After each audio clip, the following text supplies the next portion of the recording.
Works. Coming to you live from Las Vegas, right outside the Lion's Den, with your host, Steve Mathis. And now strap in and get ready. It's showtime. I just don't like the guy. The guy's just a douchebag. Yeah, welcome everybody to the PulpMX show, presented by Motorsport.com, Decal Works, Fly Racing. Coming at you! It's Monday, February 13th, 5 p.m. Pacific.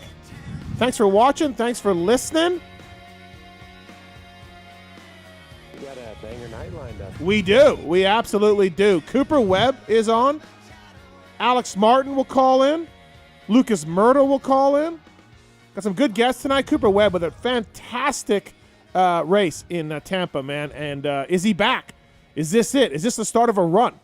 This is what kind of what Webb does. That's such a great, standard, typical Cooper Webb win. He's calling tonight. Love to talk to him about it. So 702-586-7857. Give us a call. Let's talk Tampa and more. Motorsport.com, Fly Racing, Decal Works, X-Brand Goggles, Race Tech Suspension and Engines, Renthal, Michelin Motorcycle Tires, Acherbis, Firepower Batteries and Chains, Maxima USA, Renegade Racing Fuels, Pro Filter, OGO Power Sports, Atlas Neck Brace, Guts Racing, FMF, Works Connection, MotorcycleIndustryJobs.com, Get Data, WUSA, Ride Engineering, Intense Cycles, Weisco Piston, EVS, all on board with us tonight, as are you people. We got the Motorsport.com tweet at Tits segment coming up. We got the X-Brand Goggle Tear-Offs coming up. We have Race Tech Rant as well. It's one you've heard before. But I have some more to add to that, maybe a little bit. We'll talk Hayden Deegan. We'll talk some whoops. We'll talk a lot of things tonight on the show. So looking forward to having you people here. And, again, support the sponsors. PulpMXshow.com. If you go there and you'll see the logos, click on that. You'll see the codes to save. So whether it's Guts, W, Works Connection, Atlas, Maxima, codes are there. You can save money and thank me later. All right. So, again, 702-586-PULP. You want to call in and talk some Tampa or anything else, you certainly can do that. My co-host tonight, brought to you by the folks at Decal Works. The PulpMX 2020, PulpMX 23 is the code to save. PulpMX 23 to get 20% off your custom graphics at decalmx.com.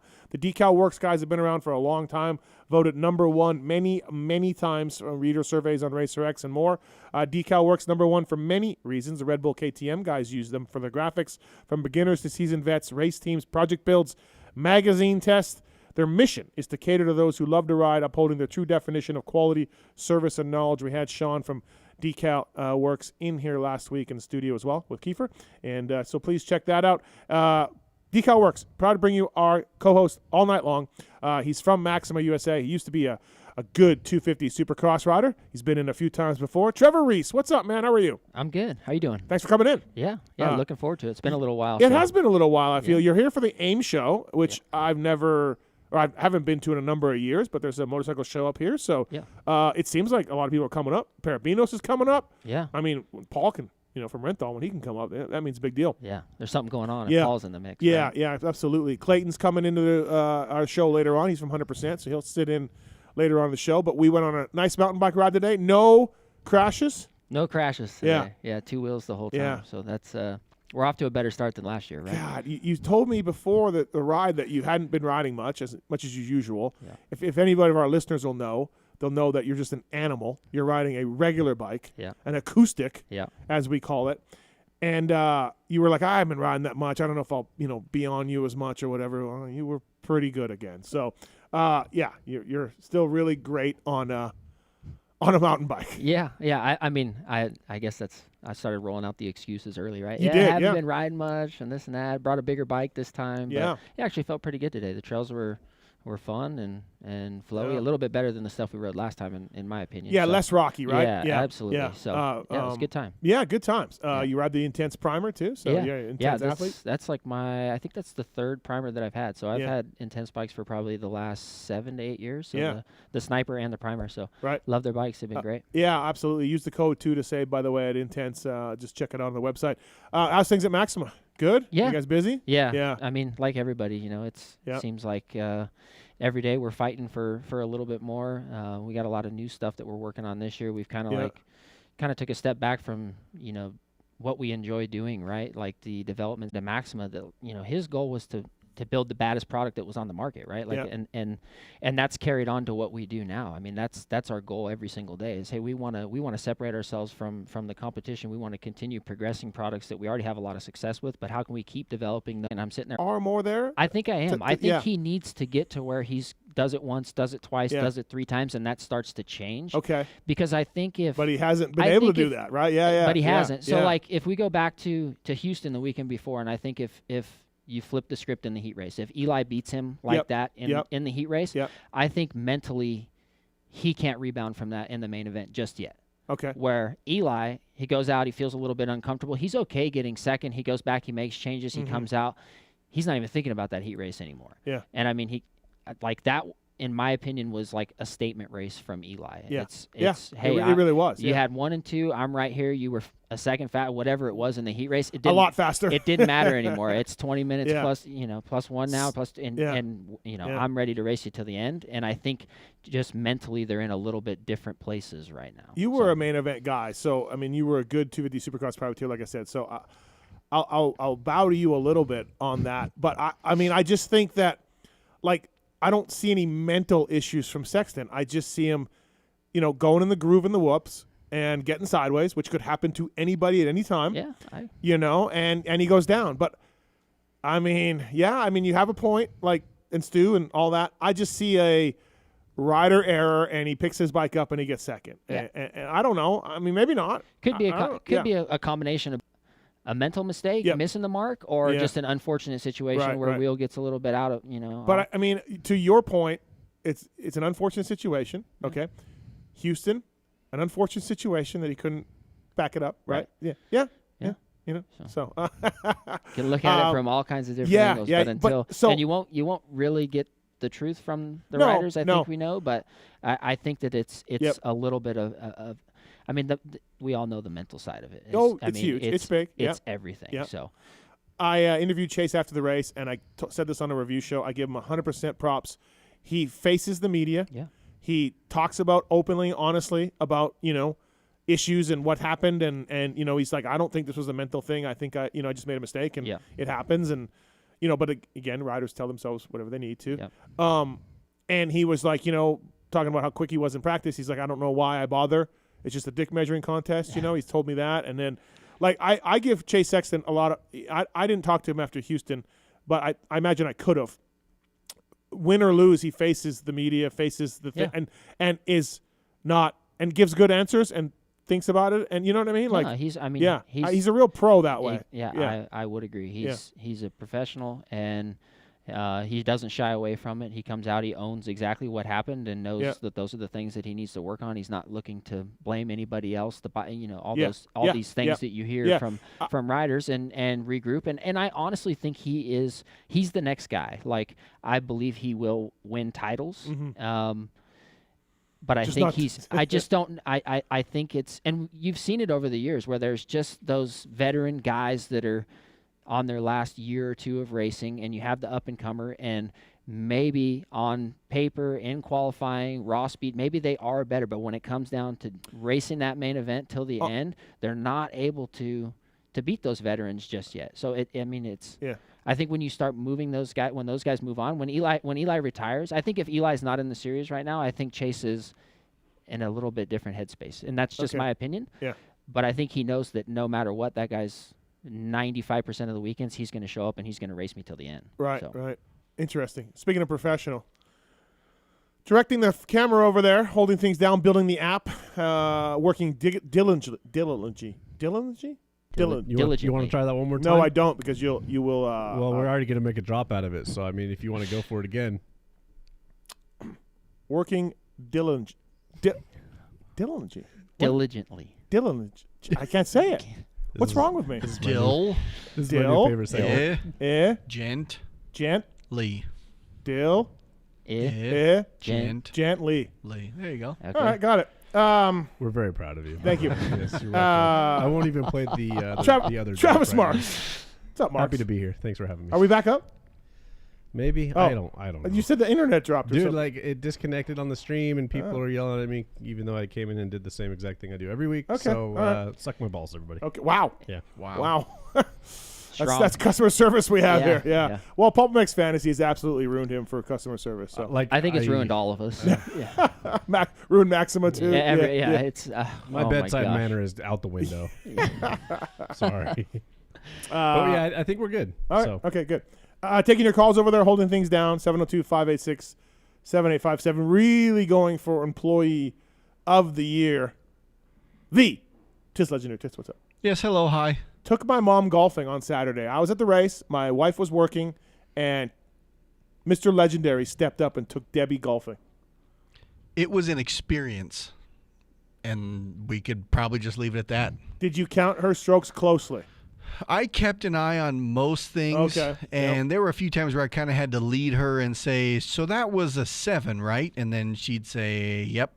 There was other times where I said, what'd you get? And she gave me a number, and I had to think, I feel like you missed one, but I wasn't paying that close attention.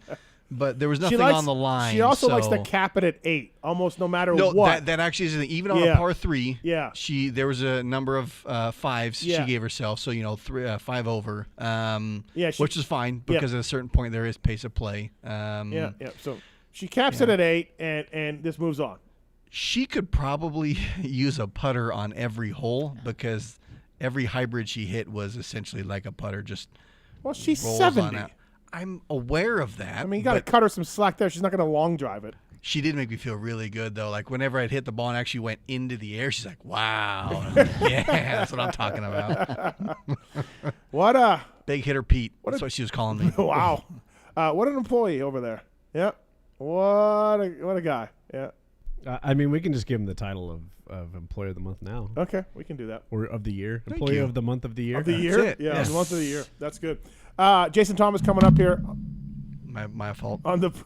We're going to take the year off of that award now. Cooper Webb, Alex Martin, Lucas Mirtl calling in as well. Lots to get to. AP made a podium. That was cool. He flipped off the sand also when he crashed. That's classic AP. Yeah. Love to see that. Hey, by the way, don't forget, we're keeping track of the LCQ points all year long and going to keeping a championship going. Top 17 from that championship go to a race in Denver on Friday, the Omaha LCQ Challenge. I'm going to have some wild cards as well, and we're going to give away all. My whole thing, like getting back into racing and wanting to do it, was that obviously having the means to do it and think race the first year, and the goal was to move in fantasy. No, maybe not pulp, but there fantasy was in general. Fantasy. Yeah, okay. yeah, there was. Yeah. There were some games. Yeah, because Paul always talks about, like, he's like, you would do the laps. That's all we needed. Yeah. We needed you in the main and doing the laps. We did. Yeah, absolutely. So. Do you think this is the start of something from Webb? He's been. Anaheim 1 was good, but then some so-so races. Yeah. Do you think this is the start? Yeah, absolutely. Yeah. I think the most impressive thing with Webb is that nothing bothers him. So like he's his of the weekend before and reset and go out there and put himself in a position to be fighting for a win again. Like, and I know that's what everybody talks about, just this mental toughness. But it's it's impressive. And like to take a step back from, racing last year, right? Yeah. So sits out and wants to make changes with the bike, wants to ride goes back a to stock Baker's, bike, do all these different things, make the change. Like, so his commitment, and then being able to, because the go-to is always like, well, the bike is no good, or that we needed to fix the bike, and that's why I'm not winning. And it's like, you start to weigh how much of that is an excuse versus are you just not the guy anymore? Are you just not willing to risk it anymore? So this was such a good win. So to be able to go to take a step back, do all those things, and then get back to the level of winning, like that's what they all put their heads together to accomplish, and to do that, I think is, it's amazing. You don't see that very often. Yep. So, speaking of Tampa, Max Anstey, another podium on a Firepower Honda. Really good. Dino was good for half pump, drop back, and then Justin Hill absolutely cleaned him out in the last turn. But thanks to the folks at Firepower, firepowerparts.com. Whether it's the batteries, whether it's chains made in Japan, firepowerparts.com offers superior products with over 50 years experience in the industry. Don't waste money when replacing OEM batteries or chains when you can get more power and supreme reliability by choosing Firepower, firepowerparts.com. Get it at motorsport.com or your local dealer as well. So thank you to Firepower. Max Anstey's been a real eye-opener. Like, wasn't even really on the, my radar, I guess. Like, when I saw qualifying times at Houston and stuff, I was like, wow, and then to see him, race those guys. There's two things, right? One is being really fast to lay down a heater. Okay. Right. A lot of guys that's can impressive. do one super fast lap. And then he's been getting podiums. Yeah. And that is so impressive. So firepowerparts.com for those guys. Also, thanks to the folks at Michelin. Our guy, Randy, sent me some tires for the project bike. Got some Starcrosses 6 coming on that bike. Thank you, Mr. Guida, as well. Michelin, featuring Michelin adaptive design, the Starcross 6 offers up to 16% more traction when new and up to 19% more traction when worn. They got Michelin silica technology in there. They got the tire range goes from sand, mud, medium, soft, medium, hard versions. Naming designation corresponding to the type of terrains and conditions where the tires were designed to win. MichelinMan.com/motorcycle to learn more about the complete offering of Michelin products. Bicycle tires are great as well. At Michelin Motorcycle on Instagram and Facebook. Michelin guys are great. Randy Richardson, friend of the show, he's going to come in and host at some point. And you and him had a good old time at Loretta's. Yeah, that's the first time we kind of we were camping next to each other and hung out. And big production. Everything's a production. I know, but I love it. Like Sprinter van and just hanging out for the week at Loretta's, just having a good time. What about anal bleaching? He doesn't want to hear about that. He does not want to hear about that. Doesn't want to hear about that. So thanks to Michelin guys for coming on board. Jason Thomas coming up as well. Before JT gets on, Trevor, give me your biggest surprises in 250s and 450s. Like you one each. Like what's caught your eye? What's opened your eyes as far as surprises? Like 250 West Coast, I don't think is super surprising to me. It's kind of nothing stands out. East Coast guys, it would be the two rookies, so Deegan and Hymas. I think that that their ability to be in the race and do the laps is, the experience that they've gotten in just these 2 rounds, I think it's massive. You see so many of the rookies come in and they crash or they're injured quickly or something like that, and the first year for a lot of guys is just it's a write-off for them. It's not successful for whatever reason. So and Chance has been super surprising to me, just that he's not intimidated. He's racing veteran guys that have been in that class. He's putting himself in good position, gets good starts. And then Deegan, he's scrappy. He's ready to go with anybody. His corner speed is unreal. Wins the heat. Yeah, wins the heat. So I think obviously we're only 2 rounds in, and but just seeing these guys in the mains, racing these guys, doing the laps, I think is super impressive. 450s. Nothing super jumps out to me. I think it's kind of to be expected. One of the things that's kind of surprised me and what I hope we can kind of move forward with it is just the Jason and Barsha drama. Like for me, Jason, it's like Jason's so much better and should be racing at the front, and to be losing valuable points and things like that with those situations, I'm just like, man, I want to see the guy. Kawasaki's just got to be like, not again, dude. It's got to be frustrating. We're partners with the team and spend a lot of time working with those guys and have great relationships with them, and I know what their goals are, right? Yeah. And so he's going in, you're like, this guy can win the title. Absolutely. And I want to see him up front. I want to see him race those guys because I enjoy watching him ride. He's amazing to watch on the bike. So I want to see him get away from that and start racing at the front of the pack. Here's what I asked Weege on a review show last night. To me, Jason's fault on that pass, coming in too hot, going out to the berm, knocking Barsha down. To me, if that's not Barsha, maybe he doesn't go in to do that. I think these guys are like, they see the 51 and they know that they're in for a fight, right? Because of the way he rides. Yeah. And they know they got to get away from him because, he's going to come in. Yeah. And I'm not saying Jason went to put him down, because I'm not saying that, but I think Jason went in there that hot to make the pass because it was Barsha, and I got to get this guy right now because I do not want to deal with this dude. Yeah. And a little bit of Barsha's reputation caused Jason to go in that hard. Yeah. Does that make any sense? Yeah, we talked about it a little bit today, and there's a couple different ways you can look at that situation, and I think the pace of those guys right now, you have to make moves quickly regardless of who's in front of you if you're going to race at the front of the pack. The way that turn and the next turn kind of set up, he takes his line away there. Potentially, he leaves the inside open, the left-hander after the finish line for Barcia to come back in on him and bump him. So I think that he makes that pass not running as high up into the berm as I think he did. The goal is to best situation is he pushes him into the tough blocks and accomplishes what he wants, but he doesn't go down too, right? You can't go down with the guy.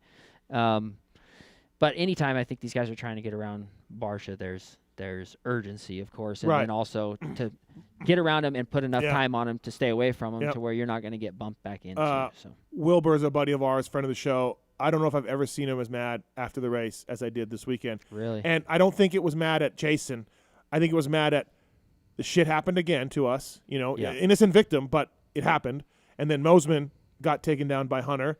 Yeah. And just a night where both riders maybe could have had a podium or whatever, and they're both on the ground. Yeah. Not really their faults, but like I think if you're a TLD, you're just like not again with all these guys, Yeah, but I would agree with that. But on the other side of it, I mean, how many other teams and how many other riders have been on the bad side of a Barcia pass too that felt that way as well, right. So it's, I mean, that's part of it. That's how these guys have raced. They want to race that way. So Jason's almost a race down already in points. I know. I know. It's tough to come back from against those guys. Yeah, it really is. But yeah, I think if you're Kawasaki for Dan Fahey, you're like, not again. And if you're Barcia, you're like, I didn't even do anything. But I think you can appreciate the fight and being aggressive and things like that. But you got to be able to minimize the big mistakes like that are taken away from valuable points in that series. MotorcycleIndustryJobs.com. Do you guys, Maxima, go on this? You guys yeah. Oh, you do? Yeah, Okay. we've submitted some stuff on All there. right. MotorcycleIndustryJobs.com. The first and only job board built specifically for the motorcycle industry. Upload your resume for free today. If you're a company looking for some great people, put your job on MotorcycleIndustryJobs.com and find somebody in the industry. The job of the week this week, Blue Crew, Yamaha, marketing event specialist based out of Georgia, full-time job. So they have these things where they travel around and they do demos and they do exhibitions and things like that. Yamaha is looking for somebody for that. An excellent opportunity for a marketing event specialist to join the motorsports team in Georgia. Motorsports marketing event specialist will support the development and implementation of key event strategies, initiatives, and tactics to achieve the product group's business goals and objectives. They will assist the events manager in coordinating, creating, approving display, and demo event strategies. Sounds like a good job. It's a good bike. Bike of the year. Blue Crew. Check it out. MotorcycleIndustryJobs.com. Job of the week is a marketing events specialist based out of Georgia for Yamaha. Go ahead and do that. And we thank those guys for coming on board. Use MotorcycleIndustryJobs.com. Maxima does. Yamaha does. Why not you people? Hey, let's get our first guest on the line. He's a regular to our show, of course. And Fly Racing dropped some stealth gear this weekend. I couldn't even see it out there. Max Anstey ended up on the podium with it as well. FlyRacing.com, motorsport.com, your local dealer. It's Jason Thomas. What's up, JT? Not so much. What's happening? Nice to make a podium with when you have some LE gear coming out. Yeah, I mean, Max Anstey's been a huge upside surprise for us. We were happy to have him on board, but if you told me he was going to be on the podium first 2 weekends, I would have probably said you were wrong. And running the Fly goggle too. Yeah. I mean, that team has been running the goggle, and we're excited. That was a big, kind of switch up. That team kind of flipped over a lot of guys, and they're doing really well. And Dino is, Dino's so great on and off the track. It's nice to have him. Did you happen to see Dino just get blown up for 13th by Hill? No. Oh my God! I was walking out of the stadium and I saw your text. And who got? You told me who got. Justin Hill. Right? Justin Hill came up on the inside on the right hander, and just I don't know. Yeah, I think he just got arm pump. All right, so Trevor's here from Maxima. Yep. He kind of leans towards Stu's theory a little bit of that Coop and Eli and. They know that Chase is going to buckle. They know they have him. I think you're more on my side on this one, JT, where it's like, it's just the mistakes and it happens. It's racing. But Trevor's leaning a little more on like, hey, we know Sexton late in the race is going to throw this thing away. Yeah, I don't think Tomac was leaning on that too much this weekend. No, but in Houston. In Houston, yeah. Yeah, I mean, at Houston, I don't think Tomac, like, you know, a third of the way to the main event was like, no problem. If I can just hold him off, I got him. I don't believe that to be the case. I think Webb, you know, did make a comment this week that, like, I need to pounce on this and make the most of this opportunity.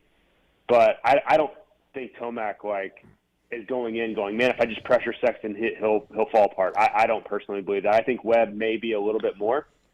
And I think when he got behind him this weekend, he knew if he could stay with him for, let's say, the first half of the race, his odds of winning would go up exponentially. And he was able to do that. So kudos to him. I personally didn't think he would have enough speed to stay there. And I think when the track breaks down and it gets slower and you can't just put your best laps in lap after lap, that plays into Cooper's strengths and skill set. And he made the most of it this weekend.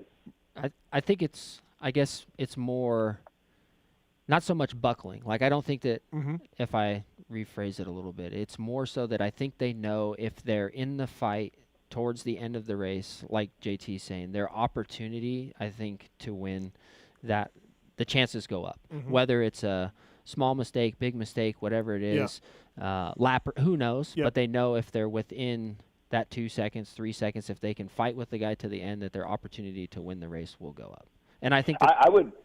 Go ahead. Sorry. No, go ahead. Oh, I was just going to say, I agree with you. The only thing I would add to that is I think Cooper Webb feels that way about everybody. Yeah, absolutely. But that's his strength. He's willing to. Yeah, he's gonna wear you down. So for your point, Trevor, and I think you're right. Like, for as much speed as we've seen from Chase Sexton, and as many laps led over the last 2 years, even 3 years, right? For all the things we've seen from Chase Sexton, and it's been like maybe like, you know, it's Roxon Stu level impressiveness to me, like things that he does. Yeah, he has 2 wins, career wins, 2, right? Like, that's not that many.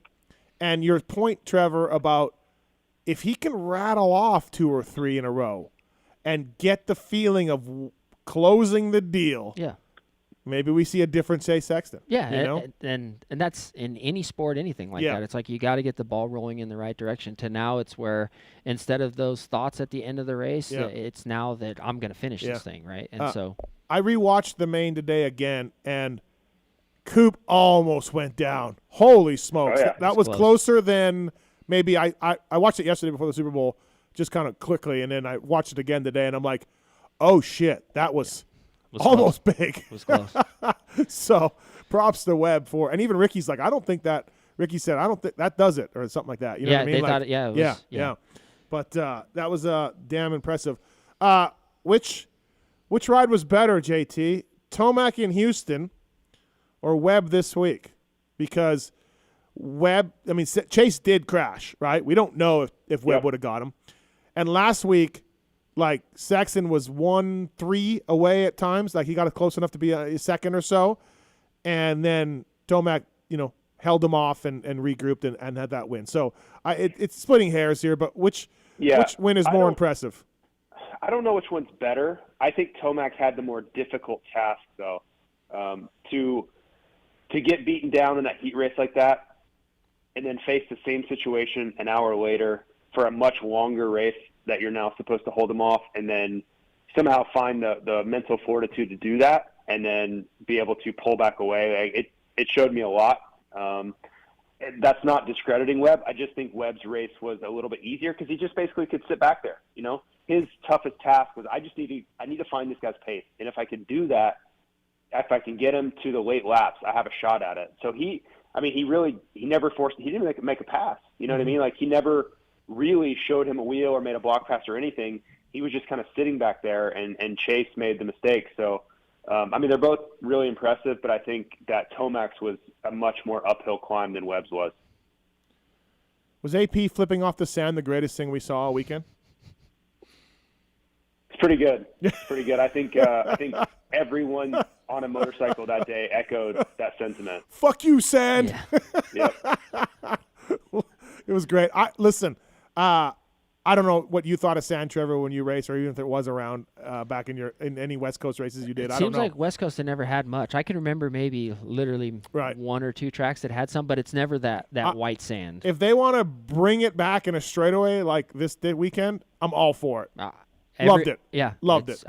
There's a few things I think we'll talk about them a little bit later when we get Clayton on, but a few things that we feel that every track should have that makes for better racing. So sand would be one of them. What do you think, JT? Straightaway sand? Yay or nay? Yeah, I like the straightaway. I didn't think the corner was that great, but the straightaway was really cool. AP, he was on the show last week. We said, congratulations, you're the fastest guy without a podium this year. And he was like laughing, like, oh, great. But that title is gone now. Now we got to move on, find another fast guy without a podium this year. Maybe, I don't know. I don't know who it would be. It's tough. Right now. It's tough. Yeah, it's tough. It's not Barsha. It's not Roxon. It's Nope. not Plessinger. It's not Webb. Not Sexton. Not Savachi, I guess. Now we're down there. I don't know. He hasn't been close, though. But what, Ferrandis? Ferrandis? Maybe. Okay. When he's, sure, when he comes he's back. expected to be back, right? Yep. I think he's a guy that can. We can do that. Get down to the end. But he was really good. He passed Tomac in the heat. And, we saw what he did in the main, pulled away from Kenny, kind of lost the top two a little bit, but he was there. And, man, AP, JT, talk about that a little bit. Yeah, he was great all day. For him to be able to pull away from Tomac in the main event was surprising. Tomac didn't have his best main event by any means. That's, pretty obvious. But I thought it was good for him and confidence. And you look at the results, and KTM were 1 and 3. That's a really nice step for them. I'm sure it was a lot of redemption for them because it's been a tough kind of 2-year slog here, a year and a half anyway, for them. And I think they probably feel like they're onto something. The hard question is, was it the track and the conditions that brought the result, or did their guys just find something to get better? And we may not know for a little bit. We'll see what Oakland brings. But I think we probably won't know for sure until Dallas to know if it's like, oh, no, those guys are just great and they sorted the bike out, or is it just the softer conditions with whoops deteriorating and ruts and sand and all that stuff that those guys seem to shine in. I was going to ask you about that, and I had that on the list to talk to Cooper. But Oakland's pretty ruddy, soft, like it's not East Coast, but Oakland gets beat down and it's sandier, ruddy, So I don't know. I think this track this weekend might do that. Yeah. Yeah. We'll see what the weather's like. If it doesn't rain, Oakland can be pretty hard packed. It's not. It gets like kind of crusty corners, and it'll be harder than you think. But it just depends on what the weather does. So it can be just like last weekend if we get rain and the fog rolls in, or it could be pretty hard and a little slippery. I mean, think about like the race that James won way back in the day. It was pretty slippery. I remember racing it, and like traction was at a premium that night. So we'll see. Yeah, I seem to remember like AC 2 years ago, soft ruddy. Pike podium, soft ruddy. Yes, it just and usually weather's a factor, right? So I don't know if that'll be the case this year or not. And I would say it's more likely that we get the soft conditions versus not. But I have raced it there where I was like, man, this isn't as much fun. I'm sliding around here. By the way, I got a bunch of people correcting me on the review show that JT couldn't make last night. I said that Aaron only had one other podium, but he had made a podium Daytona on a Yamaha. I forgot all about that. So thank you, everybody, for correcting me on that. Got it. AP, 3 career 450 Supercross podiums. So on our review show, we were discussing Webb last week after Houston, and we're like, not good, blah, blah, blah, needs to change. And so I'm not going to overreact on the Tomac. Trevor, I'll start with you. Like, just an off night, like no concern.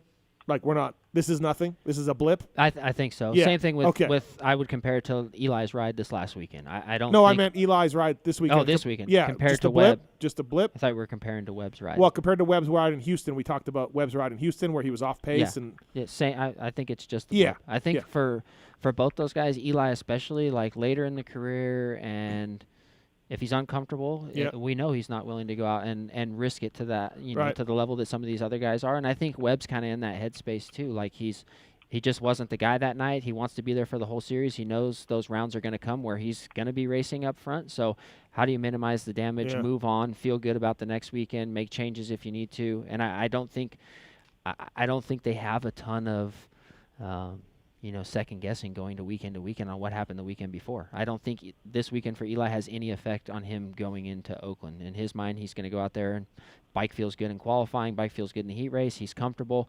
He's willing to race up front again, and I think Webb's the same way. JT, we're not worried, right? We're good? I don't know. Worried's probably overstating all right. it. Yep. But that wasn't a good main event, right? And I was trying to think of a time since he's gotten on the Yamaha where, A1 for sure, 2022. But I was trying to think of races where he was just not relevant as far as like the lead group. Like he wasn't even near them this weekend. It wasn't like he was like a distant third. He was way, way back from the leaders this weekend. This one wasn't a weirdo ride though. It wasn't, but when was the last time you saw him? Yeah. I could pull up the results 20 or 30 seconds behind the leaders. I haven't seen that in a very long time from Eli Tomac. I don't know if, I know A1 2022, but I don't know of another time that I could say that I saw him just get left. Like no chance of staying with him. Yeah. So I'm not worried, Yep. but I think it's probably bugging him this week, knowing him and the run he's been on. I can't imagine he was like, whatever. I got beat by 30 seconds. Who cares? I don't think he's just like able to shrug that off. I think he'll be fine when the gate drops this coming weekend, but it was a peculiar ride. I'll say that. Do we know anything weird, sick, anything out of the normal going on? He just said his riding was a bit off. That's all he said. I sent some feelers out and not comfy with the track, dirt. I had a few guys tell me, Savachi was one of them, and somebody else was like, is this Florida? Or is this, it's hardpack. It was hardpack. Yeah. They were weird. They weirded out by it because it's literally like none of the facilities, right? Nobody, any facility you want to name, it was not like Tampa dirt. No. So, Chiz said that too, yeah. The only reason I asked that is because typically he's not somebody that's going to be going backwards even on lap times probably as much as he did in that race. Like I think he got down. I looked at some of the lap charts and things like that, and he got into the 49s, which the guys up front were a little bit more consistent and rattled off 5, 6, 7, 8 laps, in that 49. But towards the end, he's starting to it's like around lap 15, 16, you're starting to see 52, 53, 54, things like that, which typically you don't see. He's not a guy that gets tired, obviously, or fades at the end of the race. So whether it's just super uncomfortable, track breaking down, comfortable riding around where he's at, he's got a gap, get through the night, whatever it was, none of us can answer that, I guess. Yeah, but. Look, if you had told me he got 5th but was it was a 5-second gap to first, and it was an epic battle, and he got 5th and nobody made a mistake. So, he got dropped by Kenny, and So, it was a 5th, but on paper it was a 5th, but it was maybe worse than what I mean, maybe. visually wise. So, flyracing.com. JT, we have a phone call. Who would win a 3-lap moto right now between JT and Kiefer? Come on. Oh, Kiefer for sure. Yeah, Kiefer would. You don't ride anymore, so. Yeah. Kiefer would blow JT's doors off right now. Trevor, you don't ride either, really, right? Yeah, you're done. Not much. Yeah. No, not much. Motocross Andy on YouTube gave us $10 and says, "Bring Phil on every week. The moto world is better with Phil's advice." So, I don't know. I guess we could do that. I know. Are you kidding me? I know it's a tough ask for you. X-Brand Goggle Tear-Off segment. Let's do this. It's the X-Brand Tear-Off segment. 15-second rapid-fire Q&A. Rapid fire. X-Brand Goggles, the choice of champions everywhere. Please check out eksbrand.com. Pulp Show 23 is the code to save. Please check out those goggles. And look closely at Hunter Lawrence's goggles. Just look closely. Look closely at the factory ride goggles of the PulpMX guys. Look closely, I say. They look a lot like a Lucid goggle. So, eksbrand.com. You know who wears X-Brand is Freddie Noren, and I'm upset with Freddie, as is JT right now. So we'll just move on. Pulp Fantasy reasons. Not impressive. Come on, Fred. Like, he's in qualifying spots. It's not like he just fell in the first turn and with a big gap. All right. These questions are submitted by Corey Moser. Are you familiar with him, Trevor? No. No. Okay. All right. Let's do this. Steve, should Sexton have let Paul by to try and pick up on his lines? Everyone seems to agree it's easier to follow than lead when evenly matched in speed. It is easier to follow. I think Trevor and JT can attest to that. You're the second guy to come up on lappers, and you can watch the guy's lines. And obviously, Coop was doing that 2-2 before the rhythm there, which was great. But no, he crashed with 2 minutes to go. You don't let him by in a Supercross race. No, you don't. No. JT, what time do you normally go to bed? Like 7:30 or 8. What time do you get up? 3:55. And yeah, we just upset about your waking time. It's unnecessary. What? It's unnecessary. It's unnecessary. Trevor. Marks, you go to bed at 3:55. Yeah, I still get a lot done. Yeah, but I would say that people say that's also not healthy. I've heard that many times. I don't go to bed that late anymore, but yeah. Trevor, when you attend the races, which team truck are you mooching lunch off of?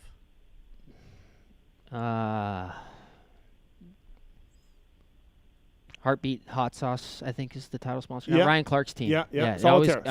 Solitaire, but yeah, always got good food. Okay. Always got good food. All Ryan right. takes care of me. All right, there we go. Steve. Yep. Name your dream team of announcing for Supercross. Who's in the booth, on the floor, and in the pits? Ooh, that's a good one. Weege. I think Weege is great. Absolutely. Although, don't sleep on Bitus as a live announcer. So did he say on the floor? Yep. So Bitus, live guy. He's got some pipes. Better than Lurch. Lurch is great, but see, I'm a fan of Lurch. Bitus knows the sport inside and out, and his pipes are great. So I'll go Bitus on the floor, Weege in the booth, Daniel as a analyst guy, but Ricky's gotten a lot better. I wish Ricky would be harsher though.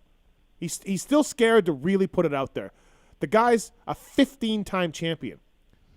Say it, man. He does not hold back off air. Yeah, no, he doesn't. He texts me every now and then with some good stuff.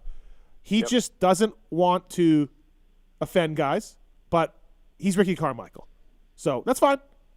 I feel Daniel would be better.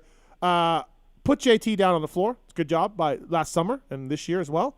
Be funnier, JT. And, did I get everything? I think you nailed it. Okay, thank you. It wasn't 30 seconds, but... I know. Don't sleep on Bitus, everyone. JT, what color headband would you wear on the TV broadcast? Headband? Oh, if I was James Stewart? Oh, yeah. Is that that's a bandana, assuming. right? It's not a headband. Yeah, a headband is it's a bandana. Like a headband is what you do when you work out. Tennis guys. Let's answer that one, too. Yeah. I don't think I could do that. You're either Stu or you're Brett Michaels. Those are the rules for wearing a bandana on television. It's probably a good point. Yeah. Plus, all your hair gel would seep through it. Wow. We all know a gentleman who used to wear a greasy one all the time. So. Trevor, with the minimal riding that Mathis does, how many rides can he get out of an air filter? Depends on the track, but around here, probably pretty dusty. Yeah. Yeah. And I'm usually not up front. Safely 2, pushing it on 3. Do we have 23 450 yet in stock? Not yet. We're working on it. How are we looking? Do you want to take mine home? No, it's okay. The foam's done. The issue was the grommet. Okay. Is what we were waiting on. All right. So grommets are done. They're in the works. Okay. Steve, with all your buddies selling out, do you find yourself considering going to the dark side too? Dark. No. I have integrity. I will continue to call it like it is. I will not sell out. I will give you the real hard truths. Blue Coup, bike of the year. Yeah. So no, I don't intend to. But there was a slight dusting of a rumor that I may be on Race Day Live later this year. But as a guest, not as host. If you have to talk about that other fantasy show, I'm telling you can't. Well, JT's got no problem with it. I'm just telling you can't. Okay, yeah.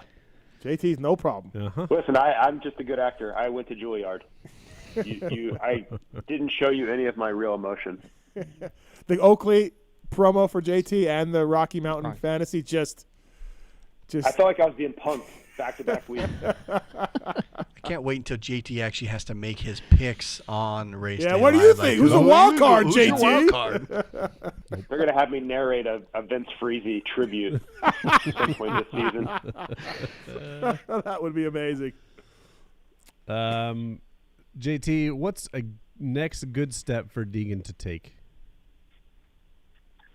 I don't know. I think he's doing a great job. I think just continue to mature, continue to learn.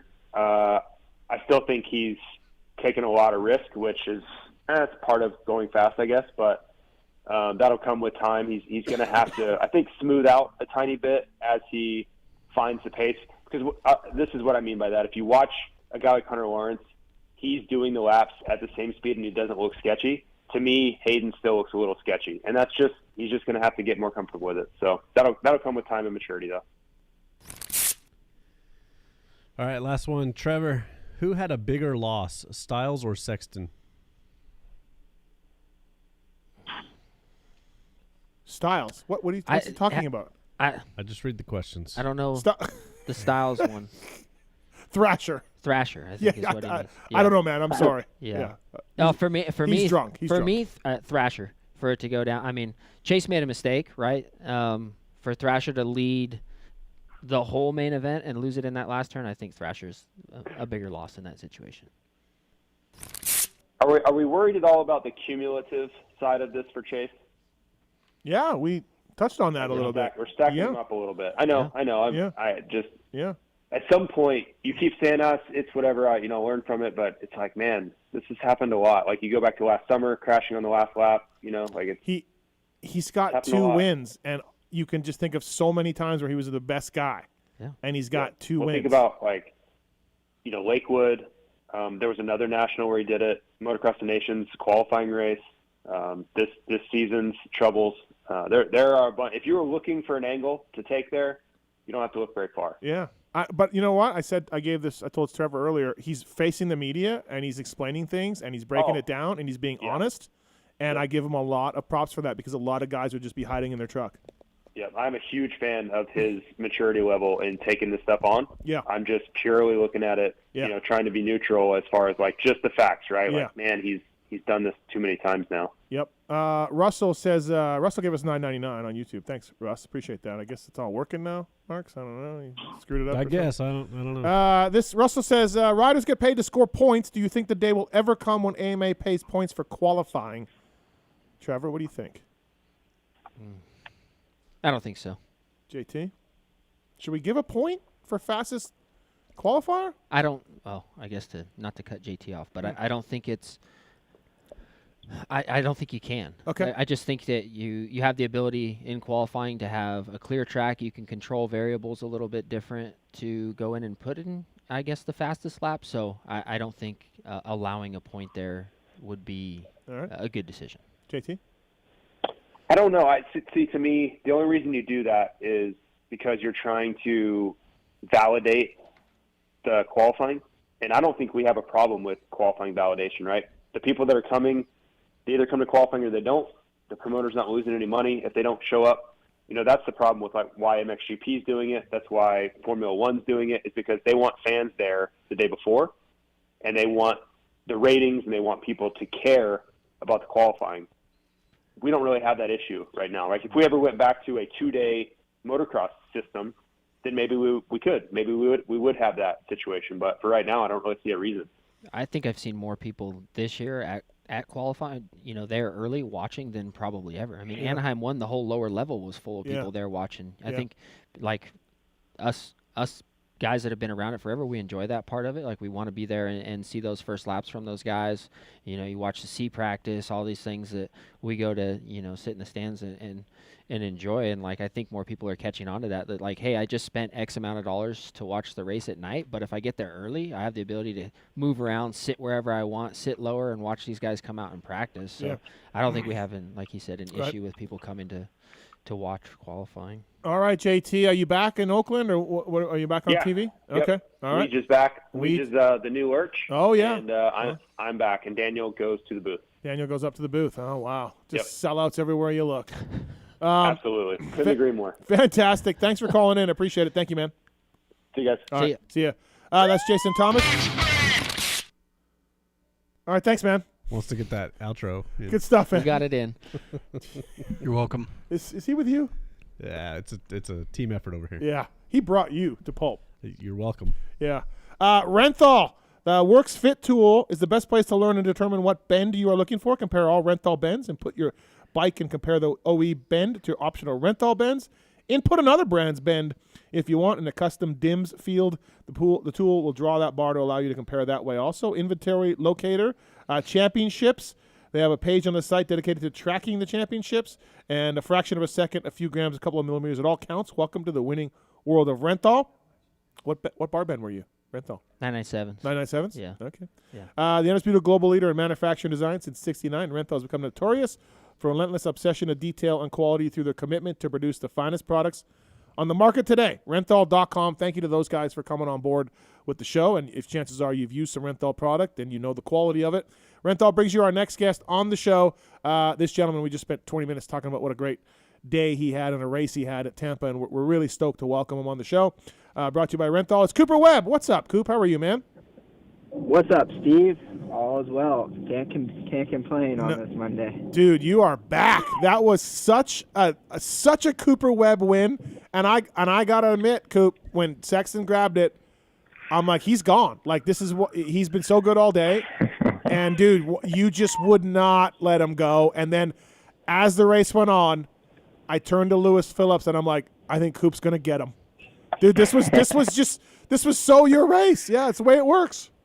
Yeah, no, like you said, it was when I guess technically they gave me the whole shot, but when he snuck inside of me, in that first turn, I knew, I was like, man, he's gonna be eager to get after it and get some good laps down. So yeah, it was good, man, to be able to run with him at the beginning and have a good pace, and then just kind of find a good flow. And like you said, I was just kind of we were kind of playing cat and mouse, and I felt like I was in a good spot. Just really didn't want to go too soon. I felt like I had the speed to match them and had some good lines and stuff. Obviously, the lappers were tricky, especially in that sand. But I felt like if I, at any point, if I felt back a little bit, I was able to pick it up and get right back on them. So felt like we were in a good spot. And then I made that big mistake there at the end and almost went down. And then I think it was 2 laps later that he pretty much had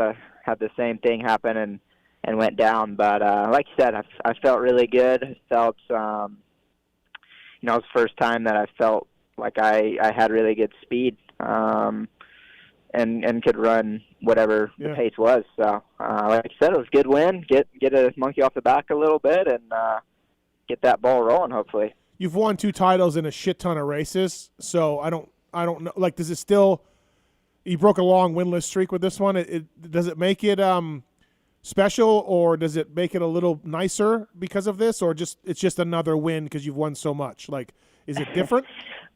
That's a tough one. I honestly didn't feel maybe as excited or as much gratitude as I thought I would have. Okay. To be fair, in the moment, just because, I mean, from the day of October 1st, the goal has been championship. So to me, it was just kind of like, hey, I needed to do this to establish myself in this championship hunt again, points-wise. So I think in the moment it didn't feel as big as like maybe an hour after the race, after the press conference, when I really kind of sat back and was like, man, it was a really hard year last year, and you had a lot of downs, and to have an up like that, it's not easy, and I think that's what I reminded myself of last year was like you said, when you win your championships, you win multiple races in a year, and you almost take it for granted, how rewarding and satisfying they are. But I think that's also what maybe gets you to those championships is having that big goal always in mind, not just races. But like you said, it definitely felt good. first win as a dad, which is cool true. to say. And Yep. then, I think the stat guy told me it was I'm 10th all time now, which is pretty cool. Yeah, absolutely. So, did you have a spot like where you're like, I got to force the issue. Here's where I'm going to do it before he crashed. Like, obviously, you're doing that 2-2. And Sexton told me after the race that he was going off the Dragon from the second last one, right? Yeah, I saw that. And he was like, dude, he goes, I was going off the Dragon a second last one, and you know, that's fast, but I wasn't pulling him. I couldn't figure it out. So yeah, I mean, I think that line was definitely, you know, we dart fished it kind of all day, and it wasn't ever faster. It wasn't? No, but in the main event, I knew just in the simple fact of everyone was going roll on off, right. And you could tell the first single, like, it's hard to explain, but when people brake slide up it all day, it just gets taller and taller and taller.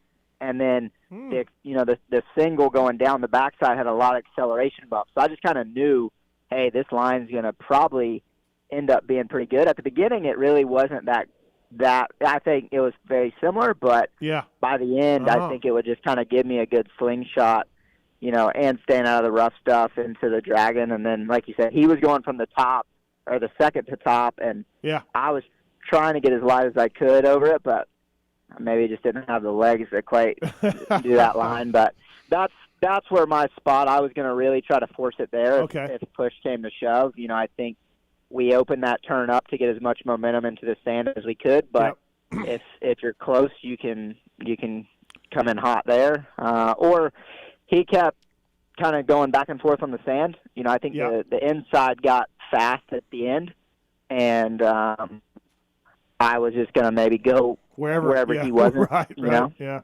So but like I said, I kind of was, I didn't want to go too soon, and then I also felt like I could get inside of them after the finish line. I could kind of, if I needed to, you know, go super tight and then come across those ruts. But once again, you have to be close. So you can see him going off the second last one off the Dragon, like when you're behind him. You can kind of notice that. Oh, okay. No, I saw it, and I was like, man, that's fast, but also right. I had flashbacks to Dallas.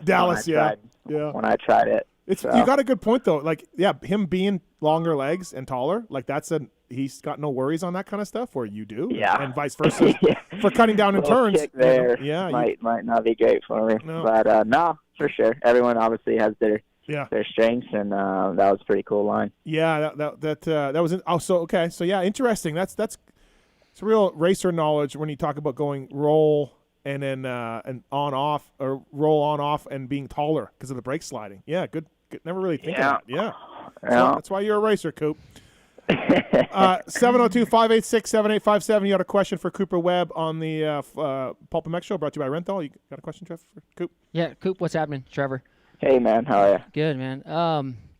I guess maybe talk a little bit about, like, one thing that I think about with you guys that are racing at the front of the pack, and how much of the focus in a race like that where you're pacing, you know, Chase in front of you, is how much time are you applying and looking at exactly what Chase is doing and trying to make up time versus just focusing on yourself and racing the track? Does that just kind of depend on where you're at lap to lap? If you feel like you're losing in a certain spot, gaining in a certain spot, I guess just the mental side of trying to focus on matching laps versus putting in your own laps.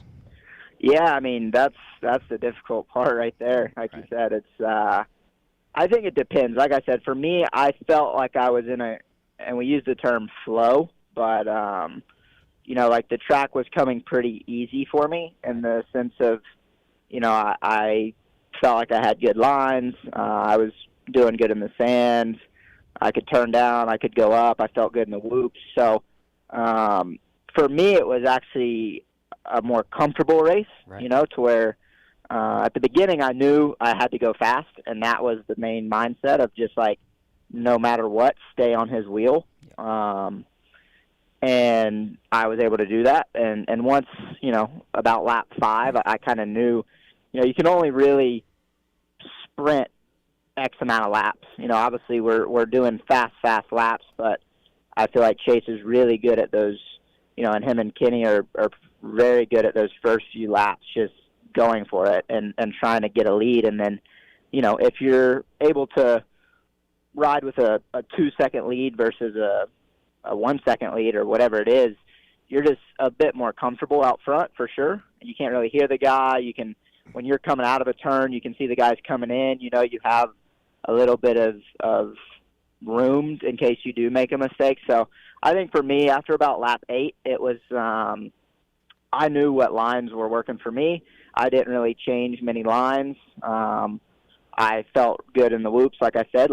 That's usually my first thing, is if maybe a guy's faster than me in the whoops, I'll switch to their line. But I felt like I was actually making some good passes and consistent good runs, and I wasn't losing time, so I stuck to my line there. And then,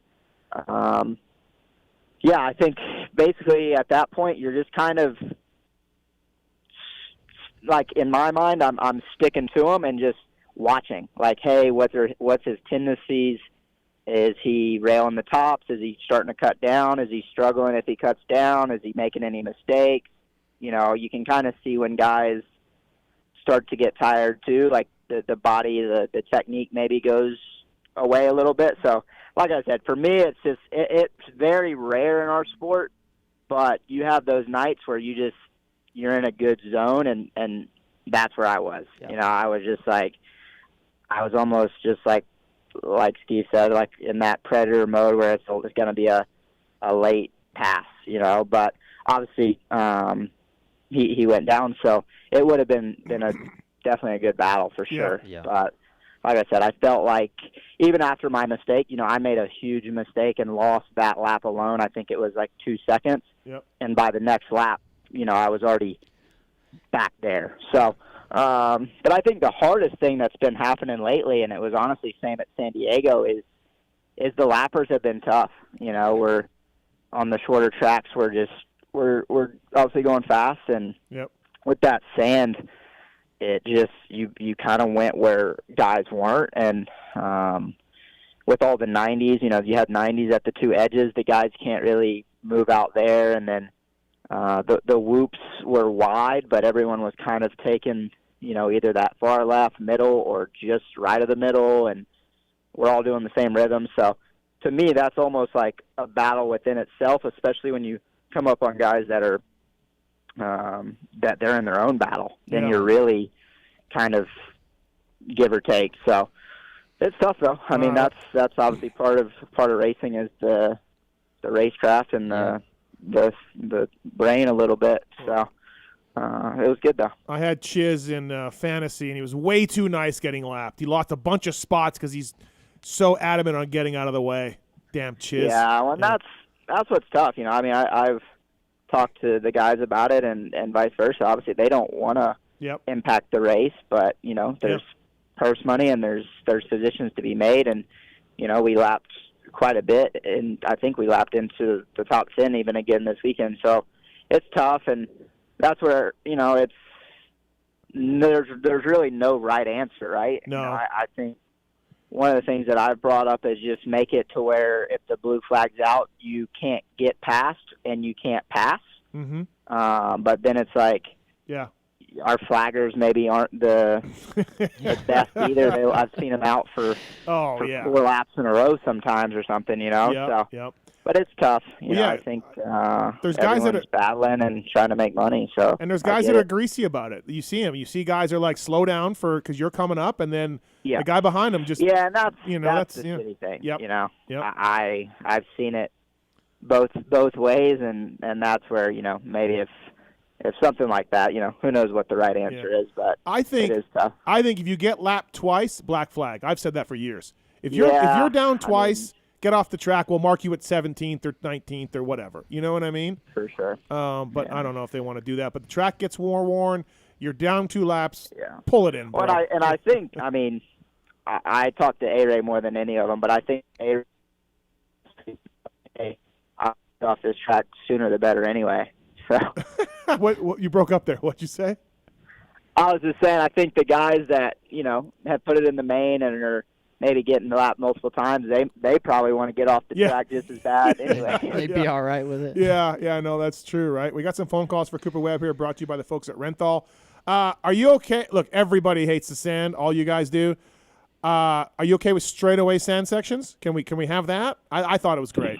Or no? What do you think was great about it?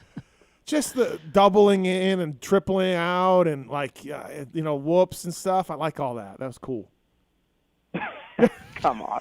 Okay. All right. We know where Cooper Webb stands on sand then. No, I mean, I get it. Like, I get it is maybe cool and you can have mistakes and right. It is a new element. But, bro, think about your mechanic days. I mean, how would you feel if I'm just, like, putting sand in your computer right now or something? No, I know. Yeah, no, I wouldn't like it. I wouldn't like it, but it makes the lap times longer. It has lots of mistakes go on. I just think what's tough is the Supercross setting. Yep. Is what makes it tough. Right. And then I also think it does genuinely create one line. And then, like, even for myself this weekend, like, if you're all up on someone's ass, so you almost just, like, stay back and you're Oh, you're breaking up. maybe the oh shit. Sorry, I'm driving. Oh, okay. Yeah. I'll stop right here. Can you hear me now? Yeah, you're good. Yeah. So getting roosted, you back off a little bit sometimes because of that? Make you turn. Oh, we lost you. Your robot voice. Anyway, sand, I'm not a fan. Yeah, sounds like it. Yeah. Well, okay. We got a few calls for you. You want to take some phone calls before we wrap it up here? Let's go. We got one is Scott's on one. Scott, what's your question for Cooper Webb? Yeah, I wanted first-time caller in. I love you guys' show. I just wanted you guys to know that. But my question is, going back to the Baker factory, do you think, other than you getting the bike dialed in, is that helped out also on getting you back on the winning track? Yeah, no. I think obviously I've had great success with Eldon and the program, and I mean, I think it's gotten even better. I think the biggest thing I enjoy about it is riding with people, and we have a big, good group of guys. A lot of speed, a lot of talent. So I think for me that's been cool. Kind of coming back, like when I left, it was Marv and Zach, and then when I came back, it was like an entire new group at the end of last year. So I think this year, having the whole off season with them, Christian's super fast, Malk's super fast, AP has his days where he's super fast, and I have my days where I'm super fast. So and same as RJ. So I think it's a really solid group, and we all get along well, and that's really been I think for me at my level, like, I've always trained hard. With Eldon, he got me to the point of where I understood what it took to win in the 450s, and I think with our program now, like, all that is very similar to how it's always been, but now it's we just have a really thick group of guys that are fast, so, and we all have different styles, different tendencies, so I think that's really what has also kind of excelled everything for sure. Thanks for the call, man. Thanks, Scott. All right. Thank you. Thank you. Tony's on too. Tony, go ahead. What's your question for Cooper? Hey, guys. Hey, Coop. Congrats on your win, your championships, and being a dad.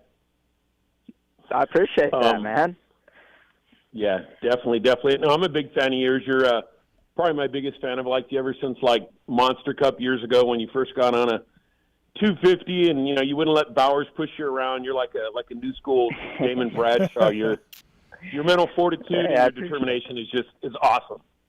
It's awesome. I don't yell at the TV much, but during races when you're behind people, I'm definitely screaming and yelling. And I just wanted to say, I guess my question is, I'm not a big Sexton fan. I think he's a bit of a squid. So the fact that, like, a couple years ago he was over-aggressive and, took you out in the outdoors, and then was over-aggressive last year and landed on you in Supercross. When you get behind him, don't you want to turn into Barsha or like go freezy on him for a minute and just knock him into the cheap seats? Because I want you to. And that. We lost him. Uh-oh. I think he's telling us right now how much he just wants a T-bone Sexton just right off his bike. I think so. Yeah, I think so. Can you hear me? Oh, yeah, you're back. All right. There you are. All right. Thanks, Tony. We'll try to bring him back in here. All right. Great radio. Rental.com bringing you Cooper Webb on the line. Somewhere trapped driving. He sounded pretty good considering he was driving. Yeah. Yeah. You back? Hey, can you hear me? Yep. We got you now. So I was parked and I just randomly lost you. So. No problem. So what about race? Yeah. What about racing Sexton? I'm guessing you do not want to go Barsha on him. Yeah, no. Those incidences were just racing, you know. So. Yep. No, I mean, I think there's a lot of respect there, and I mean, there's definitely certain guys that you got to race a little differently, but I don't think Chase is one of them. We were talking on a review show. Like, I know for sure there's days where Christian is the fastest guy over there at the Baker's factory, and he got lapped this weekend. And if you're Christian, he fell, he tipped over a little bit, but if you're Christian, you're probably just like, God, I'm getting lapped.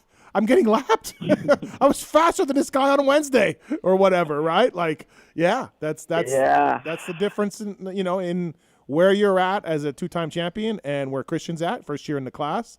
And we all know he'll figure it out. He'll get there. But for now, he's probably like so frustrated.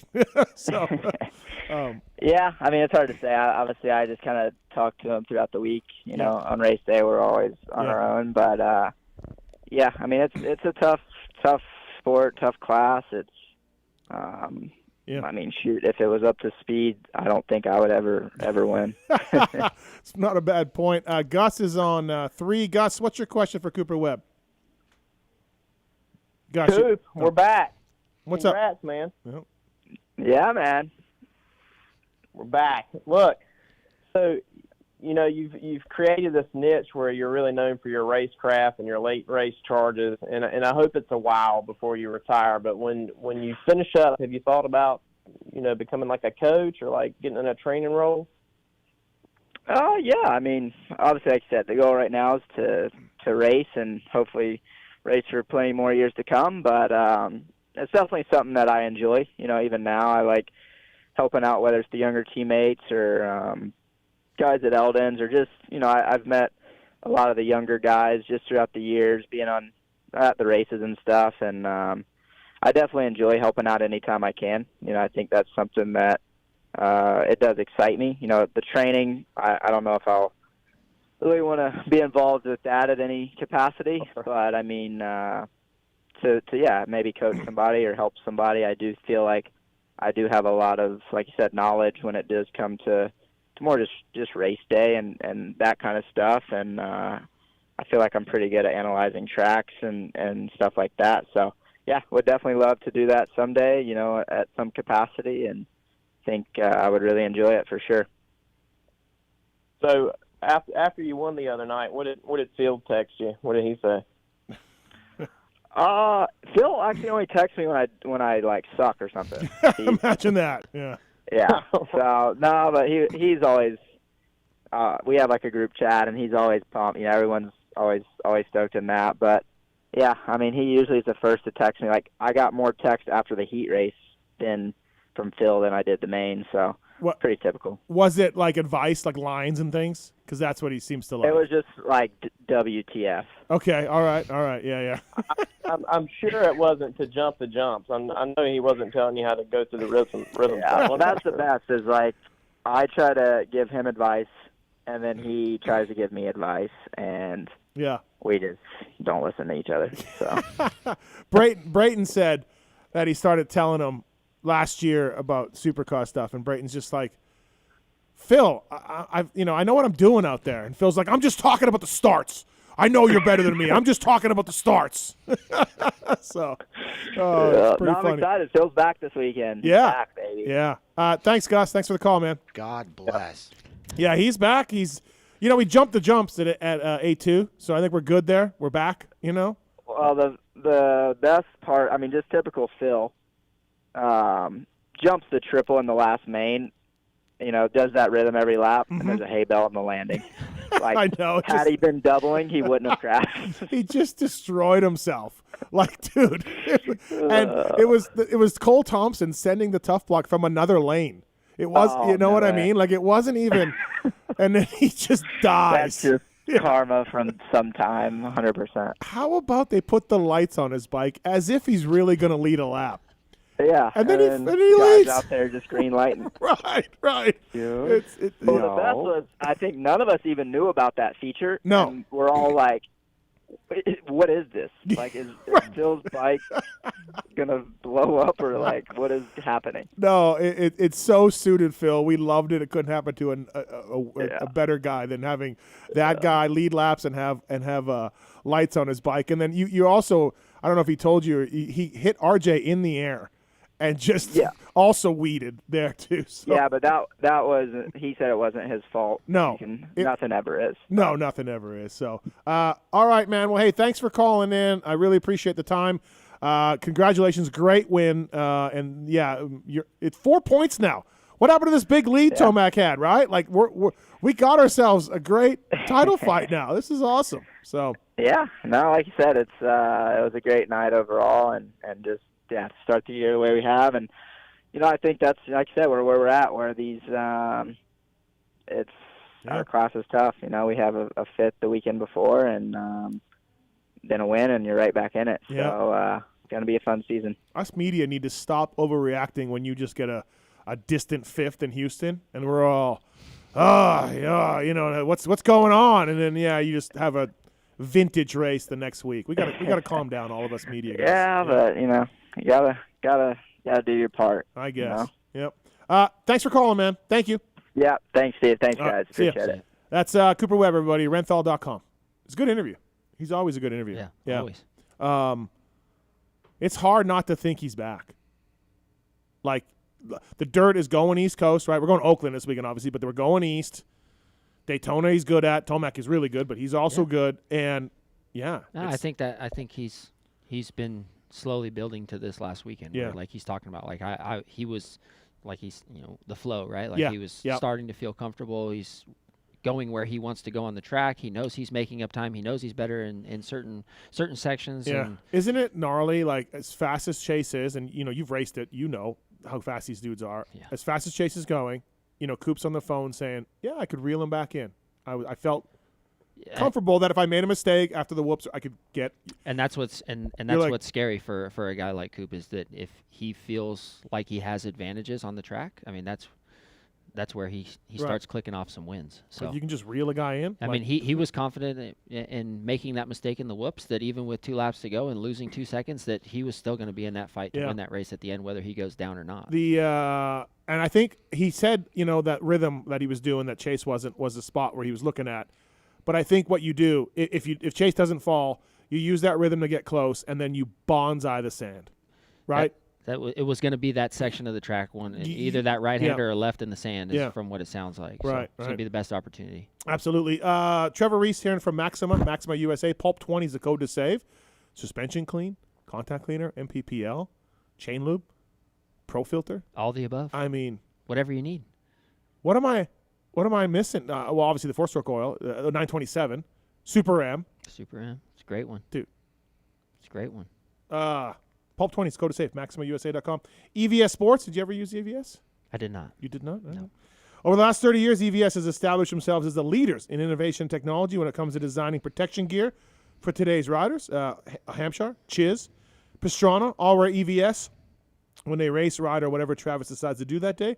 Check out EVSsports.com to gear up like pros and use the code PULP30 to save on anything from knee pads to shoulder braces. EVS Sports, we are protection. EVS-sports.com. Use the code PULP30 to save at EVS. Thanks for EVS for coming on the show. Great company, great products. They've been around a long time and supported a lot of riders over the years. And, Troll Train coming up next on the show. Clayton Murillo? Yeah. Mad Dog. Mad Dog? Yeah. Clayton Mad Dog? Yeah. Coming in later on in the show as well from 100%. Going to talk to him about a bunch of things. And coming up next is Alex Martin. Thrasher, the Hunter Thrasher deal. Did you see anything wrong with that, or any like? Like not at all. Yeah, not at all. Yeah. It's a tough situation. Like for Thrasher, Hunter's in the best spot in that scenario. Second place is best case, being that close on the last lap. You have the ability to move around, see where he's going to go, try and make a last-minute decision, and that's what happened. And it's unfortunate for Thrasher. You know, you watch it on TV, or everyone watches on TV, and it's like, well, why didn't he just stay tighter in the turn? Why did he do what he did? Yeah. And to watch it is one thing and have an opinion, but to be inside his head and understand what's going on in that specific moment, it's so much harder to make the best decision in that scenario. Here's where I'm coming. I said this in a review show. He had been doing the outside in the sand the whole race and doing it well. Not perfect every time. Nobody did, but really well. And I know he was panicking. Yeah. The inside and outside were about the same. You know, I mean, you could vary. Each one was quicker, like Coop said that earlier. Yeah. But they were about the same. Stick to the outside, Nate. Like you know it. You've been hitting it. He goes to the inside. He probably doesn't really know the hot line or isn't used to it. Yeah. Then he goes in so hot he goes over, right, and hits Hunter. Like that was my only thing and it's hard in the moment. Totally. But the mistake wasn't in the last turn. The mistake was in the sand. Like yes. That's where that whole situation started from. And I just think stay to the outside. You've been there all race. They all know from being qualifying in practice and dartfish that they're about the same. Yeah. There wasn't a clear winner. So he switched his line out of panic, screwed it up, and now it was game on. I mean, as a racer, you're wired that way. On the last lap, you protect the inside. Yeah. You don't give the inside. So, you know, that's just it's a tough decision in that situation. You're, you know, and if you look at the lap chart and things like that, he had a gap and was pacing where Hunter was coming through traffic a little bit and things like that, but there was those last 2 or 3 laps where he was losing time just on the racetrack that was building up to him being close enough to make that happen too. Sure. So I think it's, you know, they know better than anybody. They're trying to control the variables and lappers and all these things and manage these things, and they're young and they want to win and protect the inside. Everything just starts spiraling, you know, a little bit out of control, and then all of a sudden, you know, there's contact and things happen. So you feel for the guy. You know, it's a perfect race. He rode great. I mean, he's shown that he has the speed. Yeah. Whole shot, clean track. Led every lap, you but know, last. every lap except literally the last 50 feet. You know, and it's brutal. Absolutely. Weisco is on the show. 2-stroke, 4-stroke pistons are a partner of Factory Honda HRC, which includes the Lawrence brothers and Sexton and more. Weisco is a full range of performance components for dirt bikes, UTVs, ATVs, jet skis, you name it. Garage Buddy rebuild kits, 2-stroke and 4-stroke pistons as well. Weisco's been manufacturing pistons right here in the USA for over 80 years. There's a discount code on PulpMXShow.com to save with the Weisco guys. So please check that out. Visit your motorsport.com or your local dealer, or use the code at Weisco.com to get a piston and or any one of these number of things that they offer you. And obviously they've been around a long time. You know their name is great. So bringing you our next guest on the show is Weisco Pistons, and he's kind of a regular on our show now. He's a hero to the sport, trolltraining.com. Alex Martin. What's up, A-Mart? How are you? Steve, what's happening? How are we tonight? We're good, man. Thanks for calling in. Trevor, any Alex Martin run-ins or anything over the years?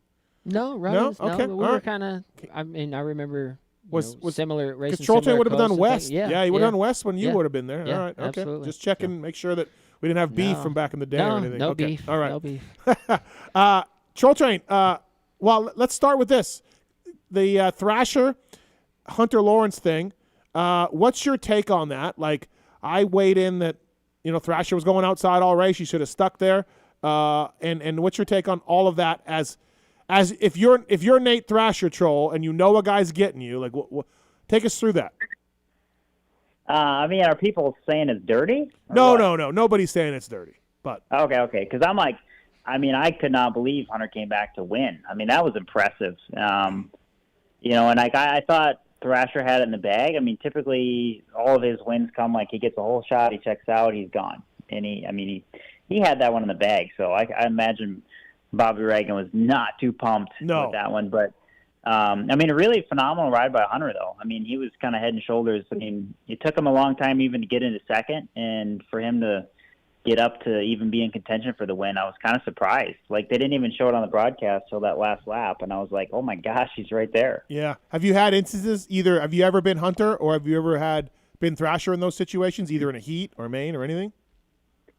I mean, I think back like 2019 Minneapolis Supercross, I was like in a podium position, and Jay Coop got me like last lap in front of the hometown crowd, and I ended up fourth.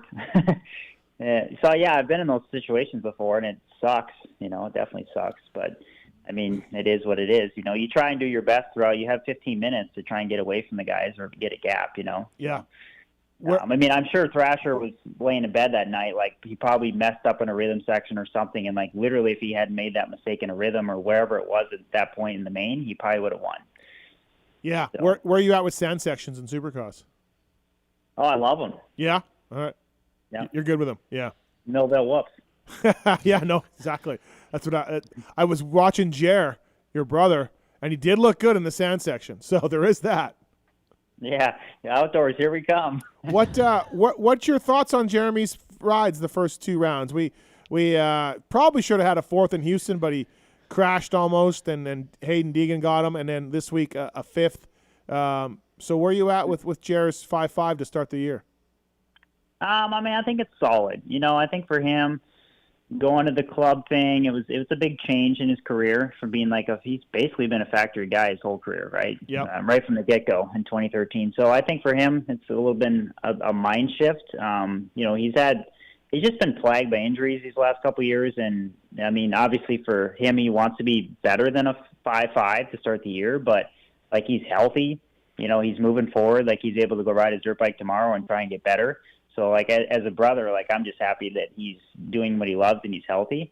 I know that he's not putting all this hard work in during the week and in the off season to just be a fifth-place guy. Like, I know that he has his sights set on, you know, being up there battling with Hunter, but, I mean, he's got his hands full. You know, Hunter's riding really, really well this year. And, I mean, I got to say, like, I didn't expect Hayden Deegan to be this good, you know, and I think Jeremy's fifth place is not as bad if you're not getting beat by a 17-year-old, but the fact that he is getting beat by a 17-year-old is like, God damn, you know, that kind of sucks.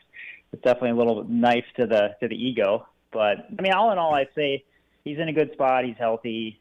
He just got some tweaks. I feel like some small tweaks on the bike, and he can be at least fighting for podiums. I mean, I think Hunter's on another level right now. Uh-huh. Just how he was able to get through the pack was pretty crazy.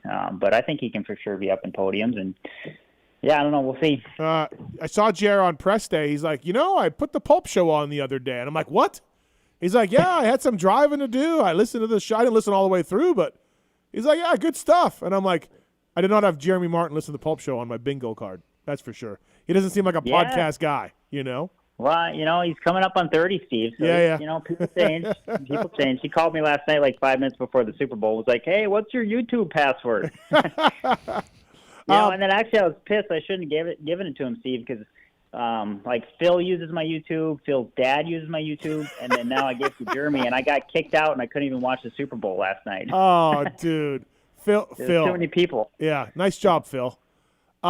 Phil only has Fox News and YouTube. That's probably the only channels he has, I would imagine. Yep, and he's logged in under, you know, the troll account. Yeah, absolutely. Yeah, it's been – so he was telling me, like, hey, I haven't raced in a long time, which he's right? He got hurt and didn't race. And you think about it, the time off, and Supercross has never been easy for him. And he's like, I'm still getting into it. And I don't think we think of Jeremy Martin as, you know, he's a veteran. He's raced so long. But, yeah, he missed a lot of time, you know?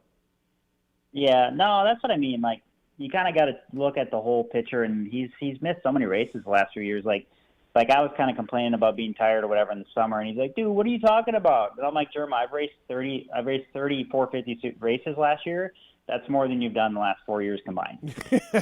Calm down, right? Yeah. Yeah, I'm like, you know, don't come at me right now.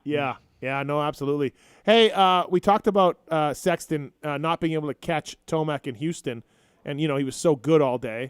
And then this week he crashes with a couple laps to go, and Coop gets him. And, you know, Coop had a great ride to do that.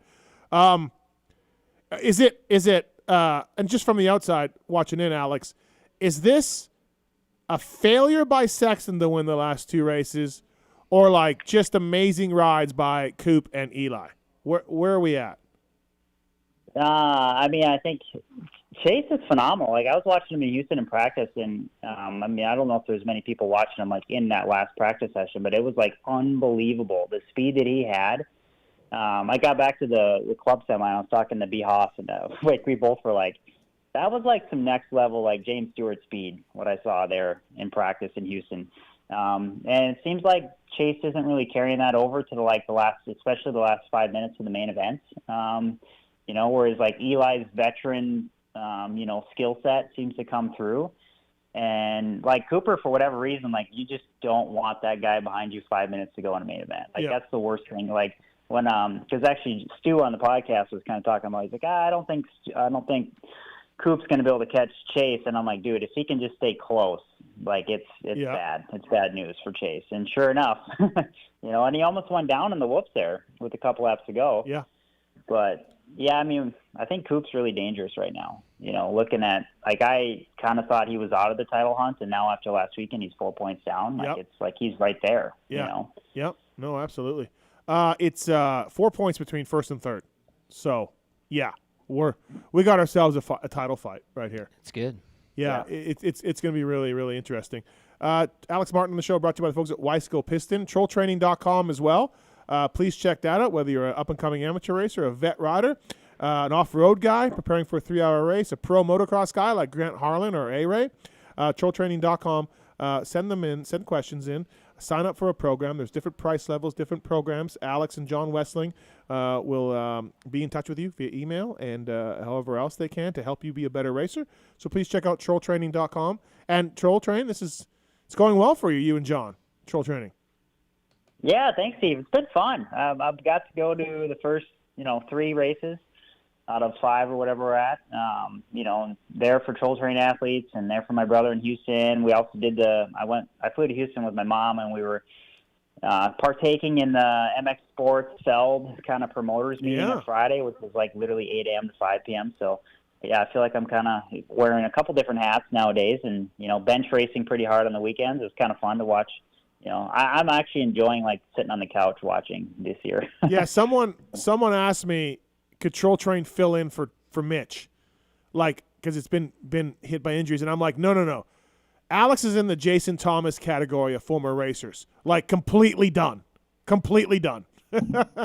Yeah, no, like I'm getting my fix. Like I'm training for this LA marathon. Like I ran 75 miles last week and did a 20-mile long run on Saturday. Like I've been training a lot. Like I'm still an athlete, I feel like, but I'm just I've moved on kind of. Like I'm very involved with like A-Ray and John Short and Henry Miller, like our Troll Train athletes. I'm enjoying like helping them, and even just little stuff like when they go suspension testing, giving them little insights into to try and make their bike better.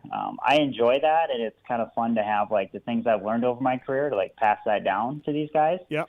And it's also kind of keeping me fresh too, keeping me on my toes. But yeah, like I've rode the dirt bike twice since Paula, and I'm like not that bummed about it.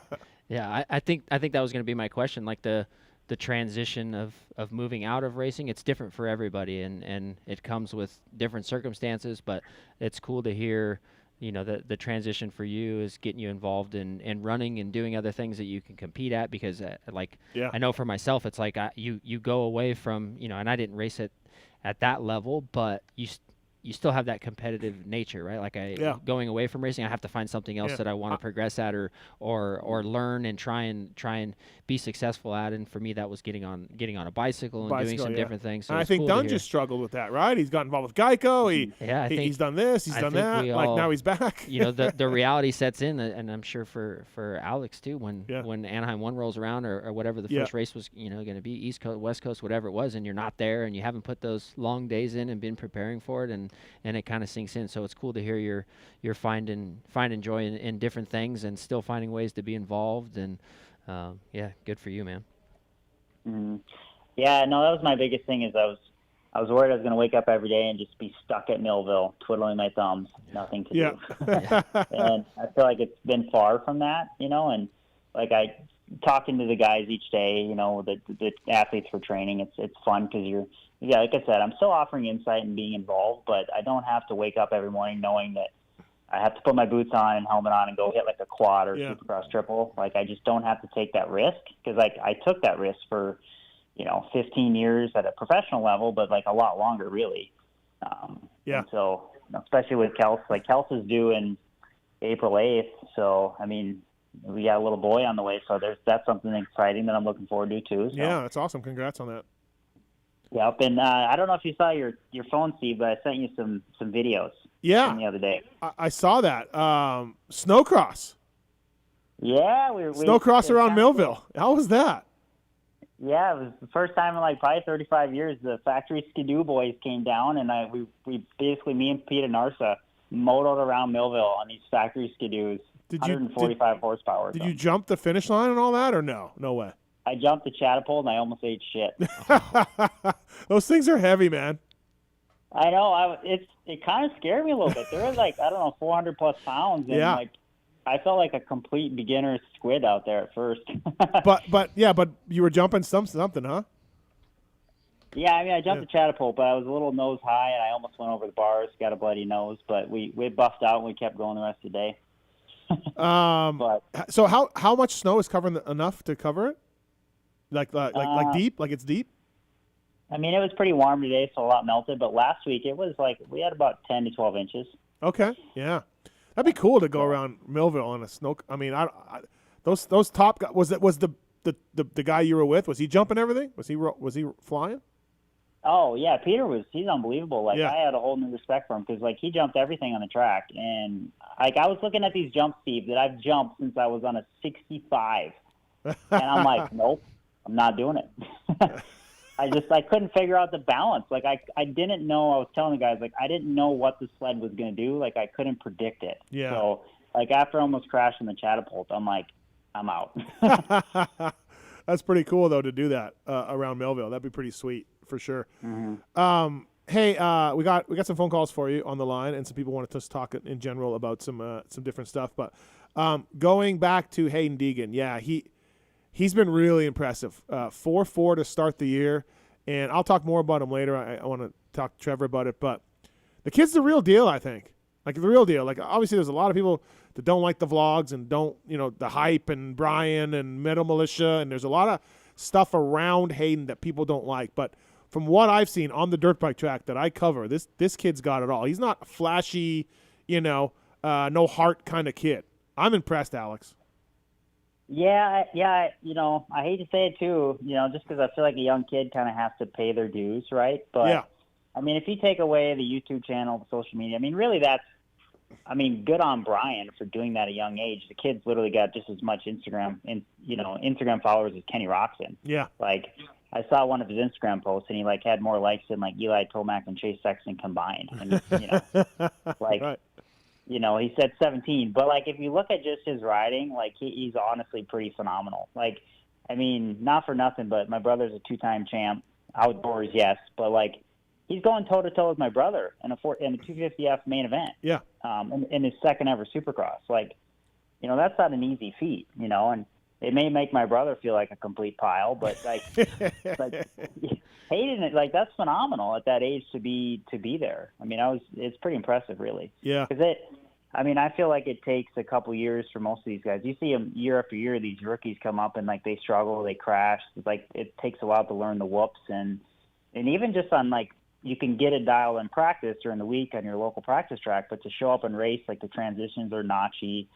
It's a whole different ball game. So to like figure that out already is kind of mind blowing, honestly. No, it absolutely is. 702-586 Pulp. You got a question for Alex Martin? Brought to you by the folks at Wisco, trolltraining.com as well. Sign up and deal with John and Alex and help your racing get better. We do have a customer of Troll Training on one. A-Ray, what's up, man? Oh, not much, Steve. How's it going? How's the thumb, bro? Surgery? Yeah. So either tomorrow or Wednesday. I had a surgery for tomorrow, but I had some insurance issues, so now I had to book a flight to Tennessee. So I got to fly to Tennessee tomorrow. Okay. All right. Bummer. Poor A-Ray. Yeah. Now, I heard your crash was disgusting. Do you have a video of it? No, I they didn't replay it, but they replayed it at the stadium. I guess Jeremy, Alex's brother, seen it. he actually stopped me whenever I was leaving. He's like, "Dude, are you okay?" I thought you were dead. You nose picked the triple into the whoops, right? Oh yeah, dude. Just like I told Troll, like, whenever he called me, for a little consultation. I told him the first thing that hit the ground was my visor. Like, that just endoed so freaking hard, dude. First thing hit the ground was HJC. When I went in there after practice, so in between practices, I went and saw you, and we were talking a little bit. You're like, I'm not even doing that triple before the whoops. And I'm like, dude, it looks easy, which it does. And then I heard you ate shit there, and I'm like, oh, my bad. Well, no, I mean, I had been doing it. I did it a lot the last practice. I just didn't. I never hit it on that left side where I was, and it was a bad transition. Like, it was a huge kicker on the left side. Because in practice, the last they prepped it a little bit to where we were cutting down in the corner in the last practice, and we were hitting it. Actually, we were tripling it from the low side. So there was two or three guys in the LCQ, and I tried to go around the outside of them and triple past them and hit the whoops on the left side. It would have worked, but I just hit the triple. Or I just hit the eject button there on the kicker. By the way, Alex, I got an update from Phil about your password for YouTube. He said, "Fuck him, no. Fuck him. I've had it for years. It's the price for our friendship." Alex is a liberal. Of course. So that's why. So, anyways. Oh, I love Phil. You just gotta love him. Yeah, he's so cuddly, so tender. Yeah. But A-Ray, troll training, how's it working out for you? Dude, it's working out good. So that's why I wanted to call and just sort of, blow troll a little bit on this whole troll training thing, because honestly, if this was around whenever I was early in my career, whenever I was Pink JT, fucking fat A-Ray, I think that my career honestly would have had maybe a little bit better or a different path, because back then I absolutely knew nothing about training or eating or anything, and he has so much knowledge, just with nutrition, eating, and the body and rest and all of that. And I feel like, if something like this had been around sooner for some of us guys that were, getting into the sport, turning pro, from young kids, like coming from the East Coast that didn't have, access to a training facility or, a trainer at a young age or anything like that. I think, I just think that it's a very, very good decision. It's very, I don't know. If I'm a kid and I'm anywhere from 15 years old to 18 years old, and I'm really wanting to take this sport serious, or any sport, because I see that troll does other sports as well, and I'm unsure about training, I'm at least subscribing to the troll training thing just to get a little bit more knowledge out of it. You know what I mean? I just think that it's so beneficial for racers like us, and in the convenience factor of it, like, we don't have to, wake up and think about, hey, what are we going to do for training today? Or is it going to be enough, or is it too much? Mm-hmm. It's all laid out, and, with his knowledge, and I think it's just super beneficial for anyone. I think you got a great point for the price you're paying and for the impact that you're having, and John and Alex, working with you. You got to be self-motivated. So if you're not self-motivated, some people need that guy to call them and say, I'll meet you at 8 a.m., but if you don't, 100%, if you don't, then this is great. Yeah. 100%, definitely. Yeah. I mean, like I said, I know, like, I trained with, Davey and Pablo, those few years, and I learned so much from them, right? But what I'm saying is, like, whenever I got into the professional thing, I didn't have a damn clue what I was doing, right? I was just spitballing it. So, I'm just super glad there's something like this around now, like troll training, for young athletes coming into the sport. Yeah, it's a good point. And too, like, it's, you got to think too, I think it's making the sport a little bit safer, right? Because there's more knowledge coming in, the I guess knowledge that troll could pass down to these younger riders to help them be more smart with their training, their diet, on the bike, their bike setup, everything. I think it's good. Yeah. Well, there you go, Alex. Yeah, thanks, A-Ray. No, that's the thing is, I mean, you've been doing it just as long as I have, but it's like you learn what not to do over the years, right? Yeah, you learn from your failures, and if you have, if your brain's on, and you keep wanting to improve, you'll definitely kind of filter out the good with the bad. And that's kind of what we're essentially trying to do is just, help people make better choices, and be better athletes and, hopefully get up there and get the podium. Well, Troll, you would think that, at my age, I would know not to eat a 25-ounce dry-aged, amazing porterhouse the night before the race, and my arms just blow up. And bacon, cheese, mashed potatoes. Hey, Ray. Steve, the other day, Steve, hey, Ray's like, man, I'm fat. And so I literally just got back from a run, and my breakfast was like literally just a salad, with a bunch of vegetables. And I just took a video. I'm like, hey, Ray, have the blueberries for the antioxidants. The arugula is really high in nitrates. And I just kind of took them through each part. Yeah. And I was like, eat this. You won't be fat. I promise. I took him and Kate out for dinner. They're privateers. They got no money. They're greaseballs. So I took them out for dinner. Nice restaurant. We had a lot of bacon, cheese, mashed potatoes, and lobster, mac and cheese, and then big steaks. So. Yeah, and the whole next day in Tampa is just, I'm just sweating out cheese and bacon, and my arms are just rock hard the first 3 practices. Yeah. I'm trying to hold on to my bike throughout the bars. And my hands are flying off. Yeah, I'm going over the bars. Dude. Oh, poor A-Ray. The good thing, though, A-Ray, the bad thing is you're injured. That sucks. No one likes that. But the good thing is you're coming in studio after Daytona, so you'll have more time. Yeah. Oh, we got to change your flight then. That means we got to change your flights and all that, A-Ray. Yeah. I need to cancel my flight to Daytona. All right, we'll figure that out. Yeah. It'll be all right. Yeah, we're good. All right. We'll get the base training in now, A-Ray. We'll come out for Indy swinging. All right, I like that. We'll get that blood flowing real quick. All right. Thanks for calling in, man. Thank you. Yeah, bro. See ya. Yep. And Grant Harlan and John Short. John Short's been in 3 out of 5 mains. John Short's been good. Yeah. The best mustache out there. It is. It is a good mustache. You're right about that. Weisco Piston bringing you Alex Martin on the show. Use the code on PulpMXShow.com to save Trevor Reis from Maxima in here as well. And also don't forget TrollTraining.com. Sign it up. Alex, so we talked a little bit about this. We're trying to organize a PulpMX ride day at Millville in the fall, right? Yeah, we're working on it. Yeah, can we do that? Like, and you'll prep it, or John will, or your dad. Someone will prep it, and we just go out there and we shred it. I'll prep it for you. Yeah, I'll be out there.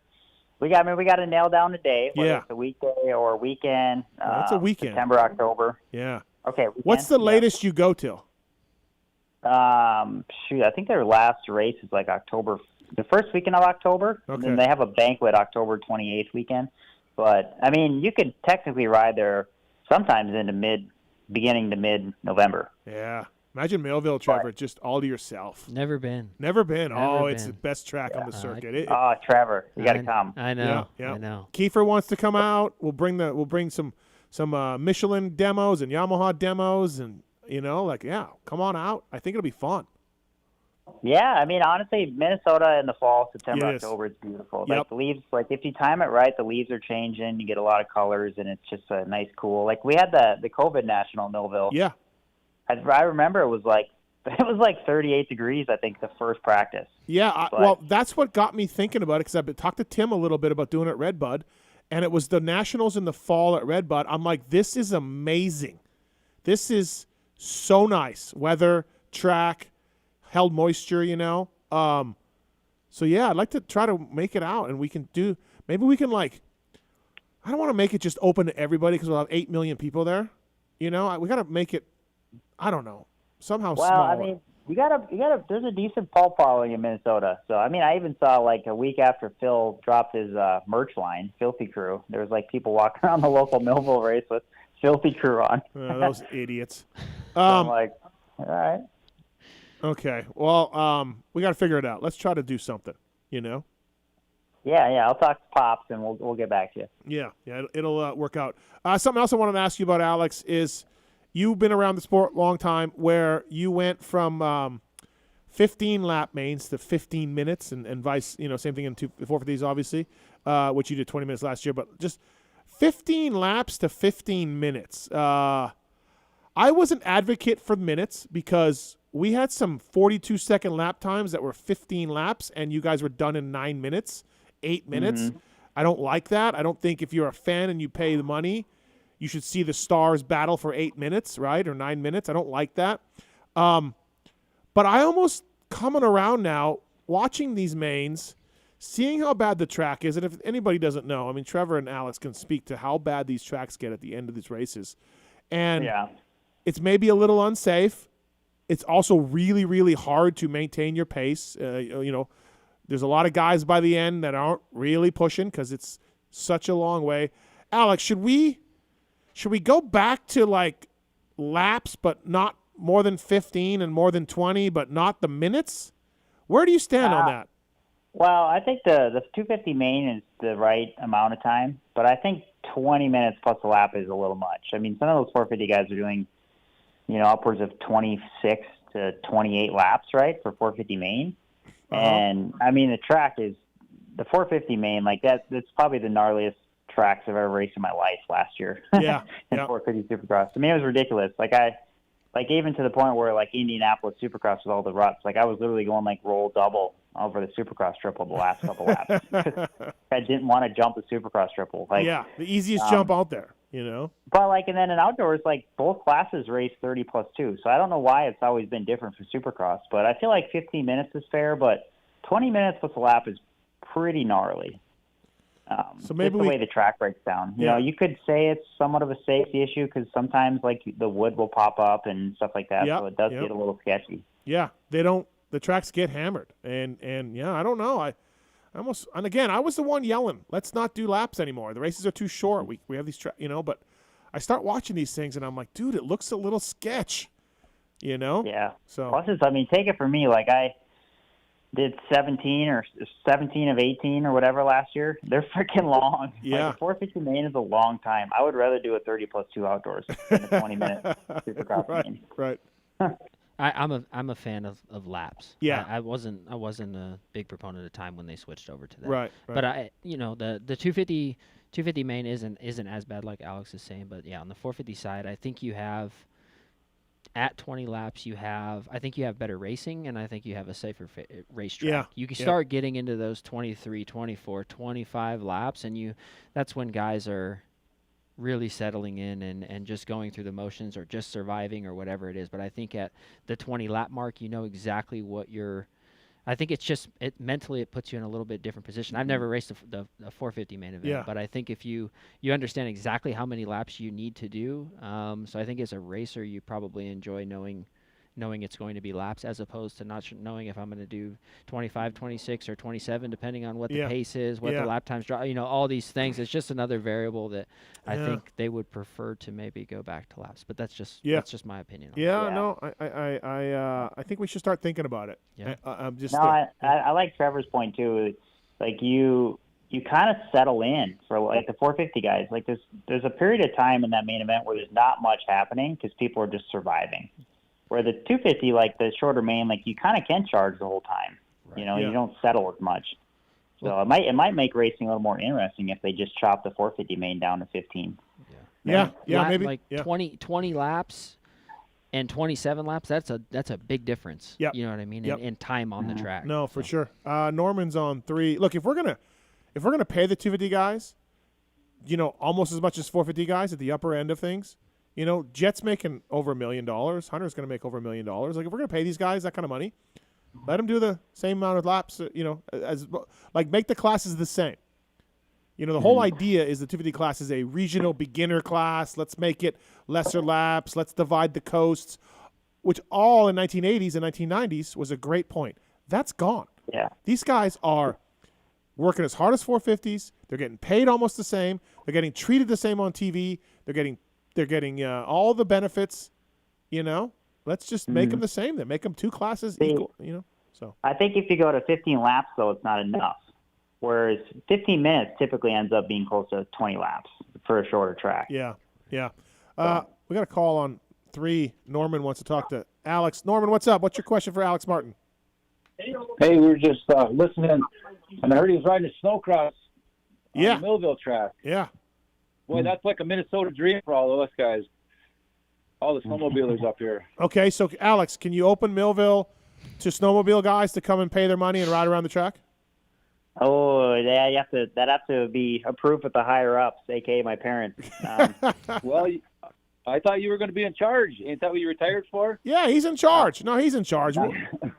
What? Okay. I'm just a glorified assistant. Listen, Norman, it's going to beat up everything. It's going to make a lot of work. He's going to have to charge you $60 to $80 entry fee. Yeah, that's true. Well, the snowmobile guys are rich. I don't know if you've ever been there. Yeah, no, I know. You guys are rich. Yeah, okay. Well, tell Pops, Alex, we just got $60 a snowmobile to come in. Sold. No problem. They pay it.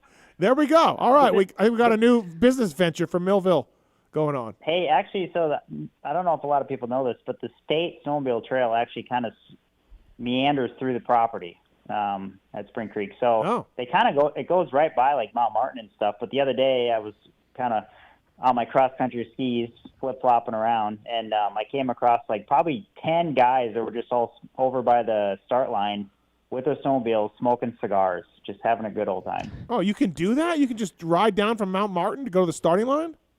Well, no, the track is like closed off. I know. You basically ride through the spectator area and then out the other side of the property. Did you tell them to beat it, or were you like cool with that? No, I mean it's a state trail. It's like not by the starting line, not by the spectator area. That's not a state trail. No, it literally goes to the left of the start line and then through the equipment area and then out the back of the track. Well, Norman, there you go. Just take the state trail and jump on the track. No, don't do that. Aboard. Thanks. And then an old one. I heard you didn't like Plainview or Millville or Plainview down there. Is that true? I didn't like Plainview. Well, I guess Steve didn't like Plainview. Oh, I no, I've never raced Plainview. I don't even know what Plainview is. Would that be Kellogg? Oh, Kellogg, yes. Yeah. I heard you complaining. That's a local track only. Yeah, Kellogg was not my favorite. I love Millville. I like Grantsburg. I thought Elko was fun. Staples was okay. Kellogg was just eh. I think I did an area or a regional at Kellogg. Does that make sense? Back in the day? Yeah. No. Possibly. Yeah. Thanks, Norman. Thanks, man. All right. Thank you. All right. Well, there you go. Troll Train, I got you some business. Yeah, we don't need these average people trying to go up Mount Martin on their sleds, Steve. Dude. Oh, by the way, for the PulpMX ride day, are we going all the way up Mount Martin, or are we going to make a turn? I mean, what do you want to do? I think we go all the way up. All the way. All the way. Okay. Yeah, we can make it happen. Can I bring Chris Betts? Sure. All right. Yeah, I think maybe we get AC to come too. Oh, that'd be good, right? Fuck my ass.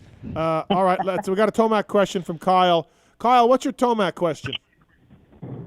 Hey, Steve. Well, I just thought, I know you were with the Feld guys, and I was curious if you found out how big the check was that was written to Eli to make this thing a tighter championship. Oh God, stop it.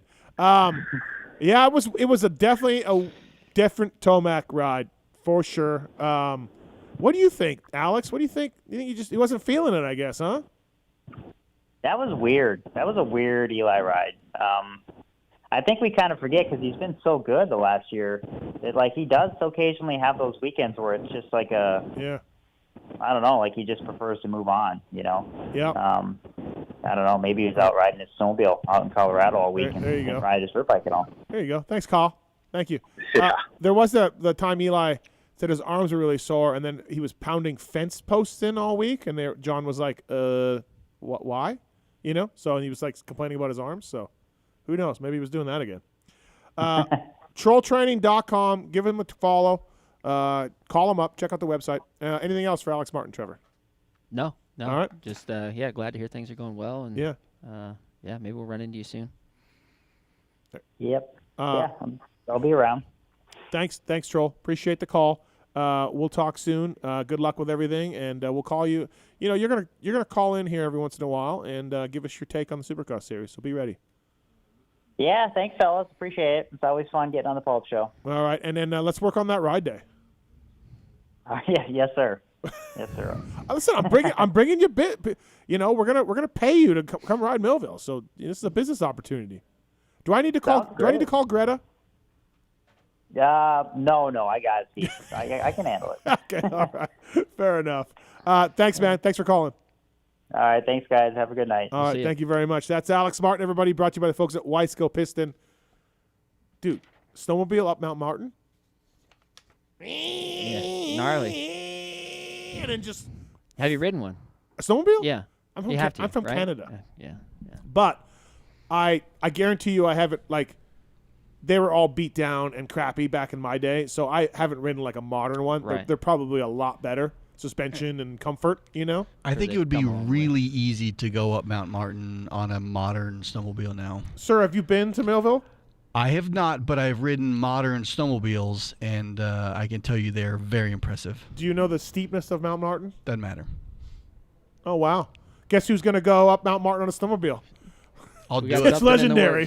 Consider it Hey, done. this guy here, No problem. we flew this guy to Maryland to do a backflip. I will do it. Right. All Fly right. me out. All right, we're going to end up doing that. All right. Should be a fantastic time. Thanks to Cooper Webb and Alex Martin for calling in, JT as well. We're going to take a commercial break here. Trevor Reis from Maxima USA here. We are going to have Lucas Mirtl still to come in. We have some hot takes on some things. Hayden Deegan, Race Tech Rant. I'm very upset about a couple things that I've been upset about before. So I feel like Imagine that. You could just really just play one of my old ones, but I don't think I haven't said either of these things in 2023. So let this be the 2023 version of my Race Tech Rant. Okay. So much more coming up here on the show. Stick around. Be right back after this, everybody. Thanks for listening. F you, dude.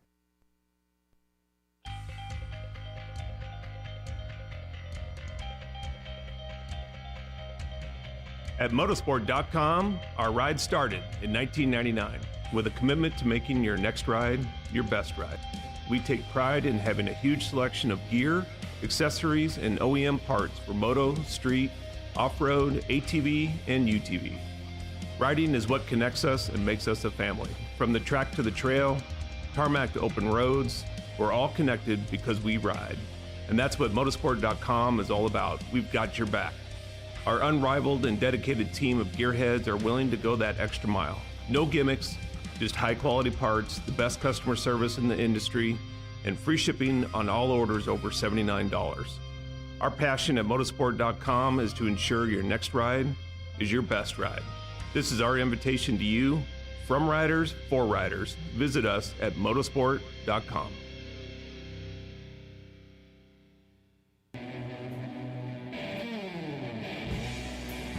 Hey, in case you didn't know, Racetech is the world's largest aftermarket suspension modification company. All Racetech products include award-winning gold valves and settings are 100% guaranteed and made right here in the US of A. Racetech also offers state-of-the-art precision engine services and parts to all engine builders. The staff has over 65 years of championship-winning experience. It's so good that many of the top privateer teams such as SGB Honda, Team Solitaire Nuclear Blast Yamaha, and Motul AJE Gas, as well as Jerry Robin, Kevin Morans, and many more, choose Racetech for their superior performance, reliability, and their customer service. Hey guys, what's up? My name's Cade Clayson, and I choose Racetech because I love their desire to strive for perfection. I think we all know that perfection isn't possible, but getting to perfection is always the goal, and I think that is something that both myself and Racetech have always worked towards, and I think they can help you get there too. Hey guys, this is Alex Ray. I use Racetech components in my SGB suspension and also the Racetech engine. The reason I like it is just because the engine's super reliable, tons of torque, and also on the suspension side, it just gives it that plush, nice feeling. Hey, it's your boys over at Team Solitaire. If you don't run Racetech, here's what you do. Put your hands behind your back and run your face into a f***ing wall. Racetech.com. What's up, guys? This is Kevin Morans, and I choose Racetech because of their convenience of having Racetech centers all around the United States. Obviously, within my Decker Performance suspension, works really well. They're very high-quality performance products. Definitely check them out. Hey, guys, this is Jerry Robin, and I choose Racetech because the reliable motors, good power, good suspension, and obviously it's great people around, and I've been there for a long time, and they're awesome. Visit Racetech.com and use code PULP22 to save.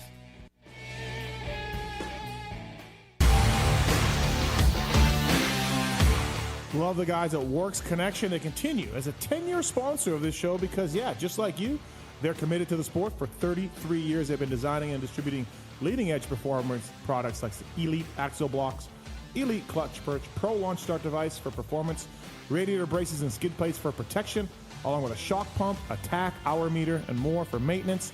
Works Connection, great guys up there in NorCal, and super cool company. We're stoked to be associated with them. When you take a look around the AMA pitch, you'll see Works Connection proving ground for products under the canopies of Team Honda, HRC, Star Racing, and other top teams. And the best part of this whole deal is if you use the code PulpMX20, you get 20% off your order. Visit your local dealer, check out motorsport.com, and ask them to see the Works Connection product line for 2022. Great company, great products. Check it out. Thanks to Works Connection for coming on the show. PulpMX20, the code to save.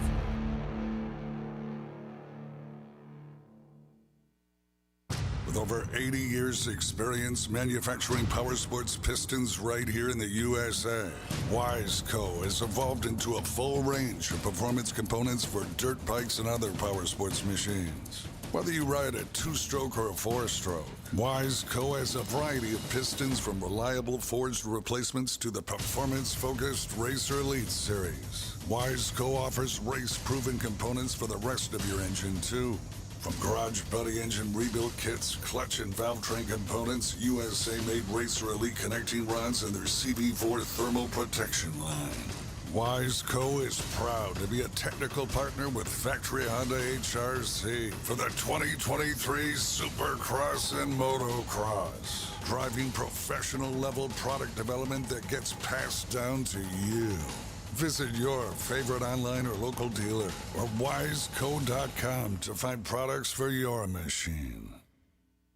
Maxima Racing Oils was created for world-class racers who challenge the limits of possibility. Their demands on equipment drive us to look beyond conventional ideas and to exceed industry standards. It's in our DNA to identify problems, formulate solutions, and execute at the highest levels of competition. Case in point, the championship-winning factory Kawasaki race team, longtime Maxima partners who extensively use Maxima throughout the bike. Maxima's USA-made products exceed JSO requirements and can be used in all motorcycle brands: Kawasaki, Honda, Yamaha, Suzuki, KTM, Husqvarna, and more. Maxima Racing Oils. Experience the difference. Visit MaximaUSA.com for more information.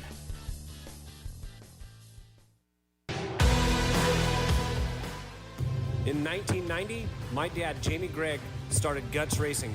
Guts stands for Gregg's Ultra Trick Seats, because I was just a little kid that wanted a trick seat. And if you're out there looking for a trick seat, go to gutsracing.com, your local dealer, or Motosport and place your order. Support the people that support PulpMX.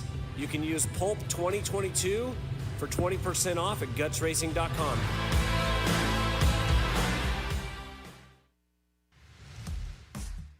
FMF Racing is proud to celebrate over 45 years of fun, building every FMF exhaust right here in the USA. Owner and founder Don Emler may have started FMF Racing in his garage 45 years ago, but Don is still hands-on in our 100,000 square foot state-of-the-art manufacturing facility in Southern California. FMF's goal? Design and manufacture the world's best performance exhausts 100% in the USA under one roof. FMF is a proud sponsor of the Lucas Oil Pro Motocross Championship for over 25 years. Hi, it's Tomax superfan Dylan here. The only thing I love more than seeing Eli win... Whoa, wait, Dylan. Sorry to cut you off like Steve does his callers and guests, but a lot has changed. Similar to your favorite rider being on a new team, the new Michelin Starcross 6 tire range provides significantly improved performance and durability. Designed to win. The new Michelin Starcross 6 tire range offers up to 16% more traction when new and up to 19% more traction when worn in comparison to the previous generation. This means consumers will not only benefit from improved performance on their first few rides, but that this performance increase will continue throughout the extended life of the tire. Michelin is a legendary innovator in motorcycle tire technology, and thanks to Michelin silica technology, the Michelin Starcross 6 tire range provides up to 11% more durability than the previous generation. This means consumers will enjoy the significantly improved performance throughout the increased life of the tire. Take it from me, as I too have to buy my own tires, this added value is great news. The new Michelin Starcross 6 tire range is available in 6 versions, specifically sand, mud, medium soft, medium hard, and hard versions, with the naming designation corresponding to the type of terrains and conditions where the tires were designed to win. Another innovation is the Michelin Adaptive Design, with specific positioning of the tread blocks in 3 zones, central, intermediate, and lateral zones, with the single goal to offer exceptional grip for the front tire and exceptional grip, traction, and longevity for the rear. To learn more about the new Michelin Starcross 6 tire line and all the quality products that Michelin offers for motorcycle segments that Steve cares nothing about, visit michelinman.com/motorcycle. And then visit your local dealer or online retailer to choose Michelin product to maximize your riding experiences. Also, too, make sure to follow at Michelin Motorcycle on Instagram and Facebook.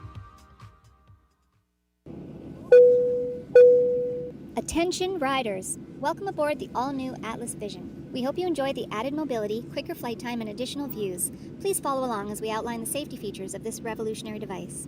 The first thing you will notice is the added headroom. The fore and aft positions no longer come with annoying restrictions, so feel free to move about the cabin. Quicker flight times can be achieved by unmatched comforts and unencumbered movements. Yes, we're built for speed and comfort. And now available to all customers is a 360 panoramic view. Go ahead and look around the cabin. These new angles are available at no additional charge. Located on the underside of the frame is the gold standard of impact absorption, D3O. In the event we accidentally take a trip to Indonesia, we suggest that you remain with your neck in the underextended position and allow this proven material to do its job by reducing the forces over 50% better than ever before. Although the Atlas Vision will not be noticeable, it will be there when you need it. If you are riding with a child or someone who requires assistance, secure your vision first, and then assist the other person with a Prodigy, Tyke, or Brole. We ask that you keep your brace on until your moto is finished. We remind you that Atlas makes flexible neck protection. Tampering with, disabling, or destroying the product is prohibited by the limited lifetime warranty. You will find this and all other safety information in the user manual located online at atlasbrace.com. At this time, we ask that you remain standing with throttles in the wide open position with your elbows up and hips fully unlocked, whatever that means. On behalf of the captain and entire crew, thank you for flying Atlas Vision. Enjoy the views. From beginners to seasoned vets, race teams, project builds, and magazine tests, Decal Works' mission is to cater to those who love to ride, upholding the true definition of quality, service, and knowledge. Visit decalmx.com and use promo code PulpMX23 to get 20% off your custom graphics. Decal Works, #1 for many reasons.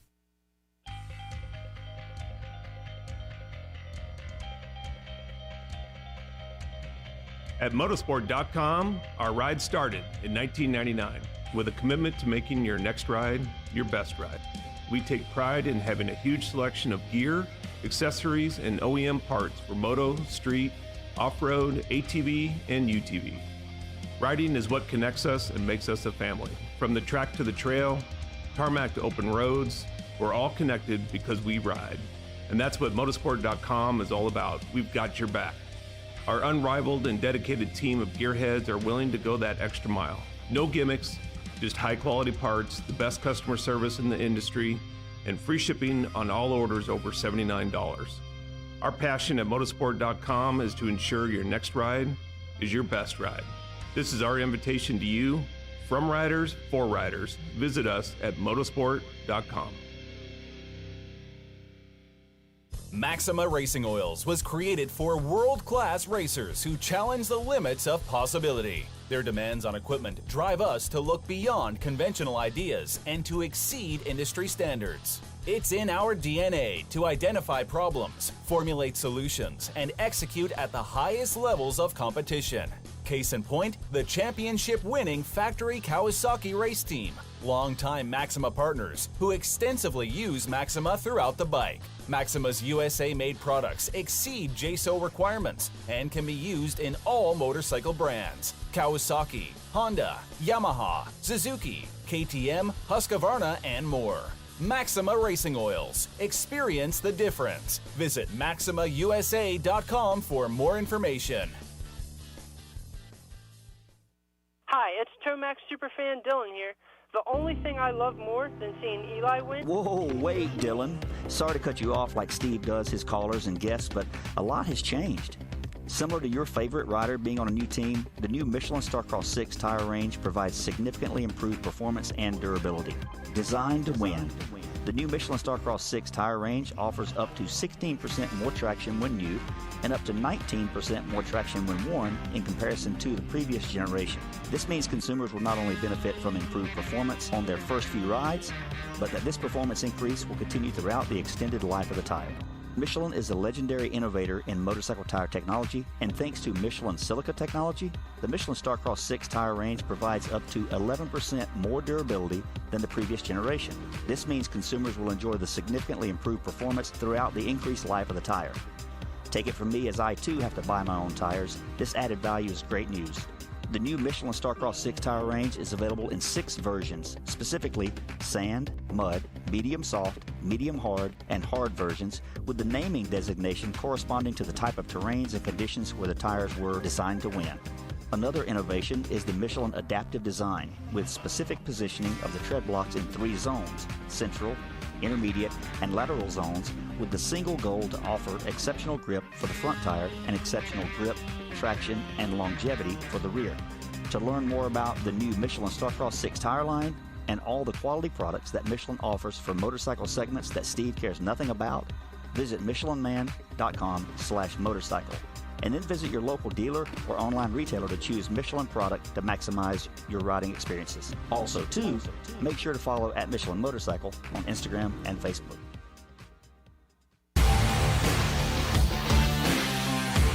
Love the guys at Works Connection. They continue as a 10-year sponsor of this show because, yeah, just like you, they're committed to the sport. For 33 years, they've been designing and distributing leading-edge performance products like Elite Axle Blocks, Elite Clutch Perch, Pro Launch Start Device for performance, radiator braces and skid plates for protection, along with a shock pump, a tack, hour meter, and more for maintenance. Works Connection, great guys up there in NorCal, and super cool company. We're stoked to be associated with them. When you take a look around the AMA pitch, you'll see Works Connection proving ground for products under the canopies of Team Honda, HRC, Star Racing, and other top teams. And the best part of this whole deal is if you use the code PulpMX20, you get 20% off your order. Visit your local dealer, check out motorsport.com, and ask them to see the Works Connection product line for 2022. Great company, great products. Check it out. Thanks to Works Connection for coming on the show. PulpMX20, the code to save.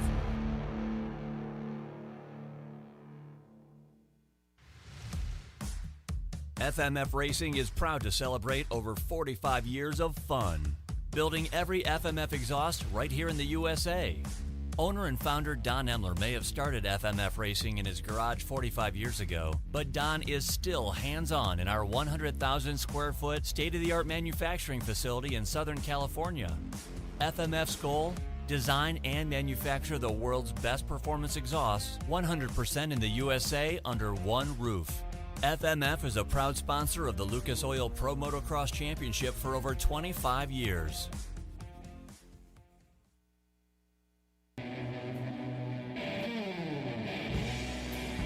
Hey, in case you didn't know, Racetech is the world's largest aftermarket suspension modification company. All Racetech products include award-winning gold valves and settings are 100% guaranteed and made right here in the US of A. Racetech also offers state-of-the-art precision engine services and parts to all engine builders.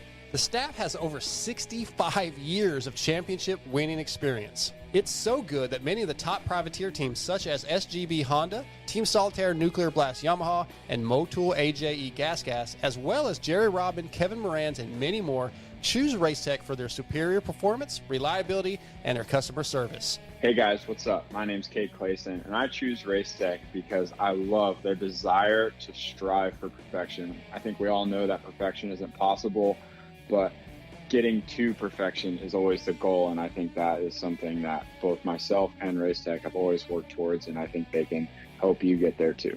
Hey guys, this is Alex Ray. I use Racetech components in my SGB suspension and also the Racetech engine. The reason I like it is just because the engine's super reliable, tons of torque, and also on the suspension side, it just gives it that plush, nice feeling.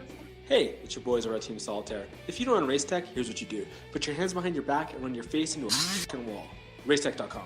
What's up, guys? This is Kevin Moran's, and I choose Racetech because of their convenience of having Racetech centers all around the United States. obviously within my Decker Performance suspension. Works really well. They're very high quality performance products. Definitely check them out. Hey guys, this is Jerry Robin, and I choose Racetech because the reliable motors, good power, good suspension, and obviously it's great people around, and I've been there for a long time, and they're awesome. Visit racetech.com and use code PULP22 to save. With over 80 years' experience manufacturing power sports pistons right here in the USA, Wiseco has evolved into a full range of performance components for dirt bikes and other power sports machines. Whether you ride a 2-stroke or a 4-stroke, Wiseco has a variety of pistons from reliable forged replacements to the performance-focused Racer Elite series. Wiseco offers race-proven components for the rest of your engine, too. From garage buddy engine rebuild kits, clutch and valve train components, USA-made Racer Elite connecting rods, and their CB4 thermal protection line. Wiseco is proud to be a technical partner with Factory Honda HRC for the 2023 Supercross and Motocross, driving professional-level product development that gets passed down to you. Visit your favorite online or local dealer or wiseco.com to find products for your machine. From beginners to seasoned vets, race teams, project builds, and magazine tests, Decal Works' mission is to cater to those who love to ride, upholding the true definition of quality, service, and knowledge. Visit decalmx.com and use promo code PulpMX23 to get 20% off your custom graphics. Decal Works, #1 for many reasons. In 1990, my dad, Jamie Gregg, started Guts Racing. Guts stands for Greg's Ultra Trick Seats, because I was just a little kid that wanted a trick seat. And if you're out there looking for a trick seat, go to gutsracing.com, your local dealer, or Motosport and place your order. Support the people that support PulpMX. You can use Pulp 2022 for 20% off at gutsracing.com.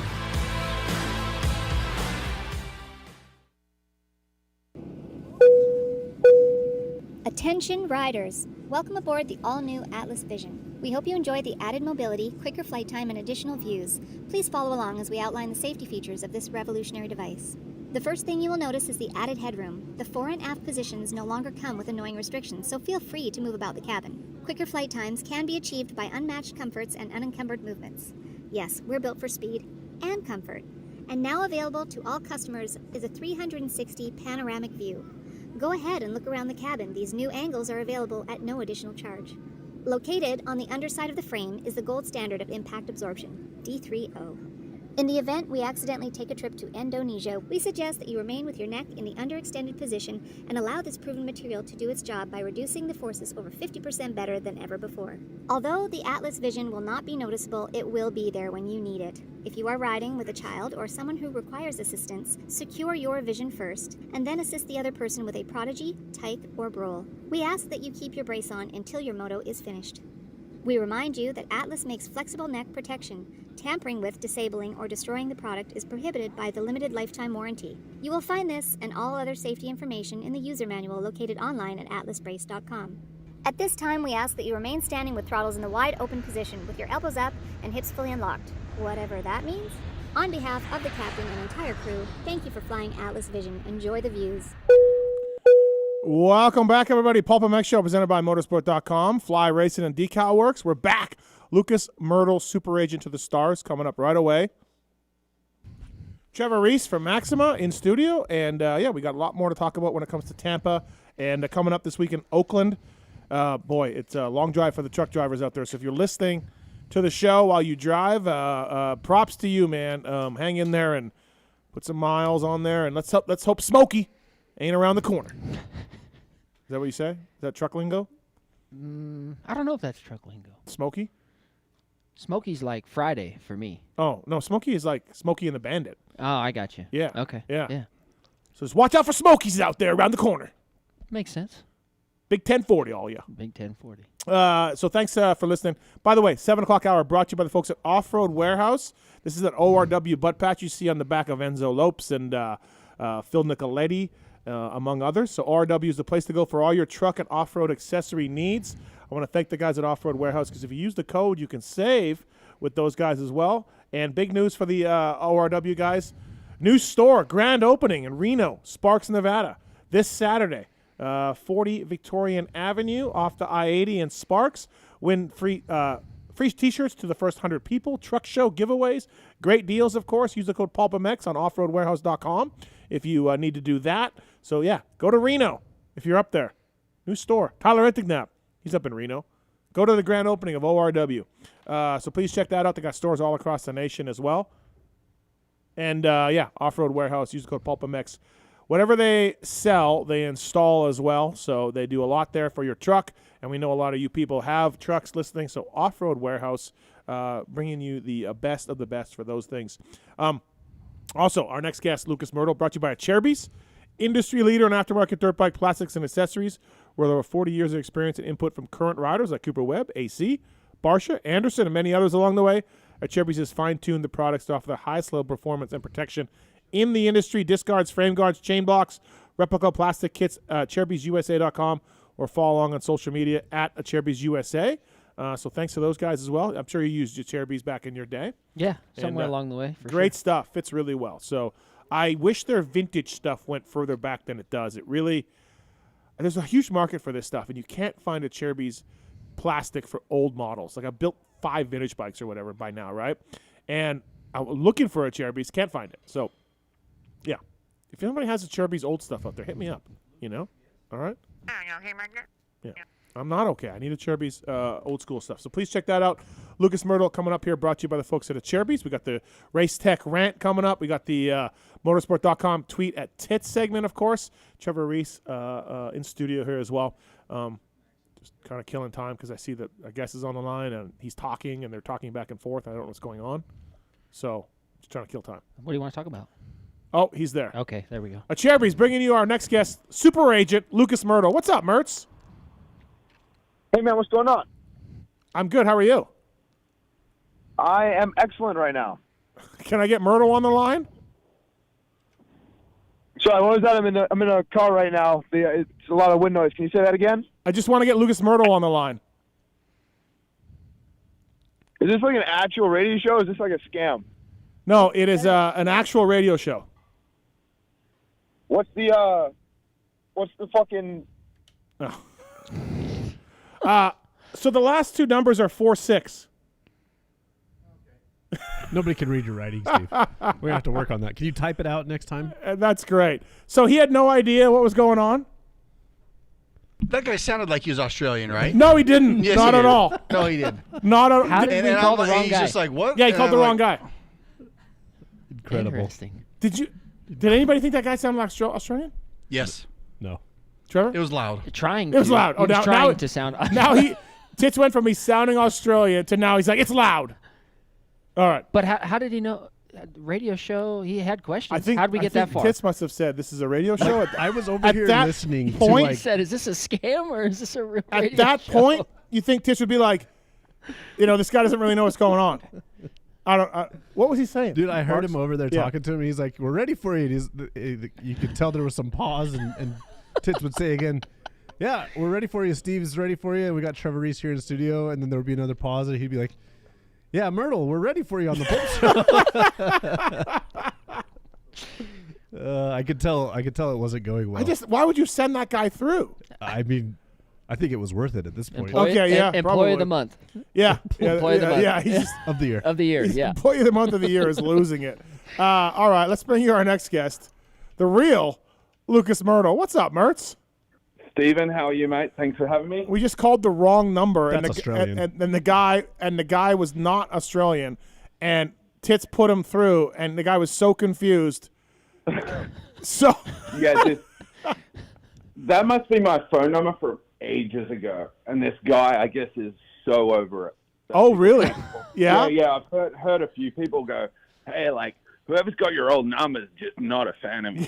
And I'm like, dude, join the queue. Right. Yeah. We got Villeman on 2, so do you want to put him through now? Yeah, throw him on. Okay. Let's do this. Yeah, here we go. Thanks for coming back on. I never thought we'd get you back on the line. So Yeah, I didn't even know I agreed to do this. Okay. Honestly, Jacob Right. reminded me. Yeah. And I'm like, did I really? Well, after the race, you were, my you know, you podcast career was over. No, I was like, nope, I'll do it. No. You radio, bros. you were feeling good on Saturday night when you agreed to come on. You know, I know it. Yeah. So I don't even. I can't believe I did it under duress. Under duress. Under duress. No, Yeah, honestly, I double checked with Jacob on the flight yesterday. I'm like, hey, what's Mathis talking about? He goes, dude, you did. You said it. And I'm like, yeah. Okay, cool. Yeah, you're on. So No, I was into it. It was a great win. Yeah, So well, I mean, I enjoyed myself. You like were everyone else. you were so complimentary of my listeners on Saturday night. How could we not get you on? No, I was more at you. At me. But we're not going to go there. We discussed this today. We're not even going to talk about. No. Yeah. No, thank you for doing this. I appreciate it. No, I love your listeners. It's you. Okay. Yep. Fair enough. Yeah. Don't. So that leads me to one of my questions tonight. Like, look, you. I've had a lot of people that sit across from you. You know, fucking Mirtl, right? Because your job is to get money for your clients, right? And so that's your job in the industry. And the riders' jobs are to perform on the track, and certainly Trevor was one of them on a privateer level. And then my job is to report on the sport. And we all have our different jobs in the industry that we make our livings from. And there's pros and cons to each of those things or whatever. So, Mirtl, and I should have maybe prepped you with this question, like, what kind of bugs you about the media in the sport? And what does do you... What can we had a dinner? We had a Feld dinner on Thursday night. Media and Feld guys. It's easy to answer. Lack of research. Okay, lack of research. Right. Okay. Yeah, I've seen articles written where they're saying guys won motos, and I'd be like, no, he crashed on the second last lap. But okay, cool. Yeah, I think there's a lot of facts and figures and lap times and really poor assumptions made in the media. I'm not pointing fingers. I'm not perfect. I'm not like making this from like, some castle where I'm perfect and whatnot. No, it's more like I really dig if like I'm really into like ESPN and how we report stick and ball here in America, and it engages people. And there's some incredible journalists in our sport, and there's some people, and they all know I really like them. Right? If I don't like them, they don't get on podcasts. Yeah. And whatnot. But I think we miss a lot, right? And I think you'd agree, right? Like, there's a lot that goes into a race day. I think I've been vocal before about it, right? There's lap times. There's people go, oh, the guy sucked early in the day, and I'm like, dude, he was 0.3 off the lead lap, right? And I'm like, you saw him, drop it in the sand, and then you say, oh, he struggled all day, and then he rode good in the main. And I'm like, nah. I don't think we watch hard enough, some people and whatnot, and we jump to a quick headline and we stick to it. And I like other sports. They're strictly on facts, figures, and numbers, and sure. And that's how we have to be, and Honda and factory teams all have to be, right? They can only stick to the numbers and the facts, right? So it's harder for guys like in the industry when that's the same rules aren't adhered to. Sure. Yeah. No, I get it. I asked you the question, so I expected an honest answer. Yeah, like the crap. If you're looking for the headline, the crappiest media is Pulp. Or the fans wondering. Okay. Yep. Great. Nope, that's terrible. Fantastic. Yep. Great radio. Hey. Just joking. Chill. You're fine. So again, you were feeling good Saturday night. So I don't know if you remember this part of it, but I do. But you said Hunter. I thought I was joking about this. No. I'm asking my next question. So you said that Hunter's win, and you've seen a lot of them with Hunter and Jet and your other clients, Joe and everybody else. You said Hunter's Tampa win was a little more special. Elaborate on that if you can. Just what made it so special? I mean, look, it was a come from behind ride. It was an amazing ride. I get all that. Lots of guys have done that, and so it's happened before. But what was it to you that just made it a little extra special? Well, Hunter in general, to give more background, Hunter in general has been through hell and back, right? So anytime Hunter wins, it's special, right? he spent 2 years with 2 shoulder recons, a collarbone, and an ACL, and then Geico folded, and the whole world and the internet and people roosted him, saying, "Oh, you only got that right for your brother," and he took heat, right, and rough heat, and especially he had to sit on the sidelines while his brother was the center of the universe in the sport, right? A lot of stuff he had to overcome, and if he didn't, I would never have held it against him. I wouldn't have said, no, I wouldn't. If my brother was, LeBron James's agent or Patrick Mahomes' agent and everyone's celebrating them today, I wouldn't dig that, right? Like, I couldn't deal with that. And that's not anything bad against Jet and that. It's saying, like, let alone the injuries and everything he went through, to overcome it, right? And especially put on a win in front of his friends and family like he did on the weekend. They're always special to me. But that one was epic. That was awesome. Yeah. That was one of the. It was that great. Actually, that was the best race I've ever witnessed live. Really? Yeah. Okay. I don't know. Like, tell me one that we've been to that was better. Maybe when Webb passed Roxon 2 years ago. I think in that COVID, where he got him at the end. Yeah. That one was. But me personally, I thought it was the greatest thing I saw, because I've actually been on the bad side of that more times than not. Yeah. So I was just going, here we go. Yep. I thought at the end of the sand that was the night. Right. Right. Yeah. You thought he hit him, hit Hunter, knocked him off balance, and then kind of ripped down the start straight, and then the next on-off, Thrasher nailed it and Hunter didn't, and you're like, oh boy, and it was so close. So. I was sitting with Jet, Emma Lawrence, and all our friends and family. We had a suite there with everyone, so it was rad. Yeah, no, that's awesome. Lucas Mirtl on the show, brought to you by the folks at Cherby. 702-586-PULP. You got a question for Mertz? Give us a call, and we'll see if we can get it answered. Hey, the donuts. They're up in the press box. I thank you for that. And, wasn't there for Houston, and you'll be penalized for that down the road a little bit. But you tweeted me. Did I? Mm-hmm. Okay. You weren't into it. How did that deal come together? And also, like, working with Feld to sell them in the stadiums. Feld gets a cut, probably as they should. How was that? When you brought them that deal and said, I want to sell these donuts in the stadium and let's do this and let's work with your ops people and put it together. So tell us about the idea to do the Jetson donuts, and then tell us about how Feld reacted to that and how easy or hard that was to get done. So the Jetson donut thing was an idea I had between Aidan Pennell and his business partner, Phil. They approached me just at the tail end of COVID, right? Mm-hmm. They discussed it with me, like, hey, we're looking at doing a thing over there. And, and I said, okay, cool. And, we discussed it more and more. And honestly, it's really morphed and turned into kind of a huge undertaking. There's a lot of capital involved and some big plans involved in it. But it's basically, it's a new marketplace today in the world, right? With how products, food, and how people consume products right now. So taking everything I know and Phil and Aidan, what they know, it's a beautiful product to be into, and it has a story behind it. Obviously, everyone knows it. Yep. And it's kind of fell forward every chance it's had. Like it started out to be one thing, and then it's grown, and it's more, continually grown in the right direction. And they're patient, and we're doing it the right way.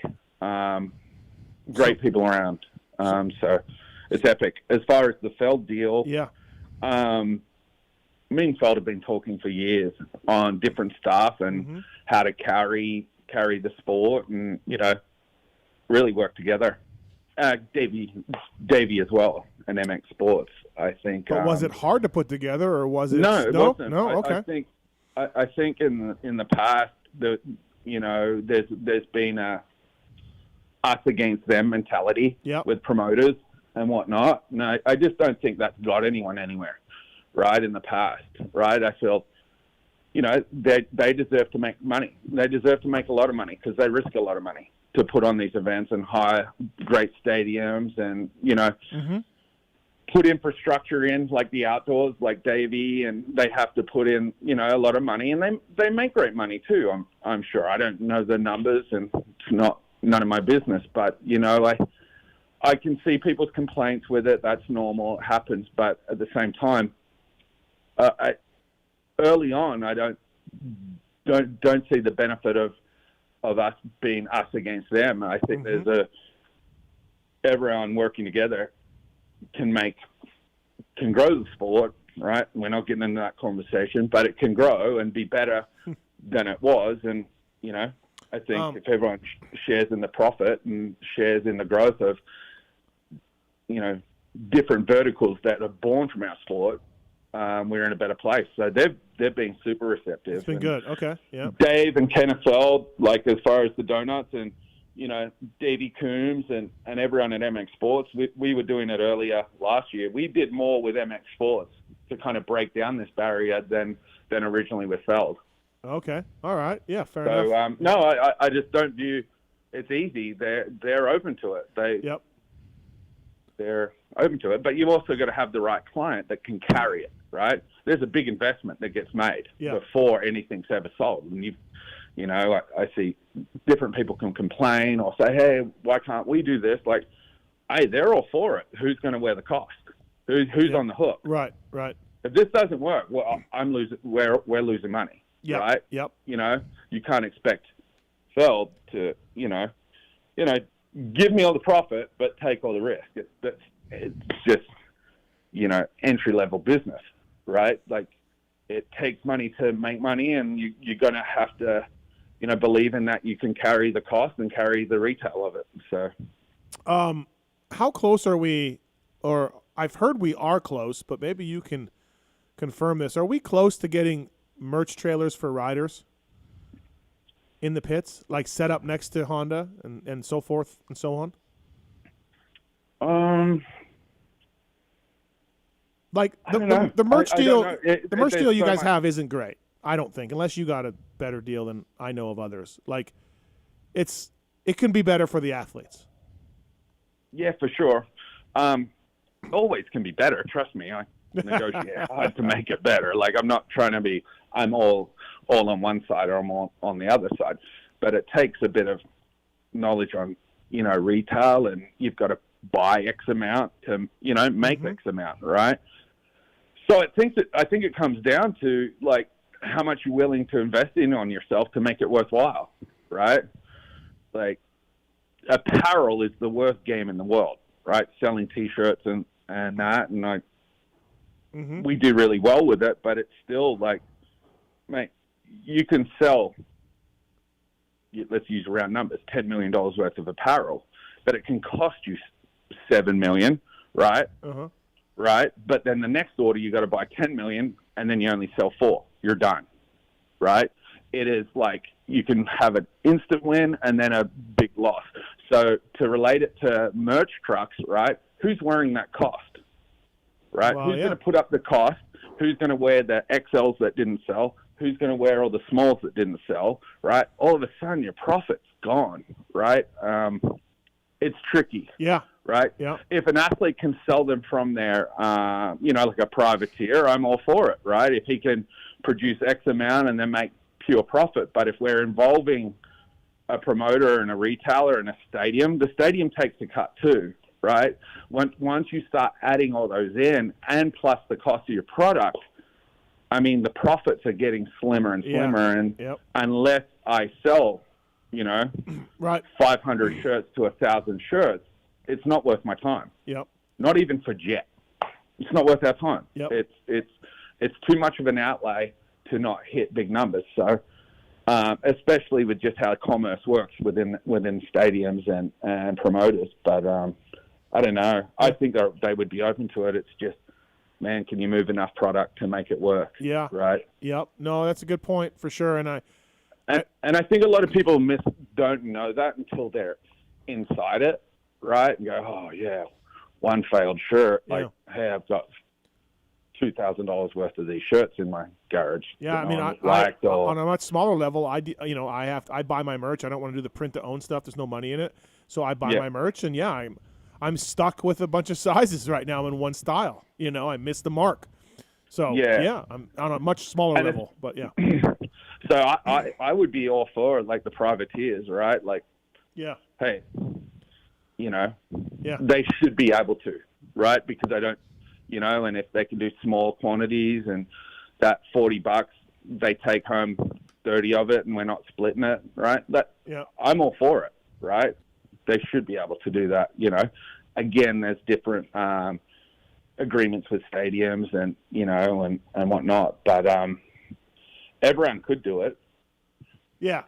Who wants to put the capital up? Yeah. Yeah, no, absolutely.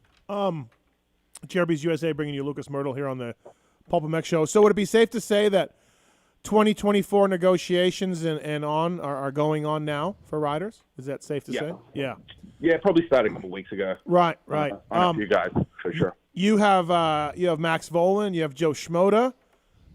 You got Phil, but that's probably a whole separate deal. So, but that's what the phone calls have been about. Yeah, I figured. Yeah. So how do you and I've asked you this maybe publicly on the show before, but I know privately we've had these conversations, and this is something that I heard from multiple agents over the years, multiple team people over the years. Joe is on another level than Max Volan, but they're still factory 250 riders going for rides, and you've had past clients and things like that. How do you deal with dealing with a team for a rider, and then there's another rider that you rep that would also work well in that spot, and you probably go in and sell the team on the positives and negatives of both guys, and they pick, or maybe they're not interested in one, but then you maybe have a butt-hurt rider because of what you did. So how does that work? I think the misconception in the statement you just kind of said was like, these teams know what they want, right? It's not like I go in there and go, hey, you guys heard of Joe Schmoda? They're like, is that the guy on the Cowie? Right. Yeah, let me sell you on him. No, it's not like that. Like, they already know. We all travel and work together every week of pretty much the year and talk all day. So it's not like at that point for a factory rider to be needed to be sold, right? What comes into it really on these deals is what's the best fit for a guy like Joe Schmoda? Where does it lead to him on a 450, right? And, long-term future, right? And future to succeed, and what's that best home? Max Voland, he's got the whole world at his feet. He hasn't even tapped into his potential, right? I don't need to sell that to the teams. We're talking the same language when we're talking about it, and you hear what they want to do or where their interest is and what's in the pipeline, or different stuff they're working on and what matters to them now. Some teams are more like, hey, I'll prep the fields for 26, right? What makes sense for us in 26? Let's put ourselves in a great position in 26, right? And there's other teams that are like, we need to win now.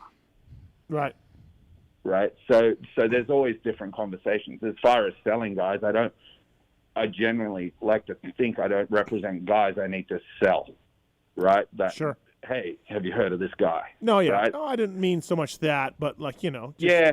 But I know what you mean. Yeah. Yeah, I think my teams know generally what they want and where they're going and what they're looking for at the time.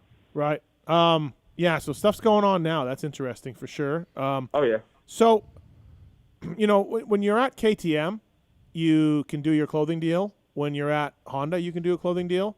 When you're at Mitch Payton, you can't. When you're at Star Yamaha, you can't. It's fair to say that Honda and KTM have a huge advantage trying to recruit riders, right? Because of that? Yeah. Yeah, big time. So when you, do you see that changing down the road? Do you see, because let's face it, these teams have the right to match KTM, Cowie, and it's in everybody's contract, right? Yeah, so, that's right. Yeah, you bring a deal that says, hey man, my guy can ride for Honda or he can ride for KTM, and the clothing money is $400K, and then his salary is $400K, and Now you're paying $800K for a guy that, you could get in the old days, let's say, quote unquote, when everybody had a team deal, and it wasn't that long ago that everybody did. You could get that guy for you're literally almost doubling the price of these dudes. Not you, Lucas Mirtl, but the structure of these teams. Like, that's huge. Yeah, I don't think it's. You go, yeah. Yeah. No, it's uncomfortable, but we're also getting back to a price point of what the Josh Hansons, the Eli's, the Barshes, the Josh Grants, right? It's not like. Yeah, no, that was $750,000, $800,000. Those guys. Yeah. Well, around that, I'm not going to, name numbers, but I also think the key point is like we're not a development class anymore, right? No. Hunter Lawrence got as much press as anyone over the weekend, right? That's what I've been saying for years. 250 motorcycles. Yep. Right?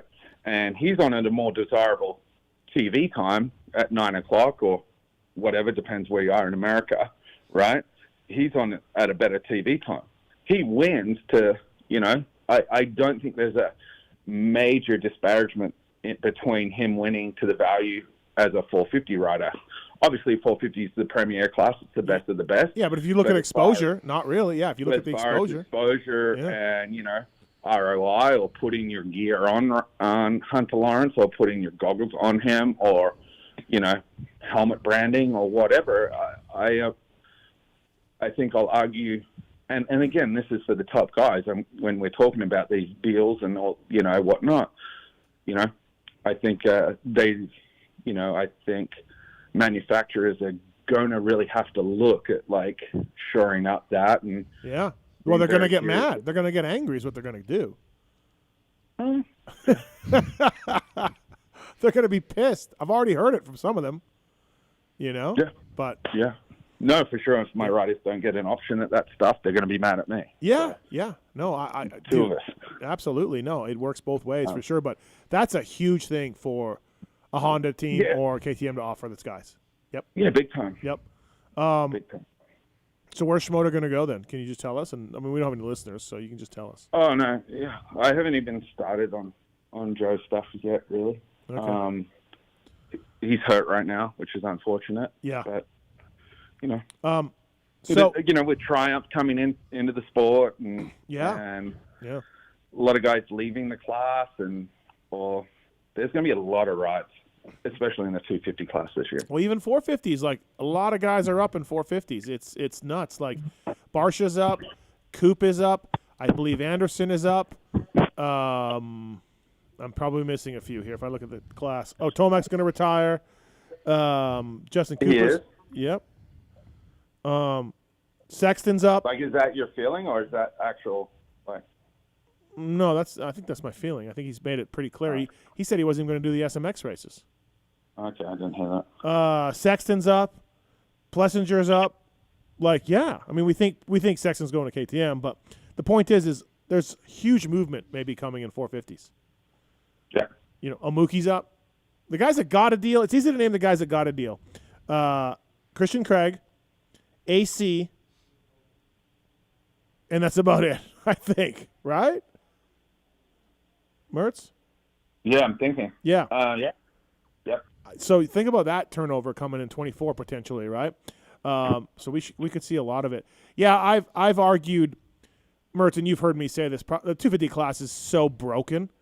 Like the best thing you can do is, well, now that they changed the point out rules and you only point out by winning a title, it's better. But the best thing you can do is win a bunch of races and get injured. And just keep coming close to the championship. And you will rake it in. And you'll have half a Supercross season to race for. The other half you can just go out with your chick on the weekends and go clubbing. Like it's an ideal lifestyle. Yeah, but I don't think it's as easy as joining that club and you've still got to stay those weeks. I'm kidding, but you know what I mean. Yeah, no, I know. It's, so just make it. I think the next step is just to make it a full-time class. I agree. Mitch Payton's argument for that is that there'll be less, and Davey Coombs too, there'll be less jobs for everybody if you do that. Because why would Mitch hire 4 riders? You'll need to. Yeah, so you just hire 2, right? Yeah, but the teams will still need to. If you've got 4 great riders, look, Mitch has had a rough year. I hate that for him. Yeah. Right? Yeah. Certain teams are going to go, hey, if I have 5 riders and I put 5 guys in a 22-rider main, good for my sponsors. Yeah, right? but why don't 450 guys do that then? Why don't they have that attitude? Because I don't think there's ever been the disparity between who can ride a 450 really well versus that is way different. The 250 class, you can get a bigger pool of competitive guys. Okay. Right? Sure. The transition from a 250 to a 450, we all know, isn't guaranteed no matter your success on a 250. So that's why it is the elite class. Like, not everyone can win it. Like, I would like to see the numbers between how many 450 main event winners there are versus 250 main event winners, right? Yep. That would kind of show you, that number would kind of pull you in a direction of, what that 450 class to succeed in it's like. It's the best of the best. What about you, Trevor? One class for 250s? Where do you stand with that? I think I like two coasts now just because you're able to split it up and I think there's more opportunity that way. But at the same time, if you have one whole series and it can employ 4 guys at the same time, it's kind of like I guess it just depends on how you look at it. I think it works either way, but I do agree that the 250 class is to a point now where we have people that are just as excited, if not more excited, to watch the 250 main event as they are the 450 main event. Yeah, and there's guys 30 years old in 250 class. Absolutely. You know what I mean? Like, I think for the betterment of the sport, you need to start treating the 250 class as more of a premier level type class because it is generating, the guys like Jet. It's a perfect example of guys like Hayden Deegan. They're bringing in this fan base that want to come specifically watch those guys race. Even the inclusion of like opening ceremonies and things like that.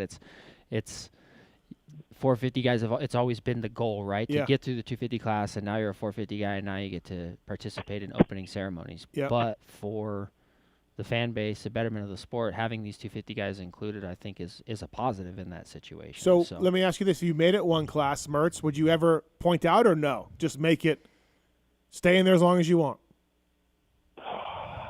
Well, that's kind of how it is. You can only get kicked and bounced out of it now if you win a title and don't defend, right? Yeah. So. Yeah, it's pretty tough right now to get out of there with the point. With the points. Yeah. You're talking about, if you're winning that title, like you're going to have offers for a 450, right? Yeah. Especially what we just kind of talked about before. So, it is kind of what it is. But that point out rule wasn't really working, and I was irritated about that point out rule probably about a year ago because I'm like, hey, like I've got a guy, why would I bring him back? Like a guy that missed a race or two. Like, you wouldn't. Yeah. I told AMA, and I'm like, hey, I hate how I have to think about this rule right now.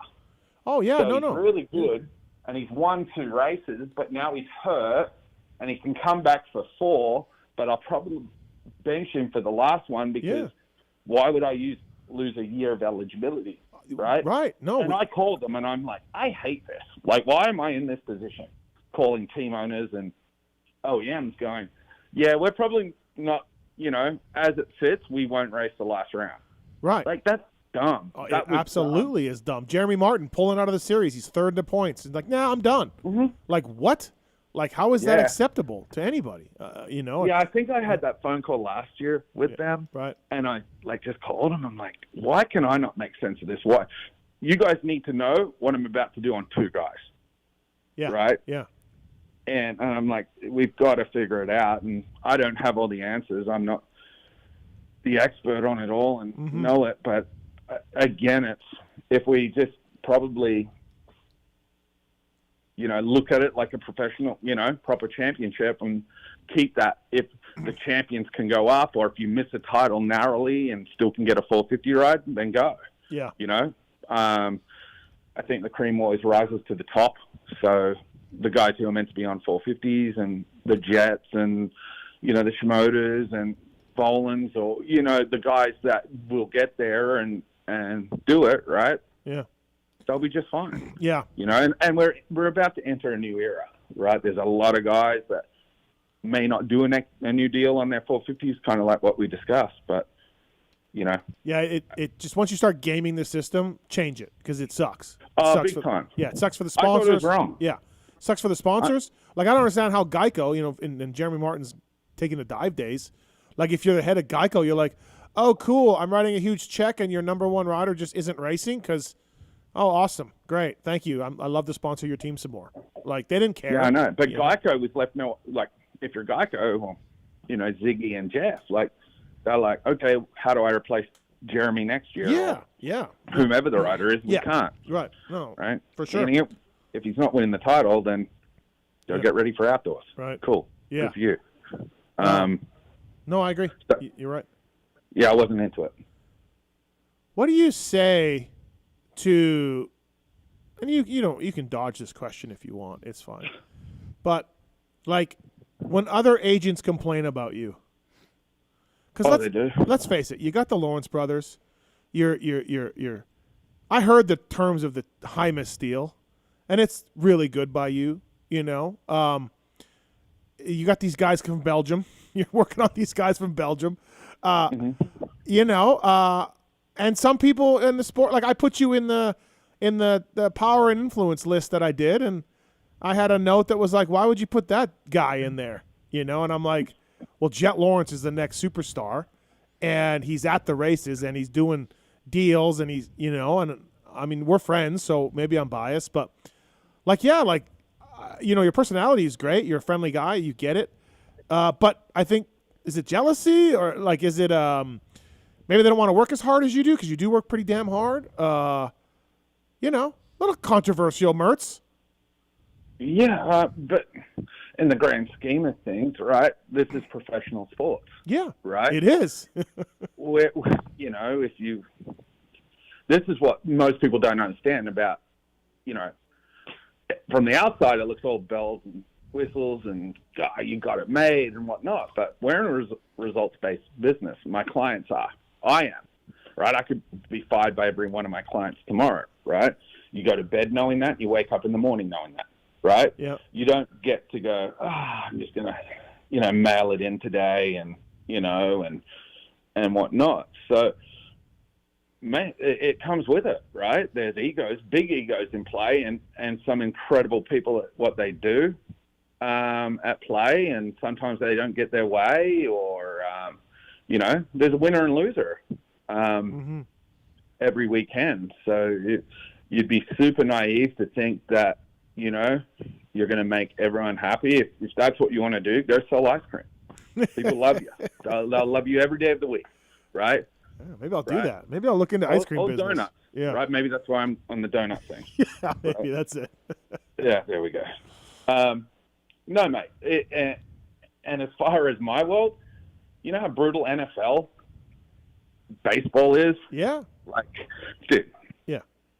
Yeah, this isn't even at the level of what any of those guys go through at any level in those big time sports. So yeah, people don't like you. That's, you know, generally, I mean, if you own a car dealership down the road, the guy with you own a Mercedes dealership, the guy with the BMW 2 miles down the road talks shit to you. Oh, those idiots down there. Don't go there. I'll tell you stories.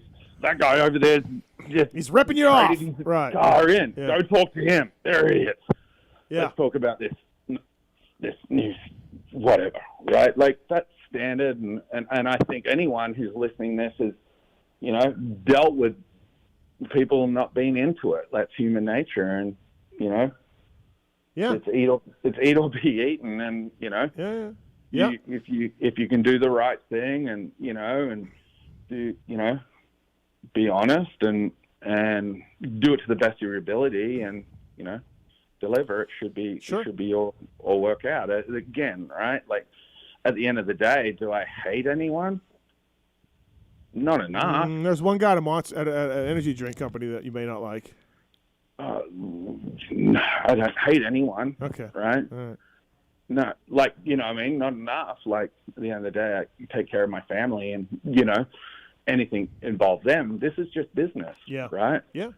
I get it. I get upset by it, but you know, we're all going to be fine. And I think in 20 years' time, we're all going to be really good friends. perspective too, right? I'm like, I thought, and a lot of people are like, I thought you were this.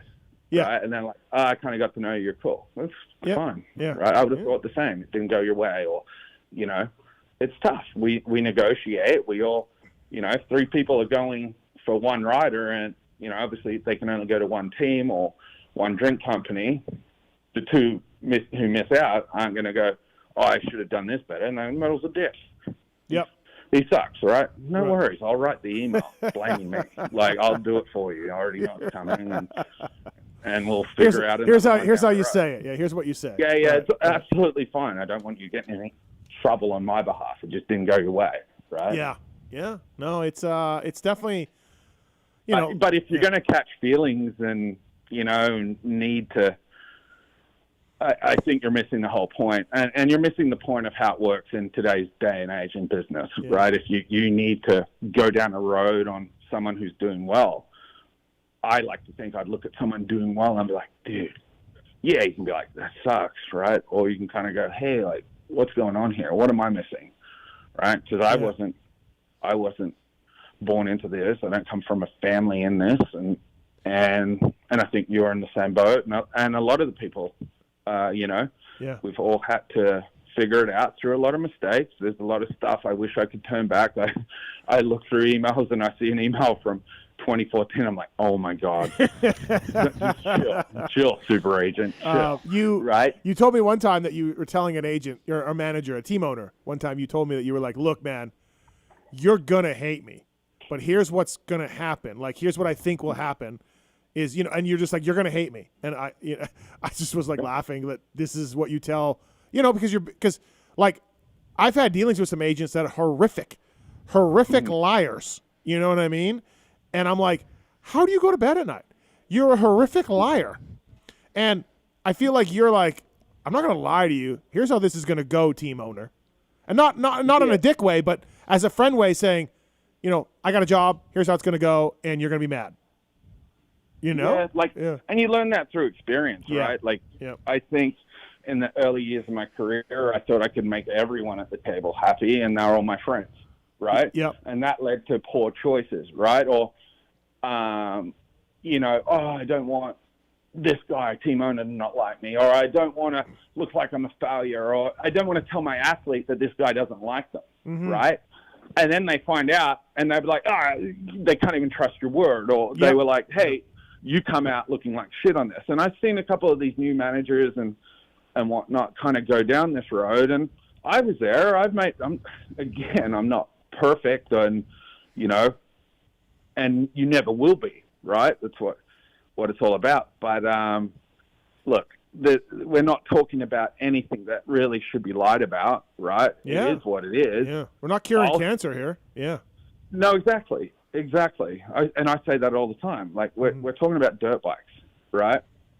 I take my athlete's career very serious. I take the sacrifices that families made to get a kid to this level and be represented by me, right? I take that very seriously, and their next step, I take it to heart, right? And I have responsibilities to them. But again, we don't dive into a Wall Street, New York world, right? There isn't. Yeah.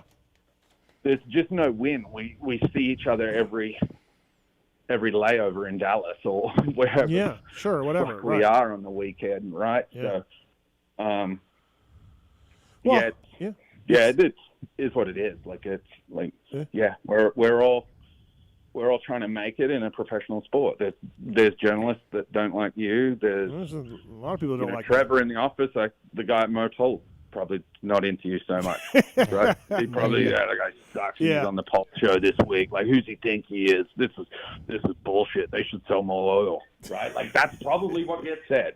Probably, Yeah, I can live with that. Yeah, that's all right. For sure. No. Yeah, you'll be just fine. Yeah. So we know from past shows that you and Phil do not have an official deal for a percent of his winnings. He's and you didn't bring him the boot deal and everything else. But when he was leading Anaheim, did you maybe have that athlete management contract ready for him? And then when he I think he's still in one. Oh, you think he's still in one? I don't think. Yeah, it rolls over. He says he doesn't pay you. He says he's not giving you a dime. Combo. He's saying he doesn't give you a dime, and he never will give you a dime because you've never brought him any money. So. Yeah, get him on the phone right now. I got to get a check made from him from Jets and Donuts here this week. Well, is that like? So he said he hadn't seen a dime from that. Athlete. Everyone else invested in. He's the only one getting money out of it. He said there was no stickers made, and they haven't seen. He hasn't seen a dime. Okay. That was a whole different scenario, but it's fine. All right. Okay. So. At Anaheim, too, I was more worried what the fuck was lighting up on his motorcycle. Like, what is going on? Jacob was sitting next to me. I'm like, what the fuck is going on with Phil's bike? Yeah, we had Coop on earlier. Coop was like, I thought it was like blowing up or, you know. Yeah. I'm like, those forks are glowing. What is... I thought they put race gas into the oil in there. I was like, yeah. You can ask Jacob. I'm like, dude, what is happening? I think Jet just went down, and I'm like, that's Phil? And what's going on with his bike? Jacob looked at me. Still no boot deal, though, right? Still no boat deal? Nothing? No. We just couldn't come to terms with a boot he liked. Okay, all right. Yeah. So that was it. He'd rather no money for a boot he didn't like. Sounds like Phil, right? Yeah. No, this boot deal. What's this going on year 8 of the I think, it's a big deal and very angry. I got him paid by City. One of the first deals I brought him was from City, and then it went away. And then, dude, we just can't get over the 1 year we got paid by Boots, and then no one. City realized they got zero value out of it.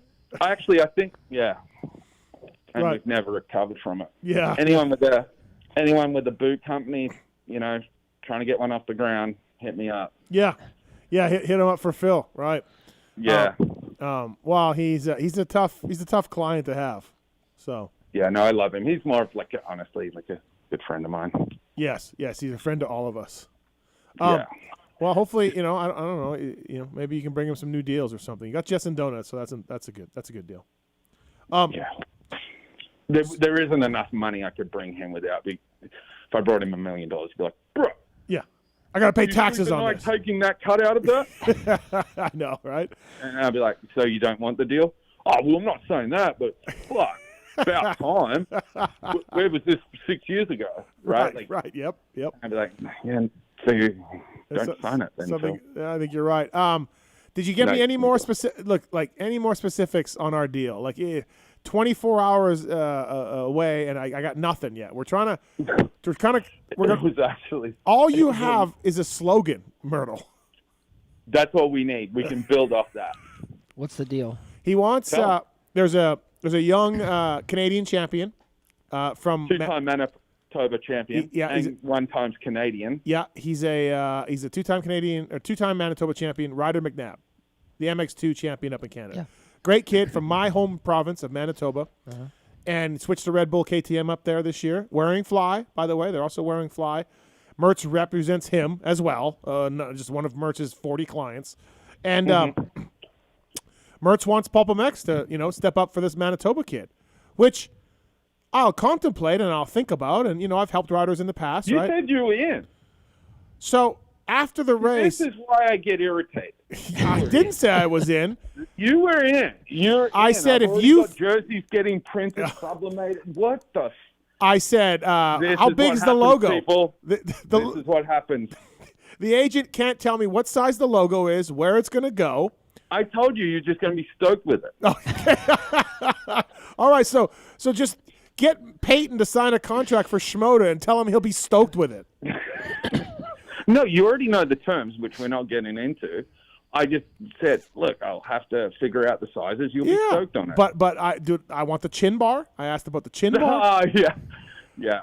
So then Mirtl said, after the race, Mirtl was like, look, if I throw this piece of trash in the garbage bin. A can of chew in the garbage. A can of chew. Joking. If I throw this in there, you double what I want, and if I miss, it's half of what I'm asking. And I said, yes, you're on.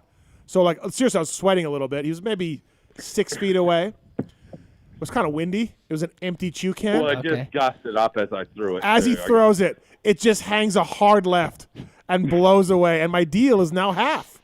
So I'm very excited. What did I say immediately in front of the client? What did you say in front of the client? I said, you would really take money out of this kid's that's pocket. right. Yeah. Yeah, you started saying you would be that guy. You would take money. You're going to fuck this kid over. That's what you're going to do.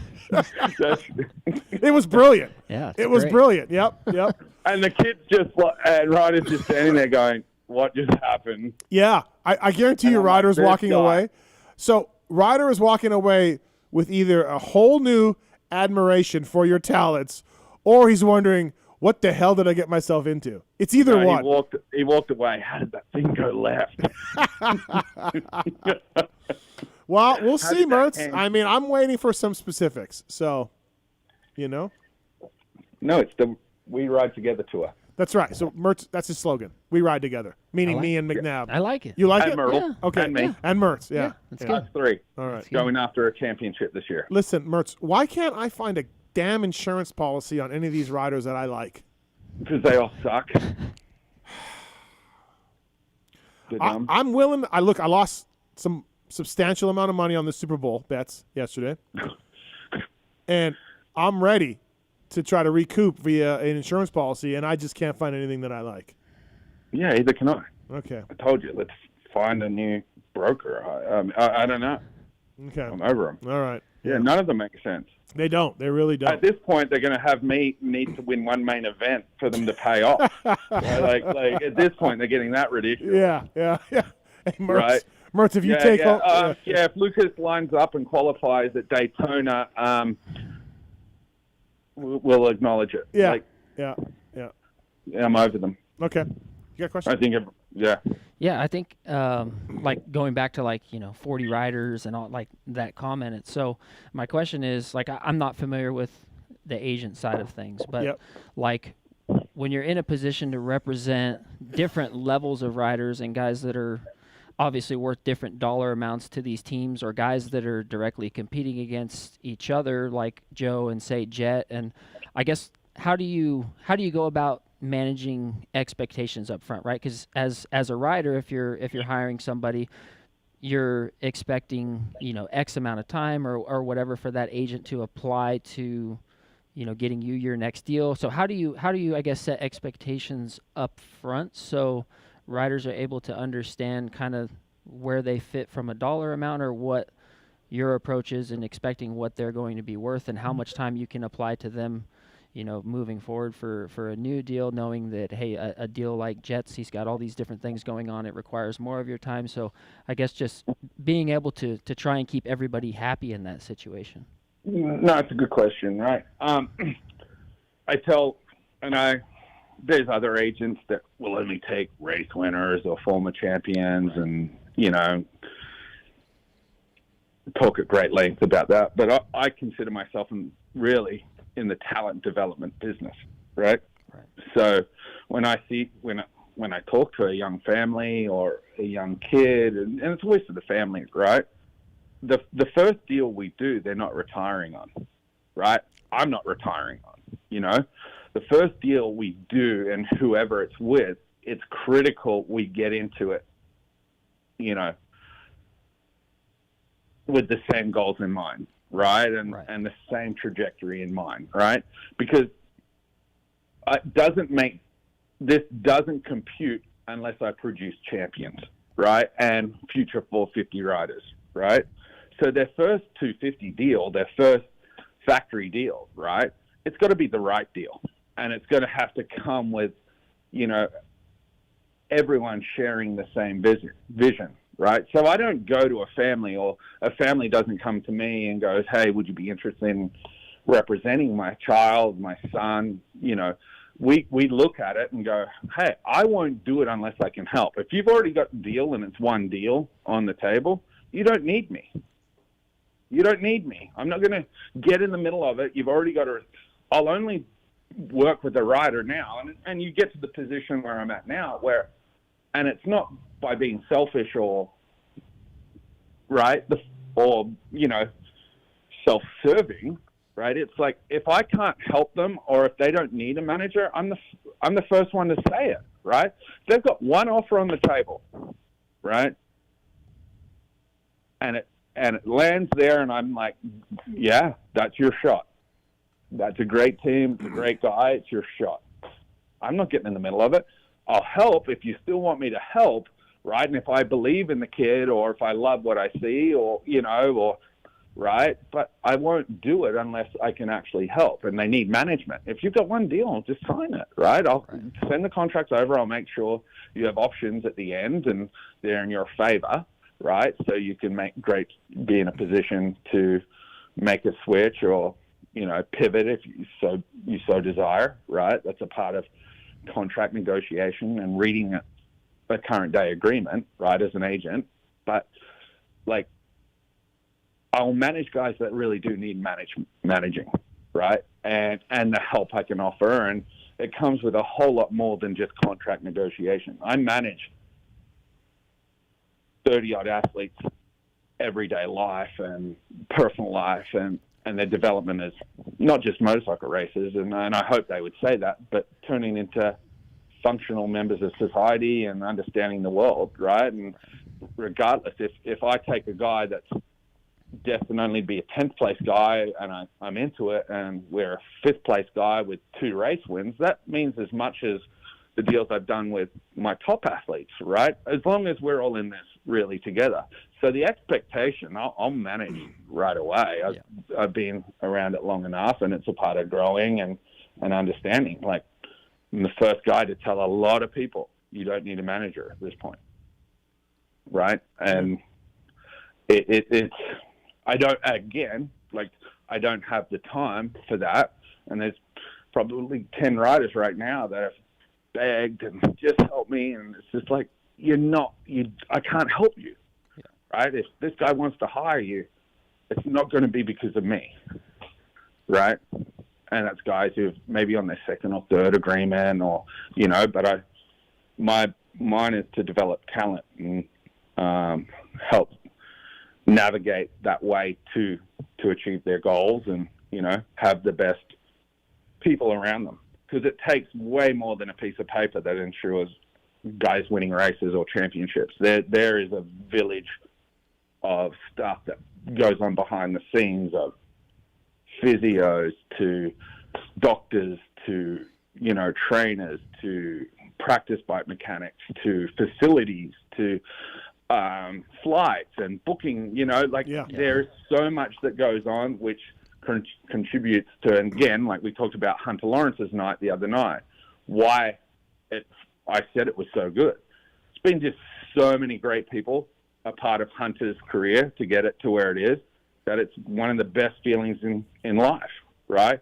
Hunter, when he's won and done it, and especially, and even Joe Shimoda, and when Max Volan breaks through and gets where he needs to be, I'll be the first one to carry on like a $2 watch when he wins, right? Because I know what he's gone through last year, and to get to this point, but, long-winded answer, that's, it's not built on lies like, hey, you're going to be the next Ricky Carmichael. No, let's just be the best version you can be. Right. And if I can help, I want to do it. I really should have used you to get an extra year out of my MAV TV deal, Mirtz. Yeah, they canceled me. Oh, what happened with that? I did the first one. I never got commissioned. You didn't? No, I had you look it over. Yeah. Oh, I gave you all the notes. You're about to owe them your house. The 3 things that they wanted that you said for me to get them to change, they only changed 1. Yeah, that's good numbers. Okay, all right. Yeah, fair enough. Well, I needed another year added on there. So. Well, you only generally get good changes if you have another offer. Yeah, I didn't have another offer. They were like, bro. They were like, who else is calling? Cool points, and normally we would give them, but you don't have a leg to stand on. Yeah, no, that's probably a good point. And you folded instantly. Yeah, oh yeah. I just wanted that money. I just wanted that check. Yeah, you did. Yeah, I did. Yep. Yeah, you did. Well, hey, thanks for calling in, Mirtz. Kept you longer than I felt like. Good stuff, though. Good interview. Thank you for the time. Yeah, appreciate it. And I'm back on the podcast band now. Yeah, now you are. And then keep working on Phil's deals. Keep grinding away at that. Yeah. Of course. Well, thanks for having me, guys. Appreciate it. Awesome. Yeah. Thanks, Mirtz. We'll see you. Thanks. Take care. See you guys. All right, that's Lucas Mirtl, everybody. Brought to you by the folks at Acherbys. AcherbysUSA.com on social media.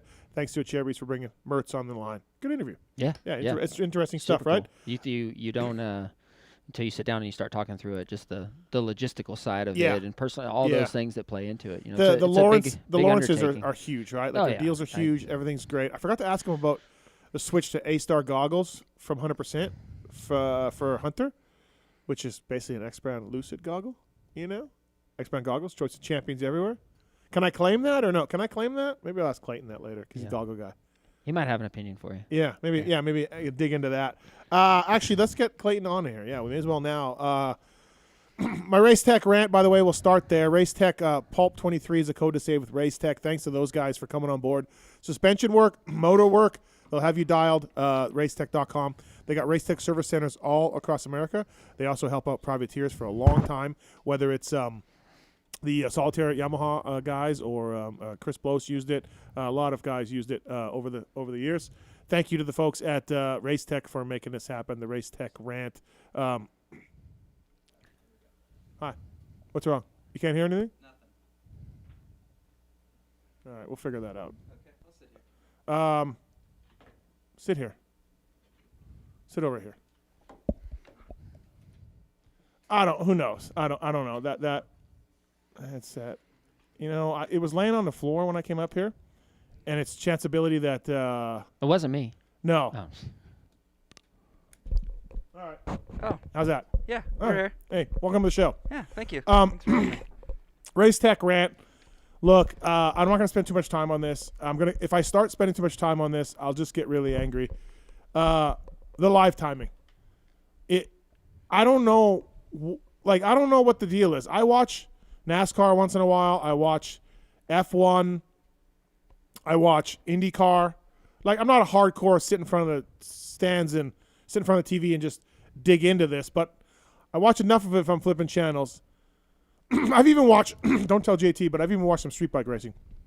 I just don't see these other sports having live timing issues where the riders are disappearing or they're dropping back. I mean, last year's outdoors was horrific. Horrific. Like Jason Voorhees attacking me and stabbing me, horrific. This weekend was back. Not as bad. But I don't get it. What are we doing? So from what I understand, the AMA and the TV are different. They run the same timing loops, but they run different software and collect their data differently.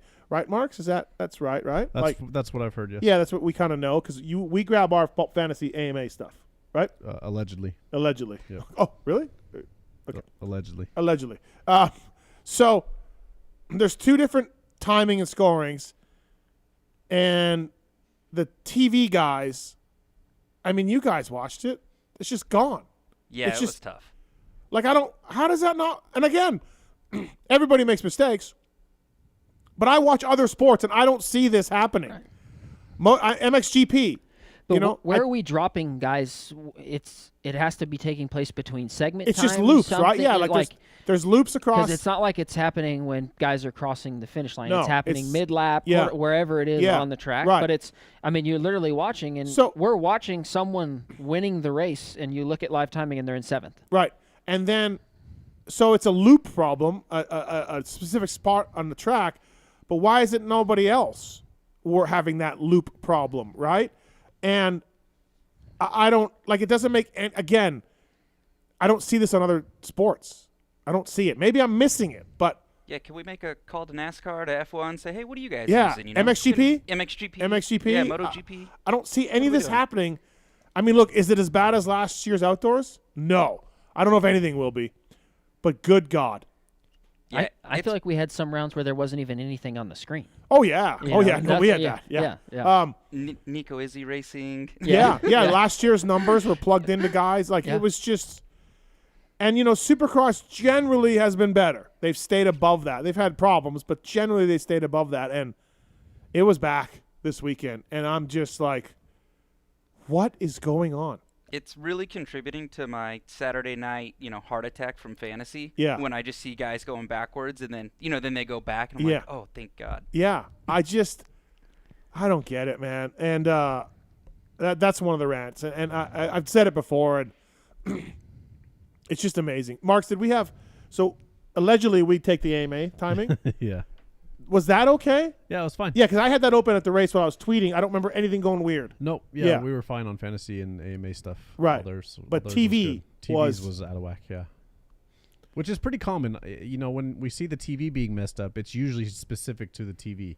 Yeah. Every time I've seen that and you look at the AMA data on their live timing, it's always fine. Yeah, it's separate softwares. Yep. And that's why AMA, in their incredibly stupidity, tell us that the first hole shot comes from the hole shot position is the end of the first lap. And they tell us that, like, what's their term for it? Average start. It's the position at the end of the first lap. And it's like, that's 40 seconds later in some cases. Yeah.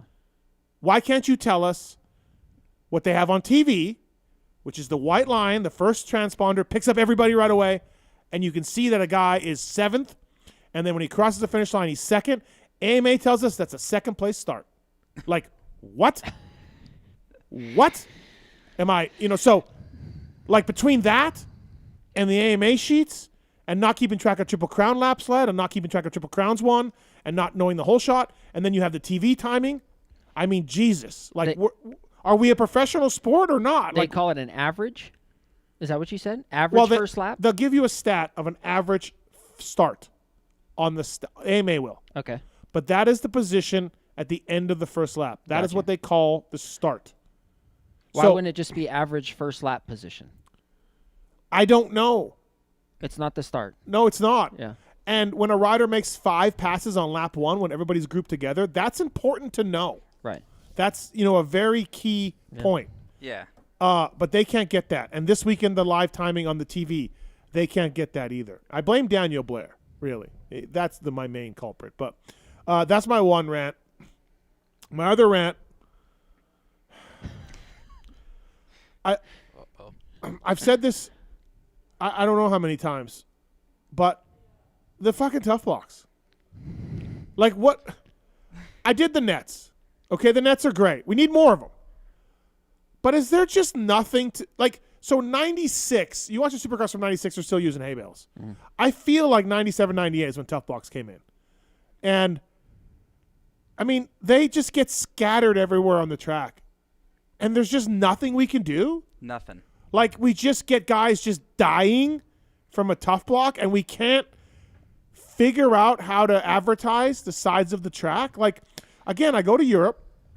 They got long-ass blown-up balloons with multiple logos or one logo or whatever, and they just sit it on top of the side of the track. And it just, if it gets knocked over, it doesn't go flying because it's real big and heavy. If you fly right into it, it will move, but it takes quite a bit of force. These tough blocks that have been used for 25 years or more just get scattered everywhere, and dudes eat shit all the time. Trevor, you probably ate shit from hitting a tough block at one point or another. Oh, I think everyone's clipped one, landed on one. We've gotten smarter with making them shallower up the face of triples. Good job.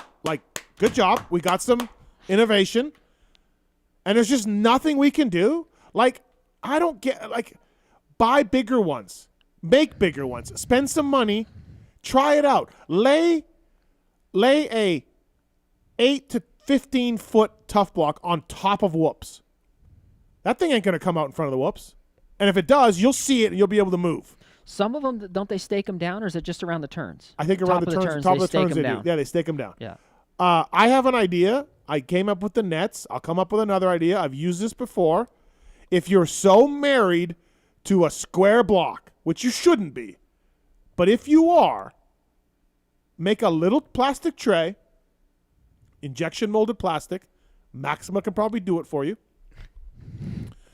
Make a tray and make it 5 inches high and stake the tray down into the dirt. Put the tough block into the tray. Now you have sides of this tray that will somewhat hold a tough block. Will it come off? Yes, if you hit it hard enough, it's still going to come off. But it's better than just nothing. And you stake the tray down into the dirt, put the block on top of it in the tray, nestle it in there like a little baby in a basket, and there you go. So we're okay with tough blocks. We just want them We just want to position to where they don't move. Well, That's where we're at. I mean, we got to have tough You have blocks. to It's have tough blocks. advertising. It's a way to make revenue. Even on say the face of the triple, you have to have some marker on the side I of the don't triple. think you have to, but they have little tiny ones now, But right? I think you do, because you go to any test track. Yeah. There's a line that's 2 foot below where that actual lip is that those guys are using off the left-hand side Yeah, of that lip, yeah, right? Like yeah. you start to get creative. Yep. There's low lines. Yep. There's ways. Right. You have to have some form of marker. Okay. But the counter to that is there's been a lot of times when moving tough blocks have also saved guys, in my opinion. Too. Oh, there's times they save them, but I would bet we're more on the eat shit and die times. Probably. Yes. Probably. So it's not perfect, but I've been to Europe. They've got them there.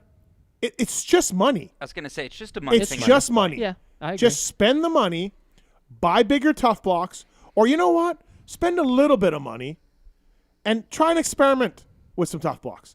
Just do fucking anything. They do nothing. They've done nothing. For 27 years, there's been zero improvement in tough block placement, size, design. I guess maybe I should take that back because we made the tiny ones for the triple. Yeah. So we've had one improvement some progress. in 27 years. And we've gone away from putting tough blocks in the tractor and qualifying to keep guys from going in certain rhythm lanes or certain ruts. Do you remember when they used to do that? But I'm okay with that. But not now because now we go times. Now we can't do it. No. When we had day races, Right. you could do it. Right. So we don't have day races anymore. So fine, let's not do it. But I mean, like I just don't like. We bought the nets. We need more of them. I've offered to buy them. No one will return my calls on that. There should be more. There should never be a flat berm in Supercross. And I know. I'll tell you what. I know what part of the reason is.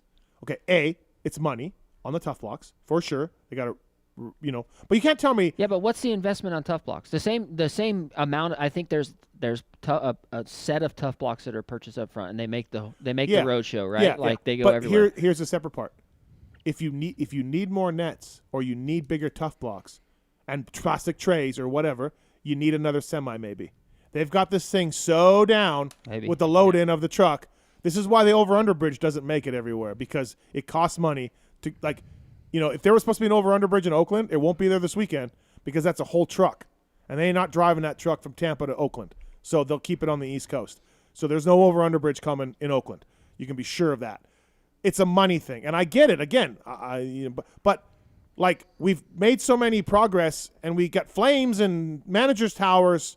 How about we look at tough blocks? Just take a fresh look at them. I feel like there's got to be some space we could put these trays in.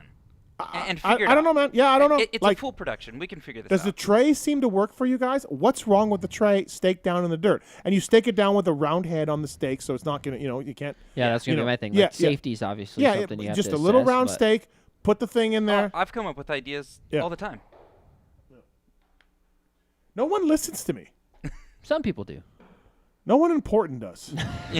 It's always. Quiet down. That's it. That's all I get. That's Quiet down.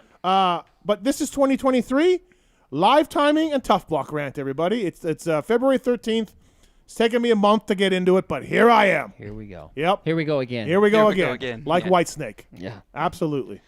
So that's my Race Tech round of the night. Racetech.com. Tell them you listen to Pulp. Save on suspension work. Save on motor work and all of that. So. Clayton Murillo, right? Murillo? Yep. From 100%. Thanks for coming in. Oh, coming thanks in for a few having times me. before. Yep. How's everything at 100%? It's going good. Yep. It's going great. Really busy, but always having Yep. fun, new, exciting things, and yeah. You're a sales going guy? good. I am a sales guy. Yep. More than signing the athletes and everything else. So you can't Yeah. give us the back end deals of Mirtl with Hunter Lawrence losing. I can say that Mirtl does a very good job. He gets a lot of money out of us. Well, I mean, do you Out think of maybe it everyone. was just a switch to the X Brand goggle, the Choice of Champion? A lot of different modes, from just Eco Boost. Distributors, all three of them, I think, right, are carrying it. So yeah, you guys are doing good things for sure. Yeah, I caught it on a real fun and exciting time. And thanks for your support on PulpMX Fantasy Yeah. as well. Yeah. The Fantasy Pod, and we give away goggles every week. We got a grand prize, Maxima as well. It's helping us out with that. How's Fantasy going for you? It's tough. It's been tough this year, and honestly, tough last year. I'm not gonna rag on it though. Right there. It's that's the hey, I mean, I'm spending the money, right? I'm Yeah, like, oh, this is, yeah. That industry Yeah. league was big Yeah. money. I'm just, I got $12,000 coming to me. This is great. Dude. And forgot to set a team. Yeah, I went Oh, fishing boy. and just forgot about it. If only there was a feature that would. This was This was the year it was- before that. Okay. Yeah. Fine. And Fine, fair enough. Yeah, fair enough. I am doing that now, but I do just set a reminder. Yeah. Now, so Yeah. The mulligan. Was it last week? It was really good. Or the week before?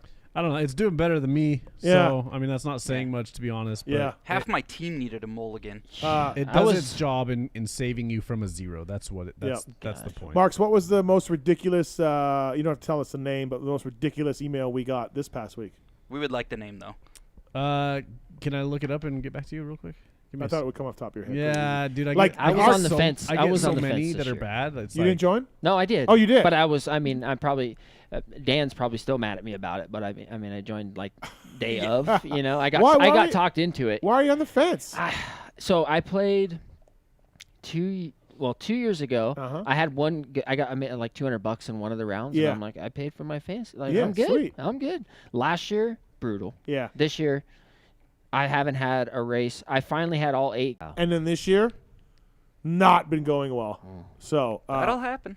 Yeah, no, it's Pulp Fantasy, everybody. That's life. Catch the fever. Yeah, catch the fever. Again, I want to thank the folks at Pro Filter and Maxima. Pulp 20 is the code to save with that. Great company. Trevor Reis working hard on the Pro Filter side of things as well as Maxima. Contact cleaner, SC1, MPPL. I mean, yeah. All the four-stroke go-tos. oil. I seen a can of MPPL down in your entryway down Yeah. there. Yeah. You know why? Garage door was squeaking. Is it squeaking? Does it still squeak? Does not squeak I anymore. bet. Just MPPL it. I bet. Yeah, it's fantastic. So thanks to those guys for coming on board. And again, great products, great company. What a heritage, what a company. And Pro Filter's doing well too, right? Yeah. Whether you have the premium air filters or the ones that are disposable. Yeah, Throw away. a couple of options on those guys. The ready-to-use filter has been awesome for us. We're still we've had a lot of growth there, and just the ease of doing it, and it's been a little bit challenging on getting some of the new fitments as quickly as we'd like to. There's a new KTM filter, a new Yamaha filter, obviously, but we'll have those available here really soon. So that's it's been fun to see that brand kind of progress and move along and move over into the oil filter category as well. Yeah. We've had a ton of product line expansion, and we're developing new stuff in the side-by-side world. So we're excited to keep moving forward with that brand. And for Maxima, you got an auto line, you got a mountain bike line. Like, it's not just dirt bike stuff. Yeah, you guys- we've branched out into multiple different categories. So how's the code working? Code going well? code's Our great. listeners, yeah, we are had doing it? some. Sounds like we had some issues at the beginning of this year. Yeah, but we need to reset it. Yeah, so code is Pulp20. That's the Mhm. only official code that will work on the site now. Yeah. So there was a few that were in rotation just from over the years. So Yep. Pulp20 is the go-to now. Fantastic. We're working on, like everybody says, new website and changeover, which is the truth. But get some of Marks the to do it. yeah, He's not busy. I know his strengths. Maybe not an app, but sounds like he can dial in the Oh, website wow. features, right? I'm fine with that. We got an email. Email of the week from Kenny. I just made that up that we have an email of the week, but let's start that. Email of the week brought to you by Maxima USA. Kenny has a general comment. You guys as a whole team rock. Love the show. I love that everyone just gives their honest opinion in a genuine way. I was too lazy to go find the phone number to leave a voicemail, even though this is definitely more work. I wanted to be real here and show my appreciation for how you being light to the people who deserve it. I will be honest and say I was an Adelaide McNabb hater because he wasn't making mains. But after your show with him, I understand the role he played for the team, and it's pretty awesome. There's a lot more going on with these teams than just racing, and I wanted to apologize to the 7 Deuce Deuce. We share the same racing number and even the same color bike. But I'm on Team Blue Crew with yellow plastics. 50th anniversary? I guess. Yeah. That was the yellow bike, right? 06. Yeah, that was the 50. Well, they did it. Yeah, they did it a few years. Yeah. Ride Yeah. on. Hurricane. Ride on. Keep being No. real, Steve. Appreciate you all. So thanks to Kenny. That's the Maxima USA email of the week. Hell I yeah, like that. Kenny. I like that. Thanks, Kenny. Yeah, thanks, Kenny. We got TJ on one. TJ, what's up, man? TJ. Good talk. 702-586-7857. Yeah, Clayton, before you came to 100%, you were working at Thor, and you worked at One Industries, too. Yeah. One was a powerhouse, man. That was... Yeah, I caught the tail end of that. Yeah, it was great. So did you maybe drag it down? Yeah, I was the anchor there. Yeah, that was a cool brand. That was a really cool brand. Yeah, it really was a cool brand. And you know what? Like, they were on let me say the forefront on like just like a lot of stuff. Yeah. They were the first one to put MIPS in a motorcycle helmet, right? Okay, Right before yeah. Fox did. Yeah. And it was pretty cool because like once that happened, really kind of Fox validated that, right? I mean, Yeah. Fox is so big, but it was kind of like, oh hey, we did that first. Yeah. And our developers, not me, right? Lightweight gear, like first ones to kind of do that. Yeah, it fell apart real quick, but it was groundbreaking when it came out. It weighed whatever. Yeah, a pound it or was our something. vapor gear. Yeah, Yeah. The stuff was rad. It did fall apart, but the idea was Yeah, there yeah, and like no, and yeah, stuff. yeah, So no, it it was was- just cool working with like an iconic brand like that, you know, and just all the history they have. I always thought I was involved with a startup company years ago, a moto company, and I was like, you know what's cool? I'm like, it's one word, and it's just an O, and like just you see the O, you know it's them. One is easy to say. It's cool.